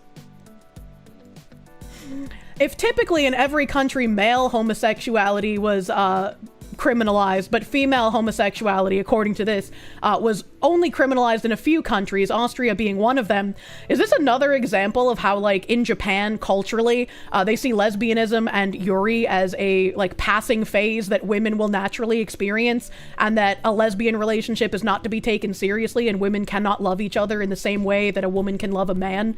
Is that what we're getting at here? Is this how the mentality of men are just like, oh yeah, it's only cheating if she fucks a man, but if she fucks a woman, that's cool. That's not cheating because women aren't really people. Is that how this worked out? Sounds like it. Jesus Christ. Jesus fucking Christ. Can't take anyone from Berlin serious anymore. I mean, looks like it. Gross. Imagine being thought of as such a second-class citizen that even your homosexuality wasn't good enough to be criminalized. Queen Victoria didn't believe it was real. One of the most influential, I read that part. In terms of prosecution, same-sex intercourse was decriminalized in Switzerland in 1942, while West Germany stuck to the Nazi version of paragraph 175 until 1969. In the GDR, the criminal law on homosexuality was much more lenient, and in 1988, they ended discrimination between homo and heterosexuals in terms of the criminal code. Certainly, the common language meant that there was a lot of mutual observation going on in these countries. Sorry, I keep having fucking, like, bad hiccups happening, but then they don't come out. They just, like, get lodged in my throat and make me kind of choke. God damn. This combination of differences and entanglements is what makes it so intriguing to trace the queer history of German-speaking Europe. Interesting. She's taking I am taking damage, man. Tracing processes of change. Asked whether the network has a normative agenda, given its deep exploration of phenomena such as emancipation from discrimination and social marginalization, Gammy counters that the aim was to identify historically specific conditions that generate particular problems. We use terms like discrimination or injustice, which all carry some normative baggage. But how can you talk about discrimination or injustice in, like, a real and true way if you don't apply the baggage to them, right? If you're trying to, like, normalize everything from a historical standpoint, then discrimination and injustice just kind of go away in a way that they shouldn't, right? Because, like, in order to understand where we are now, we have to understand the types of discrimination and injustices that were forced upon people in prior years. It's kind of weird. Your himbo's supposed to choke you, not hiccups? Well, buy me one of those already, then! Let me see here. motherfucking simultaneously, the project can identify individuals and groups who work towards either preventing or enabling change. Thereby, they may fail or succeed according to their own criteria, and they may engender unintended results. As historians, we trace these processes with an open-minded attentiveness. If it wasn't presumptuous, I would say that our project is utopian and meticulously empirical at the same time. I don't know about you, but I do not trust these researchers. This is a hella red flag, dude. Paradoxical Madness, thank you. This is taking the is it gay or European game to another level. It really is. I can't tell anymore. Blue Fire. I love Blue Fire. Thank you for the Foxy Bunker Fund. Hope you're staying safe. I'm safe as fuck right now, boy. Thank you. Professor Monogamy holds the chair in the history of gender and sexuality in the Department of History at the EUI. Before joining the EUI in 2021, he helped establish the Center for Queer History at Goldsmiths, University of London. Explore his recent book, Anders Foolen. Project co-coordinators are Andrea Rotman and Martin Luke, both Free University Berlin. Also, both people who are named in this thing, the Queere Zeitgeschichten, which is their not investigative. What am I trying to say? It's like their funded research network. Those two people, Luke and Rotman, are also involved in this research network arm that's being funded by the DFG. So that's interesting that these are basically like very close friends participating in all of these things together. Utopia is a myth. Anyone who says otherwise is delusional and themselves proof that utopia is a myth. True. Deadpool Kid, thank you. You think Europe forgot the context? That gay is lame? I don't know. I'm a huge fan of like when those free the booba feminist ladies prance around and then you get to see Vladimir Putin giving the thumbs up. I don't know. That's pretty fun. Wouldn't trust the historians to tell you about their day, let alone anything properly historical. True and real. And then the last thing I brought up is Queering the Museum Project. I don't like how the acronym is QTM. That just makes me think of ATM, which is ass to mouth. And Queer Digital Stories Identity. This post is the third in a series written by participants of our Queer Digital Storytelling Workshop. Below is the film created by Caleb Hernandez, Identity. Oh, it's 2 minutes long. Yeah, we can watch this. Or 3 minutes long, rather. Extremely nervous, I held my... Excuse me, I tried to full screen you, you bitch! There we go. Extremely nervous, I held my partner's hand. The sketch was printed and transferred onto my shaven chest. The artist quickly asked, "How the fuck is this story starting out with a fucking chest tattoo? Holy fuck." "Ready?" But before I could call the whole thing off, it started to hurt. I lay face up on a sturdy table, getting my first tattoo. 2 sets of 3 lines, an inner and an outer triangle, black outlines. The most painful part of the experience. At one point the artist stopped and mumbled something about the line being too thin. He changed the needle of the tattoo gun and began to penetrate the same line he had just finished. Why would the pain was so intense, why would you say I wanted it like to that? scream, but just couldn't bring myself to do it. It was when he got What does to the triangle end of that mean? last line that I started to realize how momentous this memory would be for me. Realizing that my identity was Nikocado literally being avocado tattooed jump scare? onto my body, and I could no longer escape or hide from it, and no longer needed to. What? It was when the tattoo was being colored in that the physical pain became a way for me to release all of the tormenting emotions of guilt, shame, and loss that I had been holding in for too long. What? The artist started with purple, the outer triangle. Purple triangles served to identify Bible students, known as Jehovah's Witnesses, to What? the Nazis. It's a memento. What? A reminder of my upbringing growing up in those beliefs. A piece of my identity that I rejected naively Hold on. to identify Hold Bible... on. He's getting a double triangle tattoo, and part of it's being colored in purple to denote being a Jehovah's Witness who was targeted by the Nazis? Did Jehovah's Witnesses exist in Nazi Germany? Is this real? Chat, is this real? What the hell is going on? I'm confused. Not to your knowledge, but I mean, like, it could be real, and I just don't know. Students, known as Jehovah's Witnesses, to the Nazis. It's a memento. A reminder of my upbringing growing up in those beliefs. They did? Okay. A piece of my identity that I rejected naively as unimportant, and that I now have come to embrace for the good and the bad. Losing my Also, I can't tell. Is this guy like recounting a story of someone who was in Nazi Germany who had to get these identifying tattoos, or is he like is he like, you know, the grandchild of a Holocaust either victim or survivor, and he's like, I'm going to have stolen Holocaust valor. Maybe this is what Nux needs to do. He needs to get like a stolen Holocaust valor tattoo so people stop lying about him. He can just rip off his shirt and be like, look at my Holocaust tattoo. Now you can't criticize me. It sounds like he's being victim vicariously. I'm very confused. Hopefully they clear this up. Biological family after I was excommunicated for being gay by that organization has continued to be a part of my healing process. Working quickly, the artist. Hold on, I'm going to replay that entire section. I'm so confused. Purple, the outer triangle. Purple triangles serve to identify Bible students, known as Jehovah's Witnesses, to the Nazis. It's a memento, a reminder of my upbringing growing up in those beliefs. A piece of my identity that I rejected naively as unimportant, and that I now have come to embrace for the good and the bad. Losing my biological family after I was excommunicated for being gay by that organization has continued to be a part of my healing process. Okay, so he was excommunicated by his family who were Jehovah's Witnesses, and in response to this, to reclaim his identity that he decided he no longer needed because he was gay and the Jehovah's Witnesses kicked him out, which I feel like is the rightful thing to do, right? Like, fuck those guys, right? Like, fuck.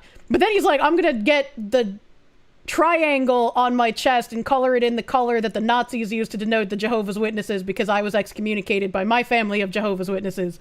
This is a part of my identity. I don't understand what the fuck I am listening to. Working quickly, the artist filled the center triangle with the color pink. Pink triangles function to identify queers to the Nazis as well, who were also held in concentration camps. Oh my god, it is stolen Holocaust valor! Fucking no way!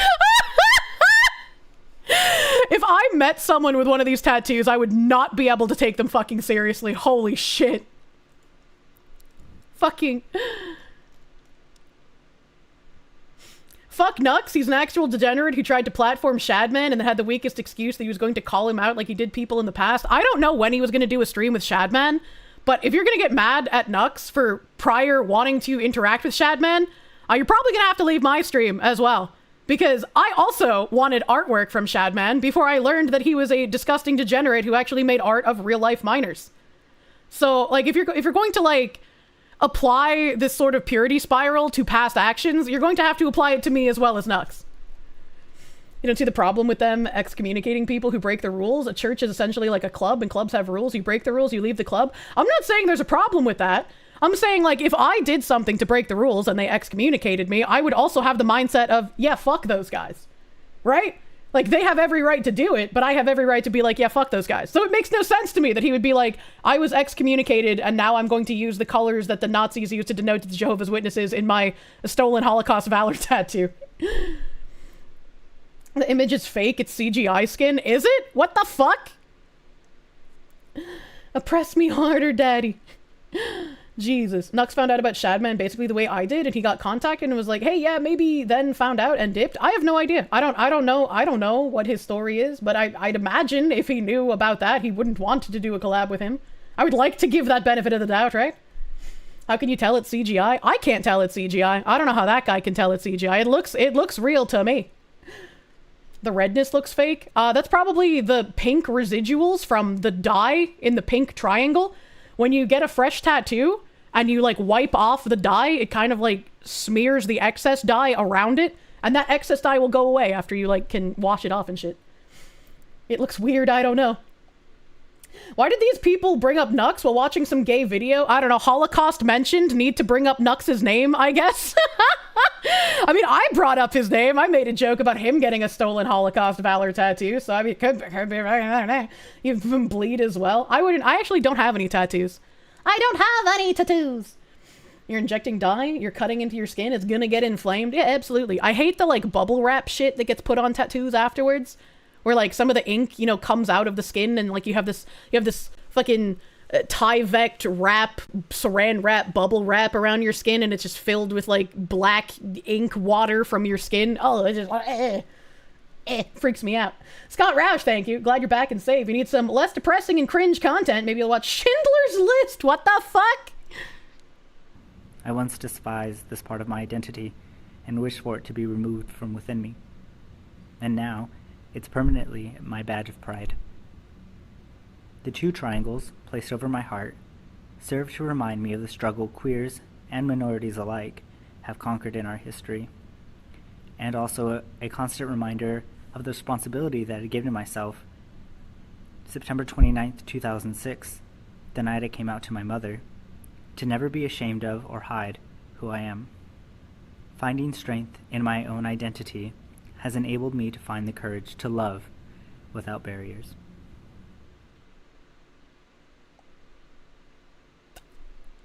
I don't understand what this has to do with the museum. This isn't really like history. This is just some guy. I don't understand. I don't understand, man. Oh, wait, that's when the market started having problems. I'm so fucking confused. Why is this here? Why is this here? It's one thing to be like, you know, not shameful because you're gay, love is love, etc. I don't know what you mean by this. It's new history, don't think about it. He claimed history to be his own, though. He related it to the Nazis, therefore it's history now. The Queering the Museum project was an intense 4 days of self-reflection. I mean, I guess if you're typically incapable of perceiving breakfast, 4 days of self-reflection would feel like a lifetime. It asked that each person share a story. This request seemed simple enough. What I didn't realize was that the project would help me find a focus for my art. Push me to confront my past and serve as a reminder of the wonderful aspects of my life that I often overlook. The process we underwent asked that we not only share our story, but to also listen and understand the experiences of other participants. Our stories were all very unique, and it was clear that there was no one queer experience that could represent us all. This, I thought, was wonderful. Yeah, but how many of those queer experiences were stolen Holocaust valor? We need to tabulate that. How many number tattoos did you get? It made me interested in learning the stories of other queer individuals. This, combined with photography, led me to create work based on queer experience. Why do they keep capitalizing queer as well? From drag queens and their relationships with their mothers, interviewing self-identified queer persons of all walks of life in their homes, to performing interventions on Jehovah's Witness Bibles to speak for my sisters, fathers, and my own experience in a controlling and unwavering religion. I thought interventions were bad. This project pushed me to visit my hometown last summer and speak with one of my aunts for the first time in 8 years. I was able to ask questions that I had been terrified to learn the answers to when I was younger. I learned that my father's sexuality was fluid and he had contracted HIV and AIDS in 1993 and died of an infection that same year. Oh, this guy's poor mother, dude. Holy fuck. This infection had been kept from me since I was 7 years old. The same visit led to a reconnection with one of my sisters. She found out that I was in the area and reached out to me on social media. She wanted me to know that she had a girlfriend and was going to come out to the family. She is now facing the same rejection that I had 9 years ago. And I'm happy she's now living her truth and has me help to talk with. I kind of want to know, right, it's odd that his father was gay and contracted HIV and AIDS, and then he was also gay. What are the odds that you have like a gay parent and a gay child? That's kind of interesting. The family, it's so Jehovah's Witnesses. It's so Jehovah.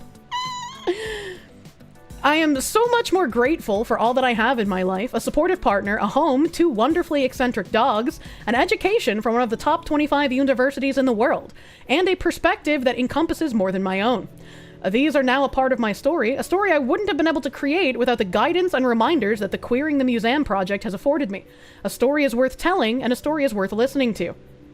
Caleb is a student at the University of Washington. He recently completed a BFA in photo media. Having visited countless museums of all genres, Caleb understands that not just a queer narrative is missing from museums, but also that it's desperately needed.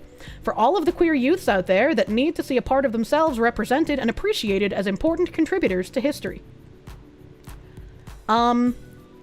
I feel like everything we just read was entirely pointless and didn't add anything to any conversation.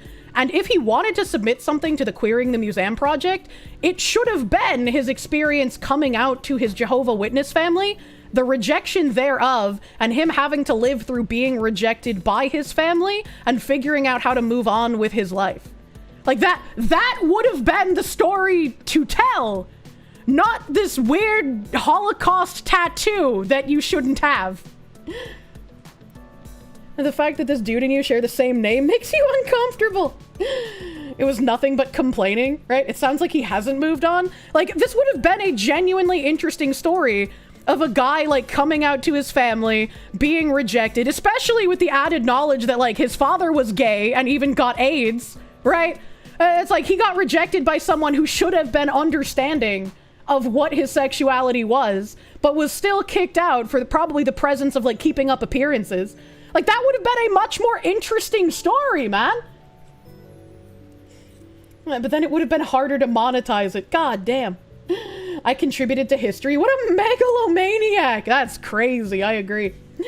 It'll comfort all those people. A random K person has a not so easy life. It's just like, that would have been a much more interesting story to hear, right? Because that would have been an actual story about, like, trials and tribulations and, like, a hardship that this guy had to face due to his sexuality, instead of stolen Holocaust valor. But I guess now we know what this queering stuff is. Let's go back to the original article. We had to take a little tangent. Can I even remember what the original article was? Yeah, here we go. It was the Daily Mail article, Woke Schools Telling You That Black People Built Stonehenge. One resource from the Classical Association's Queering the Past project, which is what we just finished reading about, claims the Roman Emperor Nero married a trans woman called Sporus, but omits the fact that they probably underwent a forced castration rather than consensual gender reassignment. It comes as the government conducts its curriculum review to reflect the issues and diversities of our society, which the report says may be unnecessary as schools already do it. I thought it wasn't happening, though. I thought conservatives were just pushing a conspiracy theory when they said that this was happening. So are we now at the it's happening and it's a good thing portion of the slope here? Backed by former education secretaries Lord Blunkett and Nadhim Zahawi, the report also calls for pupils to be impartially given a better overview of British history. It's not really impartial if they're just making shit up, though, right? A Classical Association spokesman said its teaching resources were complicated and nuanced, where more than one interpretation is possible. Oh, they're doing the same thing as math. 2 + 2 is no longer always 4, chat. Sometimes it can be 5. Internet Zen Master, thank you. University of Washington. Of bloody course he's a Seattleite. You're wondering why you sounded familiar? He fits the self-absorbed Seattleite stereotype to a T. You hate your hometown. Understandable. A Department for Education spokesperson said the Curriculum and Assessment Review is considering how to ensure young people have access to a broad and balanced curriculum. Meanwhile, Mr. McGovern warned history is seen as a vehicle for undermining and destroying British national identity. I feel like Mr. McGovern's right on the fucking nose here. Policy Exchange's research examined teaching resources that are promoted as being appropriate for schools. While schools have to deliver classes according to exam board specifications, they are also allowed to source their own materials, which may be produced by third-party organizations. Oh, it really is like the Yasuke situation. Holy fuck. Separately, the think tank also gathered responses to Freedom of Information requests about the curriculum sent to 249 nationally representative secondary schools. The responses revealed the most popular curriculum topic taught to children aged 11 to 14 was the transatlantic slave trade, taught in 99% of schools. At the other end of the scale, the battles of Waterloo and Trafalgar were taught in just 11% of schools, while for Agincourt it was 18%. I feel like those should be monumentally important things to teach, especially in the UK, considering, like, their involvement in those battles. Like, I am the history. That's a little crazy. Slavery, can't we move on? What's even crazier is, like, the transatlantic slave trade is something that you can't even talk about in, like, completely historically, right? Because, like, whenever it's brought up, and this was something that happened in my Discord, people were just like, oh, you need to censor people talking about historical things because, like, as you know, people might not like that. And I was like, if people are going to talk about the transatlantic slave trade and how some of the slave ships were possibly owned by Jews, I'm not going to censor them for that. Right? Like, that doesn't seem like something I should censor. That doesn't make any fucking sense. Why would I censor that? White people didn't start slavery, but we did try to end it. Yeah, they probably don't teach who stopped it, right? Look at me, I am the historian now. Some Lamau even. God forbid you talk about who made them into slaves in the first place. Imagine being sold by your own tribesmen, but you can't talk about that. The data also showed 83% said that they had either decolonized or diversified their history teaching. History doesn't need to be decolonized or diversified. History just is. And if you're not interested in telling what history just is, you are pushing an agenda. And that's not to say, like, we should only learn about certain areas of the country. I feel like I was done a disservice in high school by having the Holocaust taught, like, 7 fucking years in a row. We don't need that many years of Holocaust education. I want to learn more about Chinese history and Korean history and African history, right? Like, I want to learn more about other countries and what's gone on there. But we get beaten over the head with just 1 or 2 situations so many times. Why would they teach us? Exactly, and you got your degree in history? Yeah, it's like, I want to learn more, but I want to learn history as it actually happened, not by someone who has an agenda to push.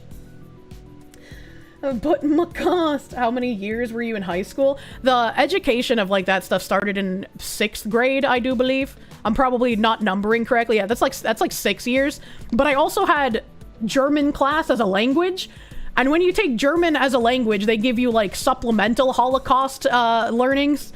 So I not only had the Holocaust learnings in my history classes, but we had to have that in German class as well. So thank God for the teachers union. Everlasting war propaganda for the win. The transatlantic is derived by the people who were transgender slave sellers in the Atlantic during the 1600s. Yeah, let's push that as fact. That's real. That's true and real. Where am I going from here? Oh, here we go. There was a post on Twitter the other day that's similar to this kind of, like, curricula being pushed in school. This guy, I don't know who this is, Corey DeAngelis, Senior Fellow, American Culture Project, Visiting Fellow, bunch of tags here. He's married to Miranda. I don't know who any of these people are. It says, breaking, undercover journalist caught an administrator at UNC bragging about pushing DEI despite it being banned. She says staff just finesse the language. They do work that is covert. The university provost ran away when confronted, and then he linked the video. We're not going to watch these, and they're, like, chopped up, like, 38-second fucking ADHD Zoomer brainlet segments. We're going to watch the whole thing, because I think we can handle about 5 minutes of a video chat. I believe in our brain stems. And our brain cells is what I was trying to say. Maybe I shouldn't believe in our brain cells. But, wow, it's almost like what I've been saying is happening for the past year and a half has been happening. Wow, that's crazy. Who could have seen this coming? If only people listened to a cartoon fox woman. As a 5-minute video, here we go. If you're looking for a outward DEI position, not going to happen. Some of your staff is still pushing DEI. Fuck DEI in defiance of the Board of Trustees ban. But if you are interested in doing work that is covert, there are opportunities. So we just met with Jennifer Troyer, the provost of the University This of North person Carolina, looks Charlotte, scary. and we confronted her with the fact that their staff was caught on hidden camera bragging about pushing DEI in defiance of the Board of Regents ban. Hi, Ms. Troyer. Yes. I'm Adam Gillette with Accuracy in Media. How are you? Good. We received God, a I fucking report love that some body of your cams. staff is still pushing DEI in defiance of the Board of Trustees ban. I'm not talking to you. I don't know why you... So this is Janique Sanders. It sounds like you guys can't even do that here. It sounds like... been a lot of changes. Janique Sanders is the Assistant Director of Leadership and Community Engagement at the University of North Carolina at Charlotte. Wow, I wonder what her position used to be called before they changed the language to Leadership and Community Engagement. Ooh, wow, I can't imagine what she might have been doing before that.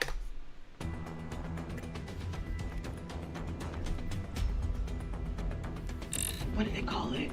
Replace and repeal. Oh, yeah. Oh, I hate that. decision, basically. Okay. So we had a former, like I guess you would consider it a DEI policy. Yeah. It also established a CDO presence on this campus. I'm just gonna give you a real spiel. I'm Yeah. not about to hide it because I have a general feeling that you're fine, and that you won't. This is also why the bridge meetings are so fucking fascinating, because when they feel like they're around only other people that believe in the same moral imperatives that they do, they are crazy fucking honest about what they're trying to do. So all of these like recorded bridge meetings I have are wild, and I really do hope that I can make them public at some point. I don't know how to do it in a way where I would not be doing something illegal. Like, I don't think I've done anything illegal, right? But like, I'm not a journalist, so I don't know. Go back and say, like, hey, she taught me about all the stuff. She said the word of the year is finesse. They're going to continue doing the work, but they're just going to finesse the language. Are you familiar with this?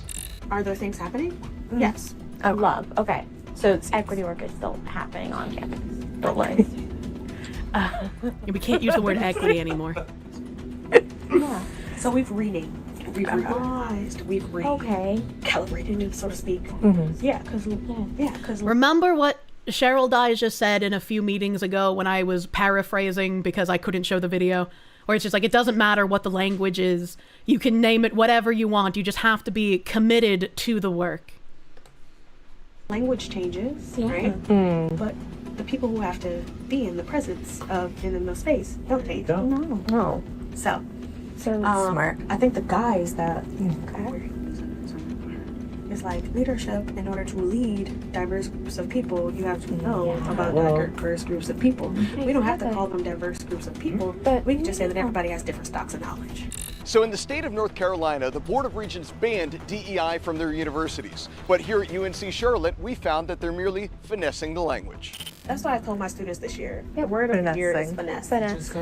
Okay. So there are certain things that I can't say. Yeah. And I haven't said them this whole time. Yeah. I'm pretty good at learning how to be PC. Do you think the Board of Regents... And this is what we're going to see pretty much all over the place, and why people like these guys recording them, the accuracy and media people, are incredibly important. Because like, even if people aren't going to listen to me pointing this out for the past year and a half, them going undercover and catching these people actually saying it flat out should hopefully bring more attention to all of this. As like, McCarthy didn't go far enough, dude. Would be bothered knowing the fact that even though that the university claims that they've gotten rid of DEI, your staff is openly flouting that they're still pushing DEI just under other names? I'm also just really dedicated, I guess is the word, to making sure that our students feel loved and supported. I could care less about whatever you want to call my office. Come on. All of that's going to change regardless. Exactly. If y'all was going to merge or shift or change, maybe in 15 years, like, it's going to be something different anyway. Yeah. Language just like always. It evolves. Always. We don't use the same language we This used isn't language evolution or changing. This is subversion of language. 5 years ago. Exactly. Yep. Always evolves, yep. Even though some people still want to. Oh. But with that being said, But with that being said, one of the things that I always think about is how can we address those issues and those conversations, but in a way that's PC. Did you know about any of this happening? Do you have any comment or any thought on this at all? What do you say to the taxpayers who don't want DEI at their publicly funded universities?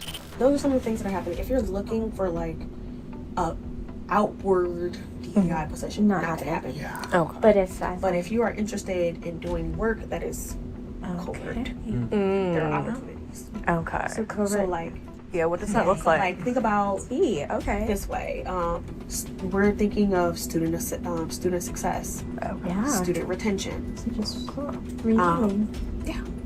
No comment for the taxpayers? And obviously student success and student retention are vague enough that people will just think that those are normal terms. That we've gone over this a couple of times with them co-opting just relatively normal terms that are used in other industries and using them for their DEI purposes, because nobody's going to think twice when they hear a term that's just fucking normal.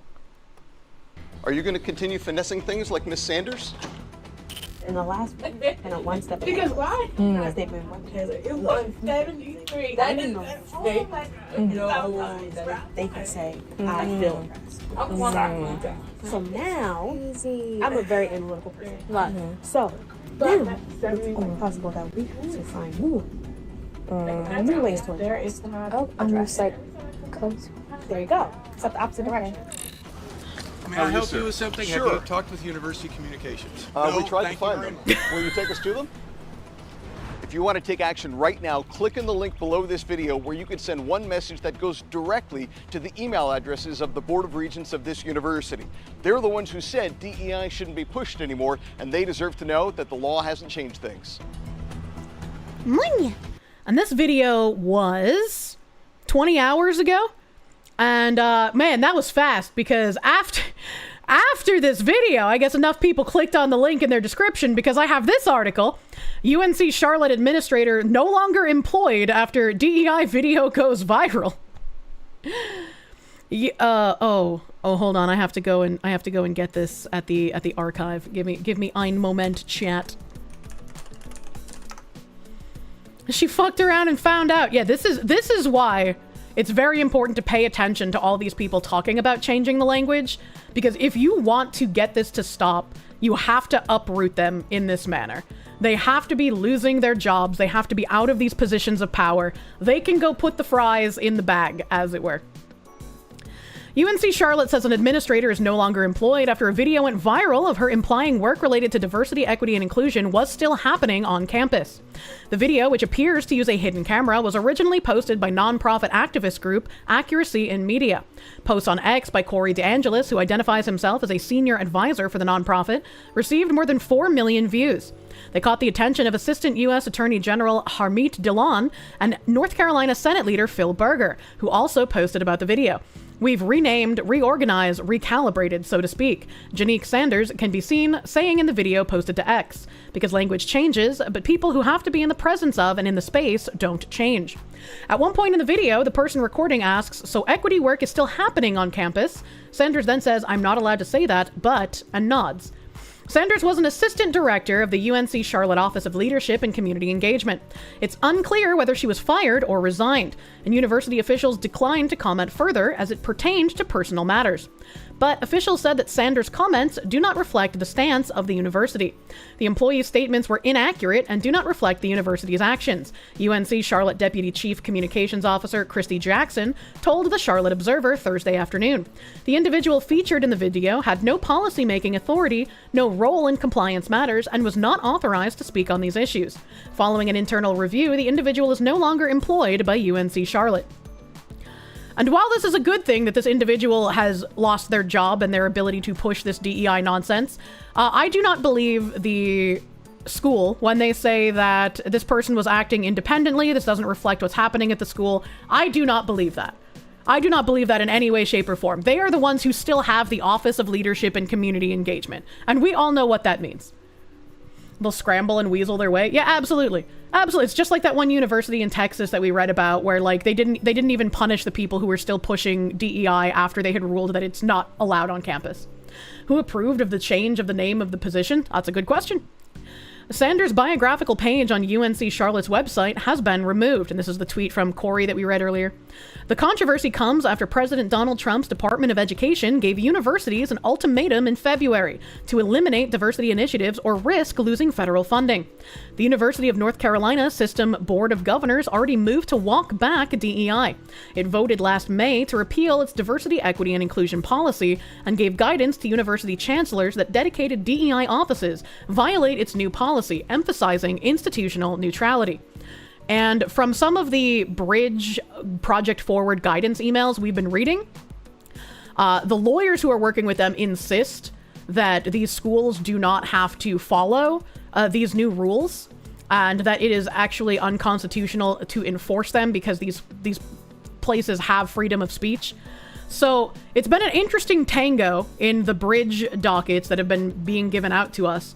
And I would also say, when these places vote to repeal diversity, equity, and inclusion policies, as well as saying no dedicated DEI offices, this is part of the Bridge initiative.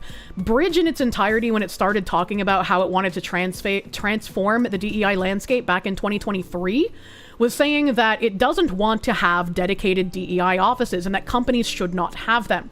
That it might be necessary to have a dedicated DEI office when you're first injecting the DEI tenets into your company, But the end goal should be to dismantle and disassemble the DEI offices and then disseminate the employees who are working in those DEI sectors to just everywhere else in the company so that they may be able to continue their work while also being a vital role that can't just be cut.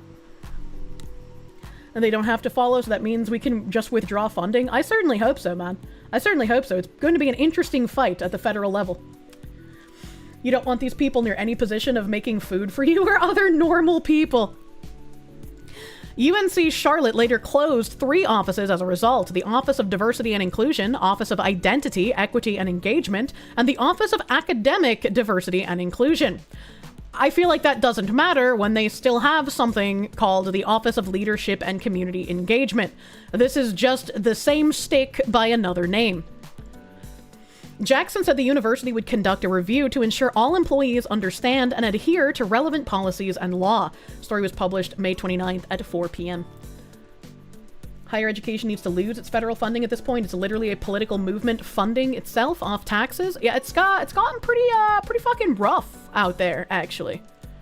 The universities and the other educational institutions have been ideologically captured for a hot fucking minute, unfortunately. The CCP forces all communal companies to have a CCP rep looking over the company so they can't make the Chinese government look bad. Unlucky. I do not want to get to that point. Let's see. I have a couple of other articles related to this. Let's see if I can touch them. This is from May 24th, and it is about med school. This one says, DEI dropped, medical schools won't be graded on diversity amid federal and state crackdowns. Citing state crackdowns on diversity, equity, and inclusion, the organization that accredits medical schools has dropped diversity as a measure of the quality of medical education. That seems a little weird, that this would have been a metric for accreditation in the first place. Like, what do they mean? Why? The Liaison Committee on Medical Education on May 19th voted to eliminate diversity programs and partnerships as criteria when it grades the performance of medical schools that confer MD degrees to students.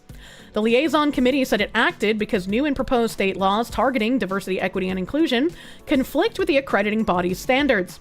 Eliminating diversity standards would create a single set of accreditation expectations with which all schools, regardless of their location and current legislative environment, must comply, the Liaison Committee said in a statement. So, I mean, why wasn't this the case to begin with? Right? If they're saying that this is a good thing, that now all schools will have the same accreditation expectations, why was this even introduced in the first place? Why did they have this as a accreditation to get MD degrees, dude? That's how you make doctors closer. Oh god. A liaison committee spokesperson said that the committee made the decision after thoughtful and careful consideration and discussion. Its 2 sponsoring organizations, the Association of American Medical Colleges and the American Medical Association, did not answer questions from USA Today. The decision to target diversity is a setback in efforts to attract medical students of all backgrounds, said doctors who have worked to promote diversity. If you are a doctor, would you also not want people who are most, suited for the job?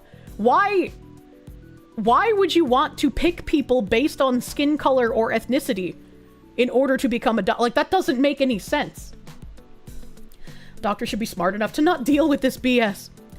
Dr. Virginia Kane, an Indiana University professor of medicine, said it's important for doctors to connect and communicate with different cultures. We're just dumbfounded by this decision made by LCME, said Kane, who serves as president of the National Medical Association, which represents Black physicians. Kane said studies have shown that Black patients experience better health outcomes and engage more effectively when treated by Black physicians. We have such a rich and incredible history of talented Black physicians, said Kane, the public health department director of Marion County, Indiana. If we knock out the access before they're even entering medical schools or academic schools, we're just going to be a nation that's not as creative, not as innovative, and not as successful. I don't think there's any reason why anyone who's Black can't become a physician. I just think that it should be the same standards across the board, and their skin color should not come into any sort of question when being considered for medical school or a medical school degree. Like, your skin color should have zero attribution to how well you can be a doctor. But that's a racism.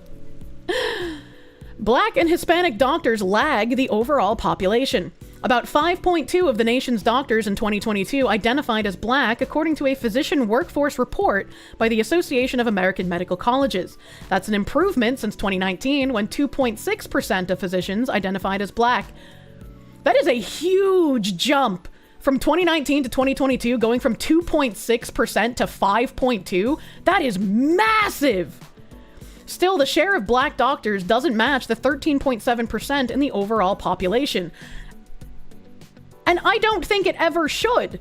This is the same logic they use where, like, why aren't there more women in boardrooms? And it's like, well, first of all, you have to have women that are interested in achieving that. They're interested in having that as a career in the first place. And then you have to weed out the women interested in having that as a career with the women who are capable of working in that environment. It's insane how people will lower standards in order to have better looking metrics. And I don't think that that's going to be good for anyone. Why aren't there more women in American football teams? About 6.3% of physicians in 2022 identified as Hispanic, Latino, or Spanish origin, which also significantly trails the overall population. More than a half dozen states have enacted laws placing restrictions on diversity efforts at state institutions, such as colleges and universities. Florida, for example, prohibits state institutions from giving preferential consideration for employment, admission, or promotion. And this article's trying to make this sound like a bad thing, but this is a good thing. Your sex, your sexuality, your fucking race, your ethnicity, none of these should be taken into consideration when being considered for a university, for a college, for a job. Like, that, none of that makes sense to take into consideration for that. What about Asian and Indian? They don't matter unless they can use them for some purposes. What about us Asians, you stupid article? You guys outperform whites, and therefore if you're mentioned, it takes away from the point they're trying to make. Oh god, I clicked on the fucking site. I hate when it does that. And after taking office for his second term, President Donald Trump issued an executive order to end diversity, equity, and inclusion policies in the federal government and affirmative action in federal contracting. Good. To reflect its turn away from enforcing diversity standards at medical schools, the Liaison Committee said it's updating guidance for academic years 25 to 26, as well as 26 to 27. The Liaison Committee assigns survey teams to assess medical schools on a dozen standards for items such as leadership, curriculum, faculty, and medical student selection, support, and services. Schools that previously got diversity-related citations, or those preparing for accreditation, won't have to provide information on their diversity efforts, the Liaison Committee said. The National Medical Association said that the federal and state efforts to cut diversity, equity, and inclusion is limiting access to medical education for the next generation of black physicians. If the only way that you were able to get a medical education was because of your skin color and not because you were able to actually flourish in that education landscape, then you shouldn't be there. Like that, like this isn't like a crazy thing to say. Kane said the nation already has a physician shortage projected to worsen within 5 years, and when about 1 in 3 practicing physicians will reach retirement age. It's important for everybody, Kane said. All medical students should have the ability to connect, to be open, to communicate with your patients. To do that, you have to have some level of understanding related to that culture. Some of the best doctors I've had have been Korean. I don't have any connections to Korean culture or Korean people other than we're both Americans at this point. So, like, this is an absolutely insane thing to say. My gynecologist for, like, nearly a decade was not only a Korean, but also a man.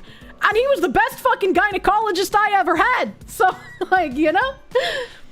The move away from DEI is disheartening. No, it's actually very heartening and wonderful, and it gives us faith and hope in the future.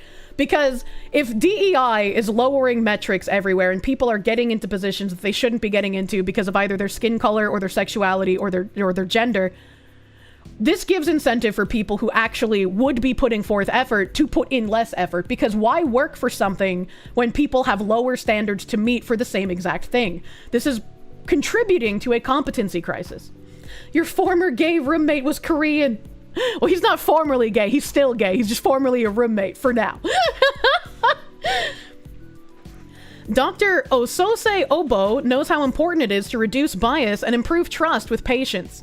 Obo graduated medical school from Michigan State University and completed an internal medicine residency at Johns Hopkins. She is now completing a gastroenterology fellowship at University of California, San Francisco. Obo said the federal and state crackdown on DEI and the liaison committee's response is disheartening. Man, chat, this is reminding me of when I went to the emergency clinic during those months where I was just violently vomiting out of my mind. And I had a prescription for like some like, I think it was Tylenol 3. So it wasn't even like a real opiate. It was just like Tylenol with steroids or whatever the fuck. And I went to the clinic and they were just like, well, there's not really anything we can do for you. And I was like, hey, what if you just refilled my prescription from my primary care doctor? And they were like, oh, we can't actually do that even because, you know, sometimes some doctors think that prescribing those things is a good idea, but like other doctors disagree. And so like, we can't refill those prescriptions from your primary care doctor. And that guy, like, I refused to pay the bill for that visit because I was like, I'm not fucking paying $90 for this fucking dipshit. This was a DEI doctor, as it were. Check her actual test scores, not the number written on the actual answers, right? There's an attack on something that is actually good, Obo said. Diversity has been rebranded as giving unqualified folks opportunity, when in reality, it's increasing exposure to qualified people. They keep saying this, but the results you can see with your own eyes. Like, she said bias in a medical setting can surface both among patients and doctors. Obo, who is black, said she recently gave bad news to a black patient's family. She explained the diagnosis and the next steps the medical team planned to take. They were so appreciative to receive it from me, Obo said. They understood why we were taking the steps we're taking and why we were going to do the interventions we were going to do. They felt like nobody else had explained it to them. You don't have to be black to be able to communicate with black people. I don't understand what the fuck this logic is.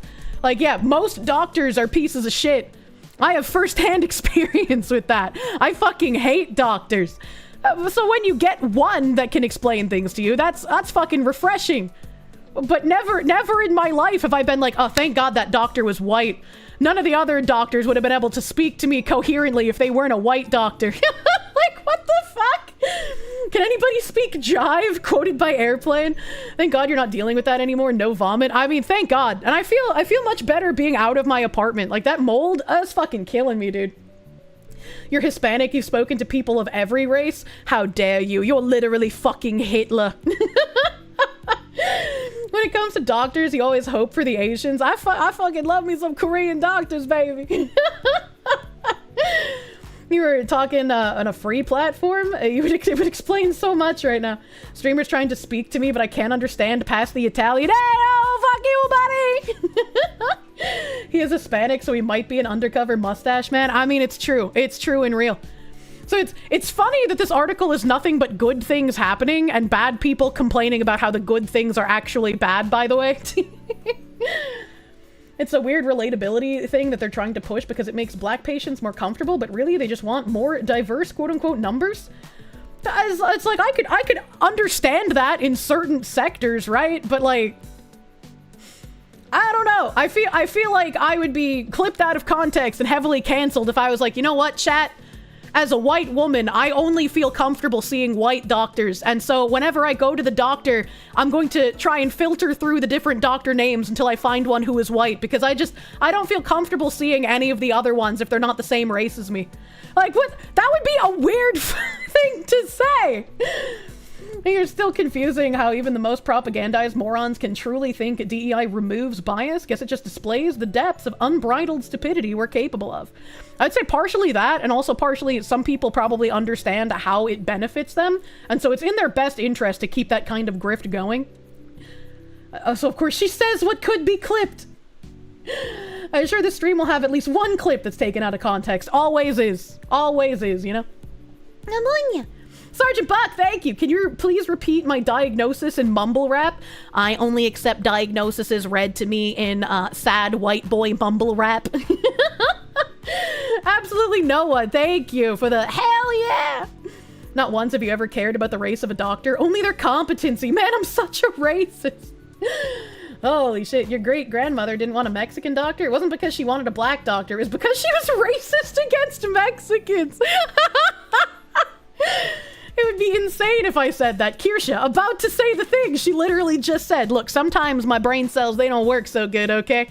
They don't work so good. We're gonna do a quick flash in the pan for this last article related to all of this nonsense. Corporate America's retreat from DEI has eliminated thousands of jobs. What an interesting way to say that there were thousands of people working in busy work jobs that had no value and no worth to absolutely anyone, so it was just a whole bunch of wasted money. What an interesting way to say that. Fucking, why are there so many pop-ups? Candace Birdsong Williams has filled the front room of her sunlit North Carolina home with sources of inspiration. Overflowing plants and photos of her 3 daughters share space with a brightly painted sign of a favorite Bible verse. God is within her, she will not fall. Then there are books, stacks of memoirs, business advice, and professional guides to the field now known as diversity, equity, and inclusion, or DEI. That's where Birdsong Williams, who generally radiates a calming optimism, spent the last 18 years of her career.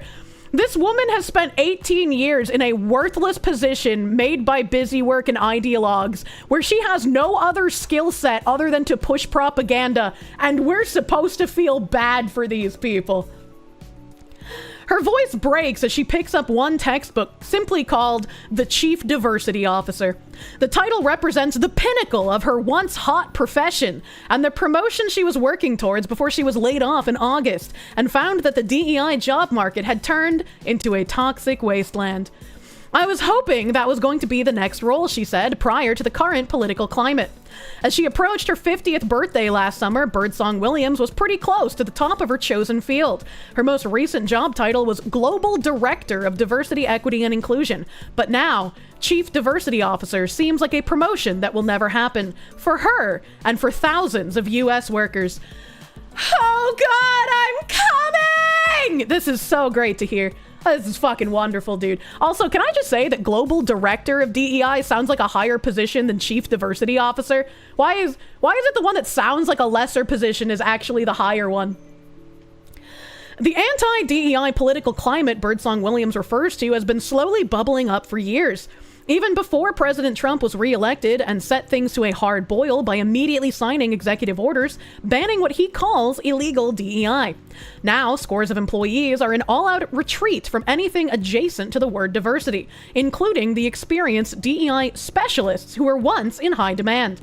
For example, just this month, Verizon announced that it was ending many of its DEI policies, as it sought the Federal Communication Commission's blessing for a $20 billion merger.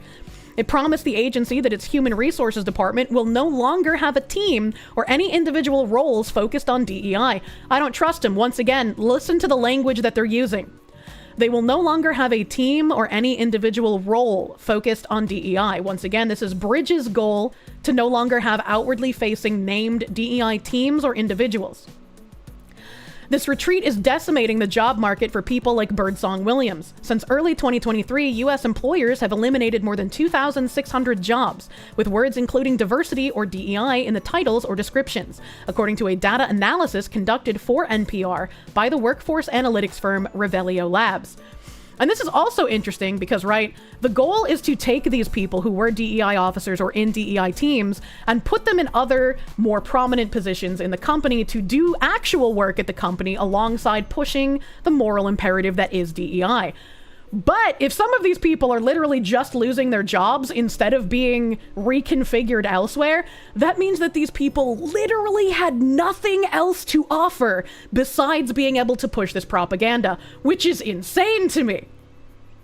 Employment in DEI roles has started to decline. This is a little graph from 2016, where there were about 7,049 people in DEI-related jobs, all the way up to the peak in 2023, where there were over 20,000 DEI-related jobs. That is crazy.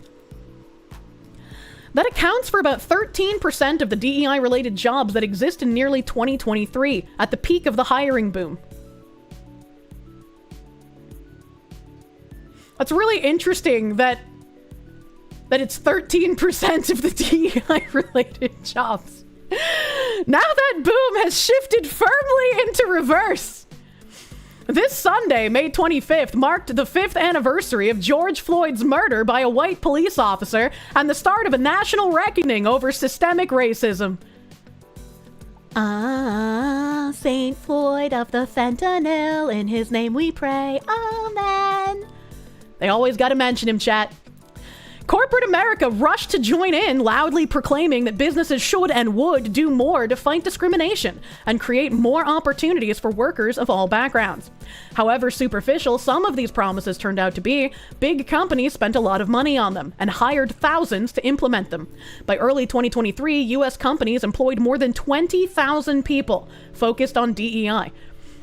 You know what's also interesting is the pandemic happened around the same time. I wonder how many of these positions were actual DEI positions and how many of these were just literal non-DEI, but DEI by another name, busy work positions, which is how we got all of those women on TikTok making videos of like, my day as a $160,000 paid tech worker. I'm gonna go to work and I'm gonna eat a donut and then I'm gonna do yoga and then I answer emails and then I go have fruit cups and then I go to a meeting and then I have more fruit cups and then I go out of the office for drinks with my coworkers. And everyone's like, what the fuck do you do? What is your job? There was more than double the number of such jobs 5 years earlier, according to Revelio Labs' analysis of 8.8 million employers. But almost as soon as companies had staffed up these DEI teams, they faced a backlash from conservative influencers, activists, lawyers, and state and federal officials. These critics argue that DEI is itself discriminatory, and that employers have added barriers for white people, especially white men, to get jobs or promotions, even if they are the most qualified candidates. True and real. The DEI backlash really started gaining steam in 2023 when the Supreme Court struck down affirmative action at colleges and universities. That same year, Bud Light lost more than $1 billion in sales due to a conservative boycott, after it hired a transgender influencer for a brief promotional video. Then, within hours of his second inauguration, Trump ramped up the attacks with his executive orders. Hold on, the hiccup was caught in my throat again. Hey. He called the programs radical and wasteful and discriminatory against non-minorities who, he said, are denied opportunities and recognition. Since then, his administration has declared open war on diversity programs from government agencies to universities, law firms, cultural institutions, and more. Now, more big companies are fleeing the field. Walmart, Target, Amazon, and Meta are just a few of the mega employers that have ended some of their DEI policies in the past 6 months, as dozens of others scrubbed words like diversity from even their driest public documents. And we've gone over some of these companies. They're not actually getting rid of DEI. We've gone over Walmart, we've gone over Amazon, we've gone over Meta. I don't think I've touched on Target too much, except for like the boycotts they've been facing for cutting some of their DEI programming words. But these are companies that are following the Bridge trajectory. Amazon especially has speakers at Bridge. They are entwined with what Bridge is doing and Bridge is pushing. These are not companies leaving behind DEI. The only people being tricked by this are conservatives who want to believe that we are overall winning and we can stop paying attention, as well as the true believers, TM, who are triggered by certain words, and when those words aren't there, they feel like the work is not being done. So these people need to go through a reprogramming to understand that the words aren't what matters, it's the work itself being continued. That's having a crushing professional impact on people like Birdsong Williams, good, who was laid off before Trump was even elected, and who now has to contend with a job market that is both smaller and more crowded. She's more than 9 months into her search. It's time to put the fries in the bag, lady.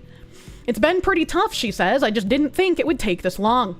The day-to-day work of making employers more inclusive tends to be, like most human resource work, both important and incredibly mundane. People in these jobs generally manage the practical logistics of trying to create workplaces that are more welcoming for all employees and more attractive to a broader pool of qualified candidates. Birdsong Williams, for example, has created mentoring programs so that workers who don't come from the same schools or backgrounds as a company's top executives still have an opportunity to learn from them and network. Why would the school matter? If you have the credentials to be a part of a program, why would the school you come from matter? She's developed resource groups to give underrepresented workers a better peer support system. The use of underrepresented workers gets around them not having to bold-faced say specifically what kind of people. She's helped employers expand their recruiting efforts for new hires, for example, by spending more time at historically black colleges and universities. This kind of work benefits most employers because it makes it easier to hire and retain good employees. Even some of the companies who are ending their DEI policies acknowledge this. Delivering for customers requires attracting the best talent from across the country, Verizon told the FCC this month, adding that it remains committed to creating a culture that leverages and values each person's unique strengths and talents. This is literally just corpo speak. This part isn't even DEI. It's just them being like, yeah, let's say some nice flowery shit so you leave us alone. Culture. Verizon is in good company. Many of the employers retreating from DEI have said that they remain committed to creating a culture where everyone can be successful, as a Walmart spokesperson told NPR. And in some cases, they've renamed diversity initiatives with more generic terms. I'm glad that they're actually getting into this. Instead of like just saying it's a retreat, I'm glad they're pointing out how these companies aren't actually retreating. Target and Walmart now talk about belonging, which is again what both Bridge and Sherm suggested to use. You replace equity with belonging, and it's a much less politicized term, and so less people will notice what you're continuing to do if you say belonging instead of saying equity. And a lot more people will find it harder to argue against belonging because belonging has a more preferential and like positive meaning than equity does. Well, Meta's one-time chief diversity officer now oversees something called accessibility and engagement. Some big companies, including Costco and Delta Airlines, are publicly defending their DEI initiatives and the language they use to discuss them. Investors in Apple, Levi, and others have shrugged off anti-DEI shareholder proposals this spring. We've covered all of these on stream, actually. Some businesses and workplace experts say that even the companies that have announced DEI retreats are mostly making superficial and semantic changes while remaining committed to the underlying goals of creating more opportunities for all workers. This is also something a cartoon foxwoman has been saying for the past year and a half. Wow, imagine that. But they're not hiring as many people to do this work anymore, whatever it's called. Revelio Labs reports that companies are now more likely to post jobs that mention belonging, social impact, or culture, but even those have fallen significantly from 2022. And this is again because the entire goal is to remove these positions in their entirety. They want people who are capable of doing not just the work, but also work in other positions in the company, so that their ideologues are less noticeable and more entrenched in a company's everyday operations. There is still more demand for DEI roles and similar roles than what we saw at the beginning of 2020, but it does look like these are trending to reach levels back to where it all started, says Paulina Tilley, a data scientist at Revelio Labs who conducted the analysis for NPR. Meanwhile, chief diversity officers have been resigning, retiring, or getting laid off, and they're not being replaced. This includes at NPR, which has not named another chief diversity officer since Keith Woods retired this spring. NPR has said it remains committed to serving a diverse workforce, and spokesperson Heather Wall said via email that NPR's remaining Office of Diversity Personnel will now report to its chief operating officer as a part of broader strategic changes to NPR's senior leadership structure. In one of the very first videos that I ever showed of Cheryl Daija talking about what she intends Bridge to be used for, they said that DEI should not be a siloed off approach. It should not be relegated to just your HR or just your marketing sectors. It needs to involve your CEOs and your COOs and other people in the company that are designing policy and shaping the culture of the company. So the fact that they're saying that the remaining people at NPR's Office of Diversity are now reporting directly to the COO, that does not surprise me in any way, shape, or form, because I already knew that this was going to happen. Executive recruiters confirm that they're seeing a slowdown in companies seeking chief diversity officers and other top executives. It's a challenging time to be in DEI work, says Yenling Shek of Russell Reynolds Associates, a global recruiting and advisory firm. All of this leaves veterans like Birdsong Williams with nearly 2 decades of experience in what she calls my heart's work, facing prolonged unemployment. There's also her fear and pain at seeing her profession publicly vilified. Good. It should be, and you should be. You are a filthy Marxist ideologue who has been destroying our culture and destroying our society and destroying corporate infrastructure this entire time. Your job was worthless. Your knowledge is worthless. You are a useless individual as it stands. I just want a company to see me, she says, which is really ironic because part of DEI is being seen and being heard. With DEI under attack, many in corporate America stopped talking about it. The omerta has left many people working in diversity feeling isolated, worried about their employment prospects, and terrified of discussing it in public. But in February, after multiple job interviews went nowhere, Birdsong Williams decided to speak out. She posted on LinkedIn about her layoff and how fewer DEI roles exist due to the political climate, and how she's trying to take time to breathe, enjoy life, and reflect while job hunting. The world has taken a step back in just the narrative overnight. It's been crazy, she said in late March, at her home in a leafy rural suburb near Raleigh. Raleigh? Birdsong Williams grew up in the area, and she studied occupational health in college, lived part-time in Europe with her then-husband as they started a family. But when her marriage ended, Birdsong Williams settled back home with her 3 daughters, who are now young adults. How did she afford to live part-time in Europe, studying occupational health? What happened to her marriage? I'm curious. In 2007, she started a claims adjuster job for Nationwide, the insurance company, but her degree and early experience working in human resources caught an executive's eye. Soon, Birdsong Williams was asked to help start up a regional program focused on what was then called diversity and inclusion, or just D&I. She recalls leading one meeting with a colleague who didn't seem to be paying attention to what she was saying. But her professional irritation melted once she learned the cause of the seeming disrespect. Her colleague was partially deaf and struggling to lip-read Birdsong Williams' usual rapid cadence. That experience made her realize that diversity runs so deep. It's not only about the things that you can see. Couldn't you just be like, oh, I'm sorry, I'll talk slower? Maybe next time I'll provide you with a written transcript of what I'm planning on saying in my speech? Like, I don't... What? Help! What if she was blind?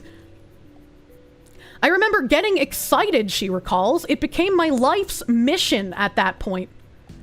Speaks to one partially deaf person, somehow gains a life mission. I'm 13 and this is deep. Well, considering her only skill is to be a diversity, equity, and inclusion person, you know? You know? So this is the post that she posted on LinkedIn. It's got 72 comments. It's got 333 little updates here. Transparent post here. It's been a bit since I was laid off in August 2024. And honestly, it's been a mix of reflection, soul-searching, and clarity on what truly matters. The initial shock and sadness have shifted into a gift of self-discovery and resetting after years of running at full speed. The reality is, I needed this break.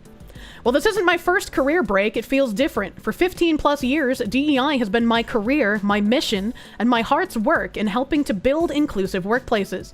But today, fewer DEI roles exist due to the political climate, which has shifted the approach to my career. My empathy for those who have faced layoffs is even deeper now. It's not just about advice, it's about truly connecting and showing up for others. I also know God is guiding me through this journey, even when I don't know exactly where it's leading. Insert faith. I've learned and noticed... Did they leave insert faith here as like, this is where they're supposed to talk about God and they just forgot to delete this from their prompt? What the fuck does this mean? I've learned and noticed there seems to be a stigma about supporting those who have been laid off or had career breaks. But sometimes stepping outside the game gives you valuable perspective and insight. It's also not taboo for those still working to help. It's a reminder that we're in this together. I've learned that career breaks, whether forced or by choice, are a gift.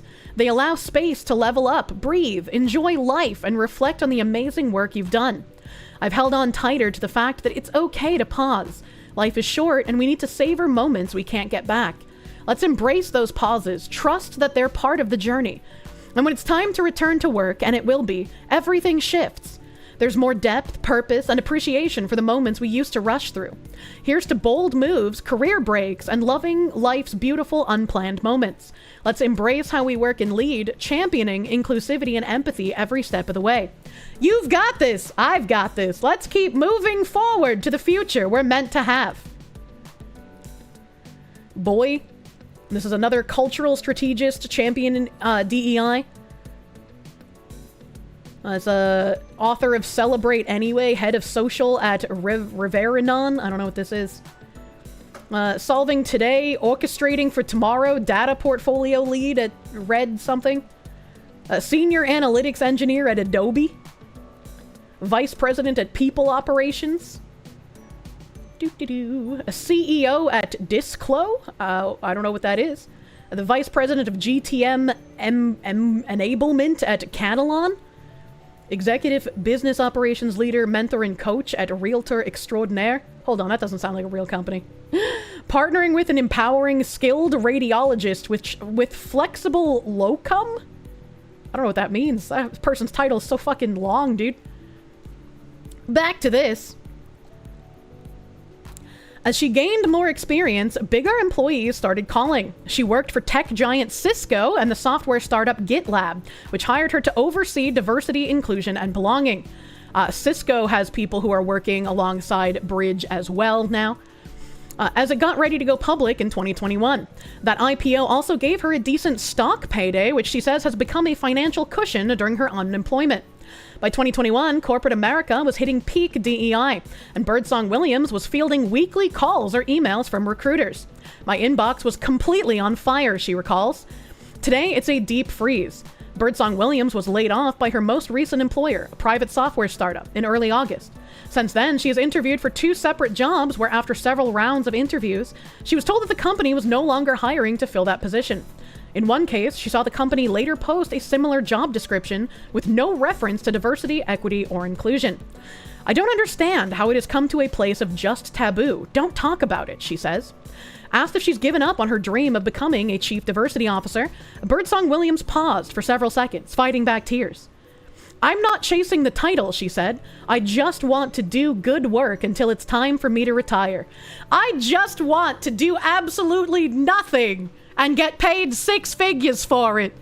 Man, remember during that time where everybody was complaining about how hard it was to get a job, and this woman's like, yeah, my inbox was on fire. What happened? Why can't I have that back? The DEI retreat disproportionately hurts women and people of color. That's a weird way to say that positions being eliminated that were just there for ideological purposes or busy work and had no actual purpose beyond trying to transform culture at a company are disproportionately hurting women and people of color, almost as if to imply that disproportionately the women and people of color did not have the skills to succeed in actual real jobs instead. What a funny thing to say. Those who work in DEI acknowledge that the profession's goals haven't always been well defined at every employer. Some companies have damaged its reputation by treating DEI as a superficial buzzword, or by promising short-term financial benefits that never materialized, or by making ambitious promises without thinking through what it would cost to fulfill them. Companies often spent too much time and energy on initiatives that didn't have a measurable impact, says Joelle Emerson, CEO of workplace consultancy Paradigm. I've seen companies focus on initiatives that made them look super progressive, for example, while still failing to do basic things like ensuring promotion practices are fair, or improving hiring processes so that people from all backgrounds are evaluated fairly, she adds. And we know that based on equity, when they say fair, they don't mean actually fair. They mean given an advantageous edge due to an immutable characteristic. But on the whole, many working in DEI argue that critics who call it discriminatory are fundamentally, and often willfully, misinterpreting their profession. The work of inclusion and diversity is actually making the workplace better for most people, without giving and without taking anything away from anyone, says Jeffrey Simonoff, a longtime executive who created and ran such initiatives for Morgan Stanley, Apple, and Twitter. I would not trust a single person who ran jack shit for Twitter, holy fuck. Simonoff was an employment lawyer at Morgan Stanley in 2010 when he was also asked to take over running its inclusion and diversity program. He was also, he says, a one-time closeted gay man who had spent his early career worried that his identity would prevent him from advancing professionally. Simonoff says that fear distracted him from fully focusing on his job or performing at his best. Getting involved in Morgan Stanley's resource group for LGBT employees was a game changer. On a personal level, it was like this boulder had been pulled off of each shoulder.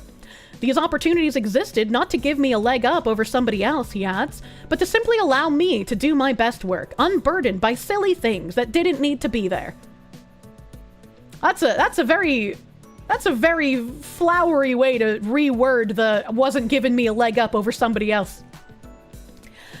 As Simonoff points out, many people who specialize in diversity work have some lived experience with feeling marginalized in corporate America. Black women like Birdsong Williams, for example, hold fewer than 3% of the top C-suite executive jobs in America, even though they account for nearly 8% of the US population. again, you can't have like perfect metrics of like, okay, these type of women make up this % of the population, therefore this % of that kind of woman needs to be on every single C-suite board. Like it just won't make sense. It just won't make sense, man. For a few years, the DEI hiring boom offered more opportunities. According to Revelio Labs, women accounted for more than 71% of all DEI professionals from 2020 through 2024, compared with 51% of other roles.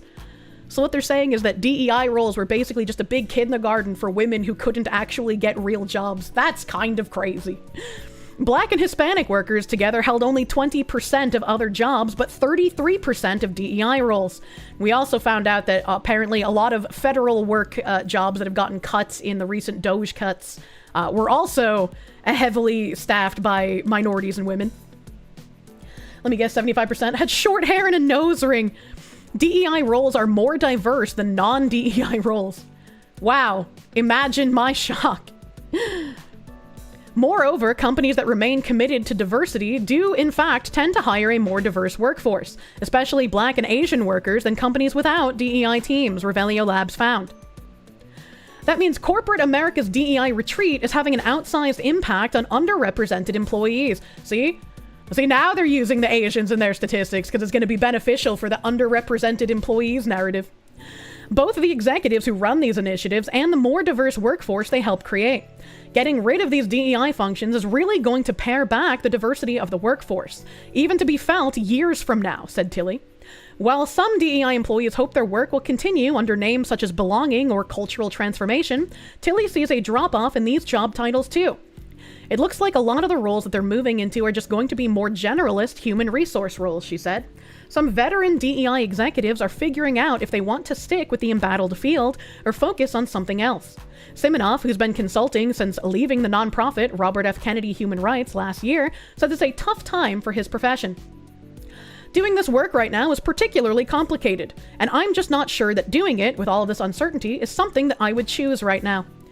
Birdsong Williams is trying to keep the faith. She's applying for roles in people and cultural transformation, and hoping that soon an employer will look beyond the now politicized buzzwords on her resume. She's had a lot of practice staying positive over the last several months, including during her long-planned 50th birthday party last August, which she hosted a few weeks after being laid off.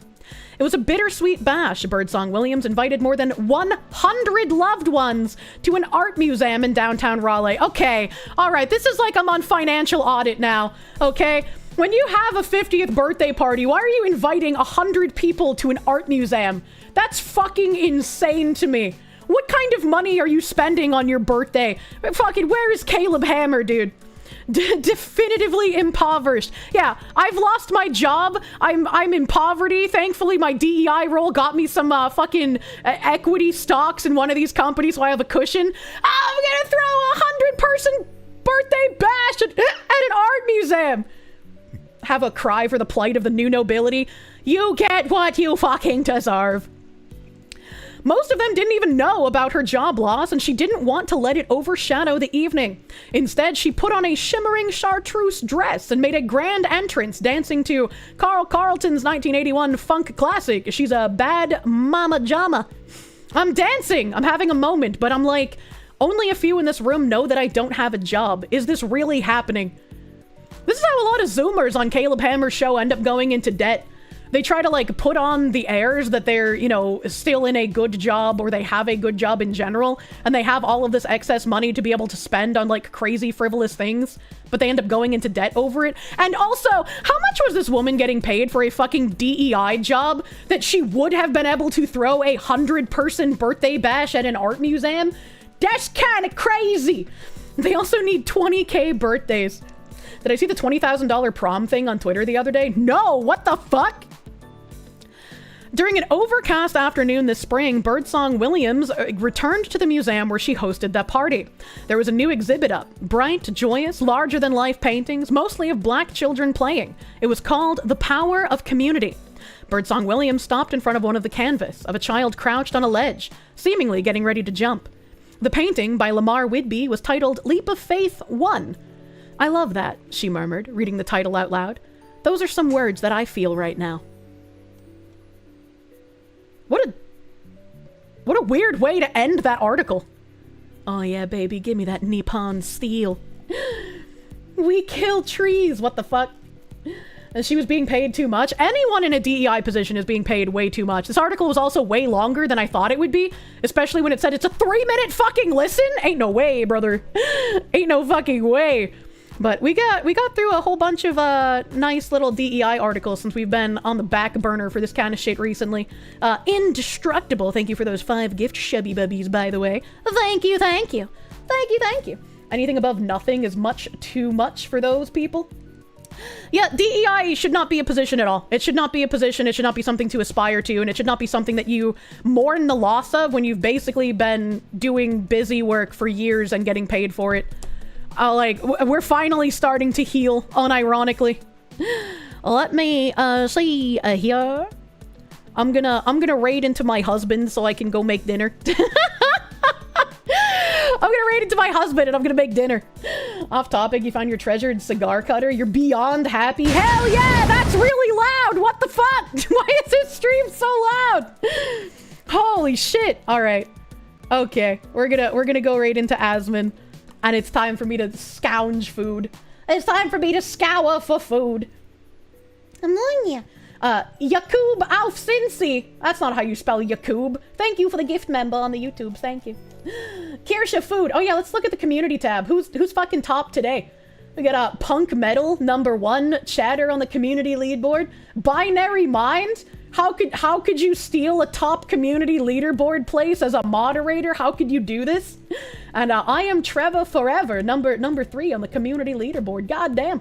Some of you have tied for 3rd place, actually. Got Dim the Lampseer, Cat of Dark Moon, Arrow Sign. I'm bad at pronouncing people's names. Way to go, you little chatty Cathys. You fucking beautiful babies keeping activity in the chat. Thank you. Thank you. Your wife is making dinner. Jesus Christ. Jeez, I don't even know if he knows that this is a meme. This is gonna be fucking awkward chat. Why are you doing this to me? Wrench. I don't know how. Wench.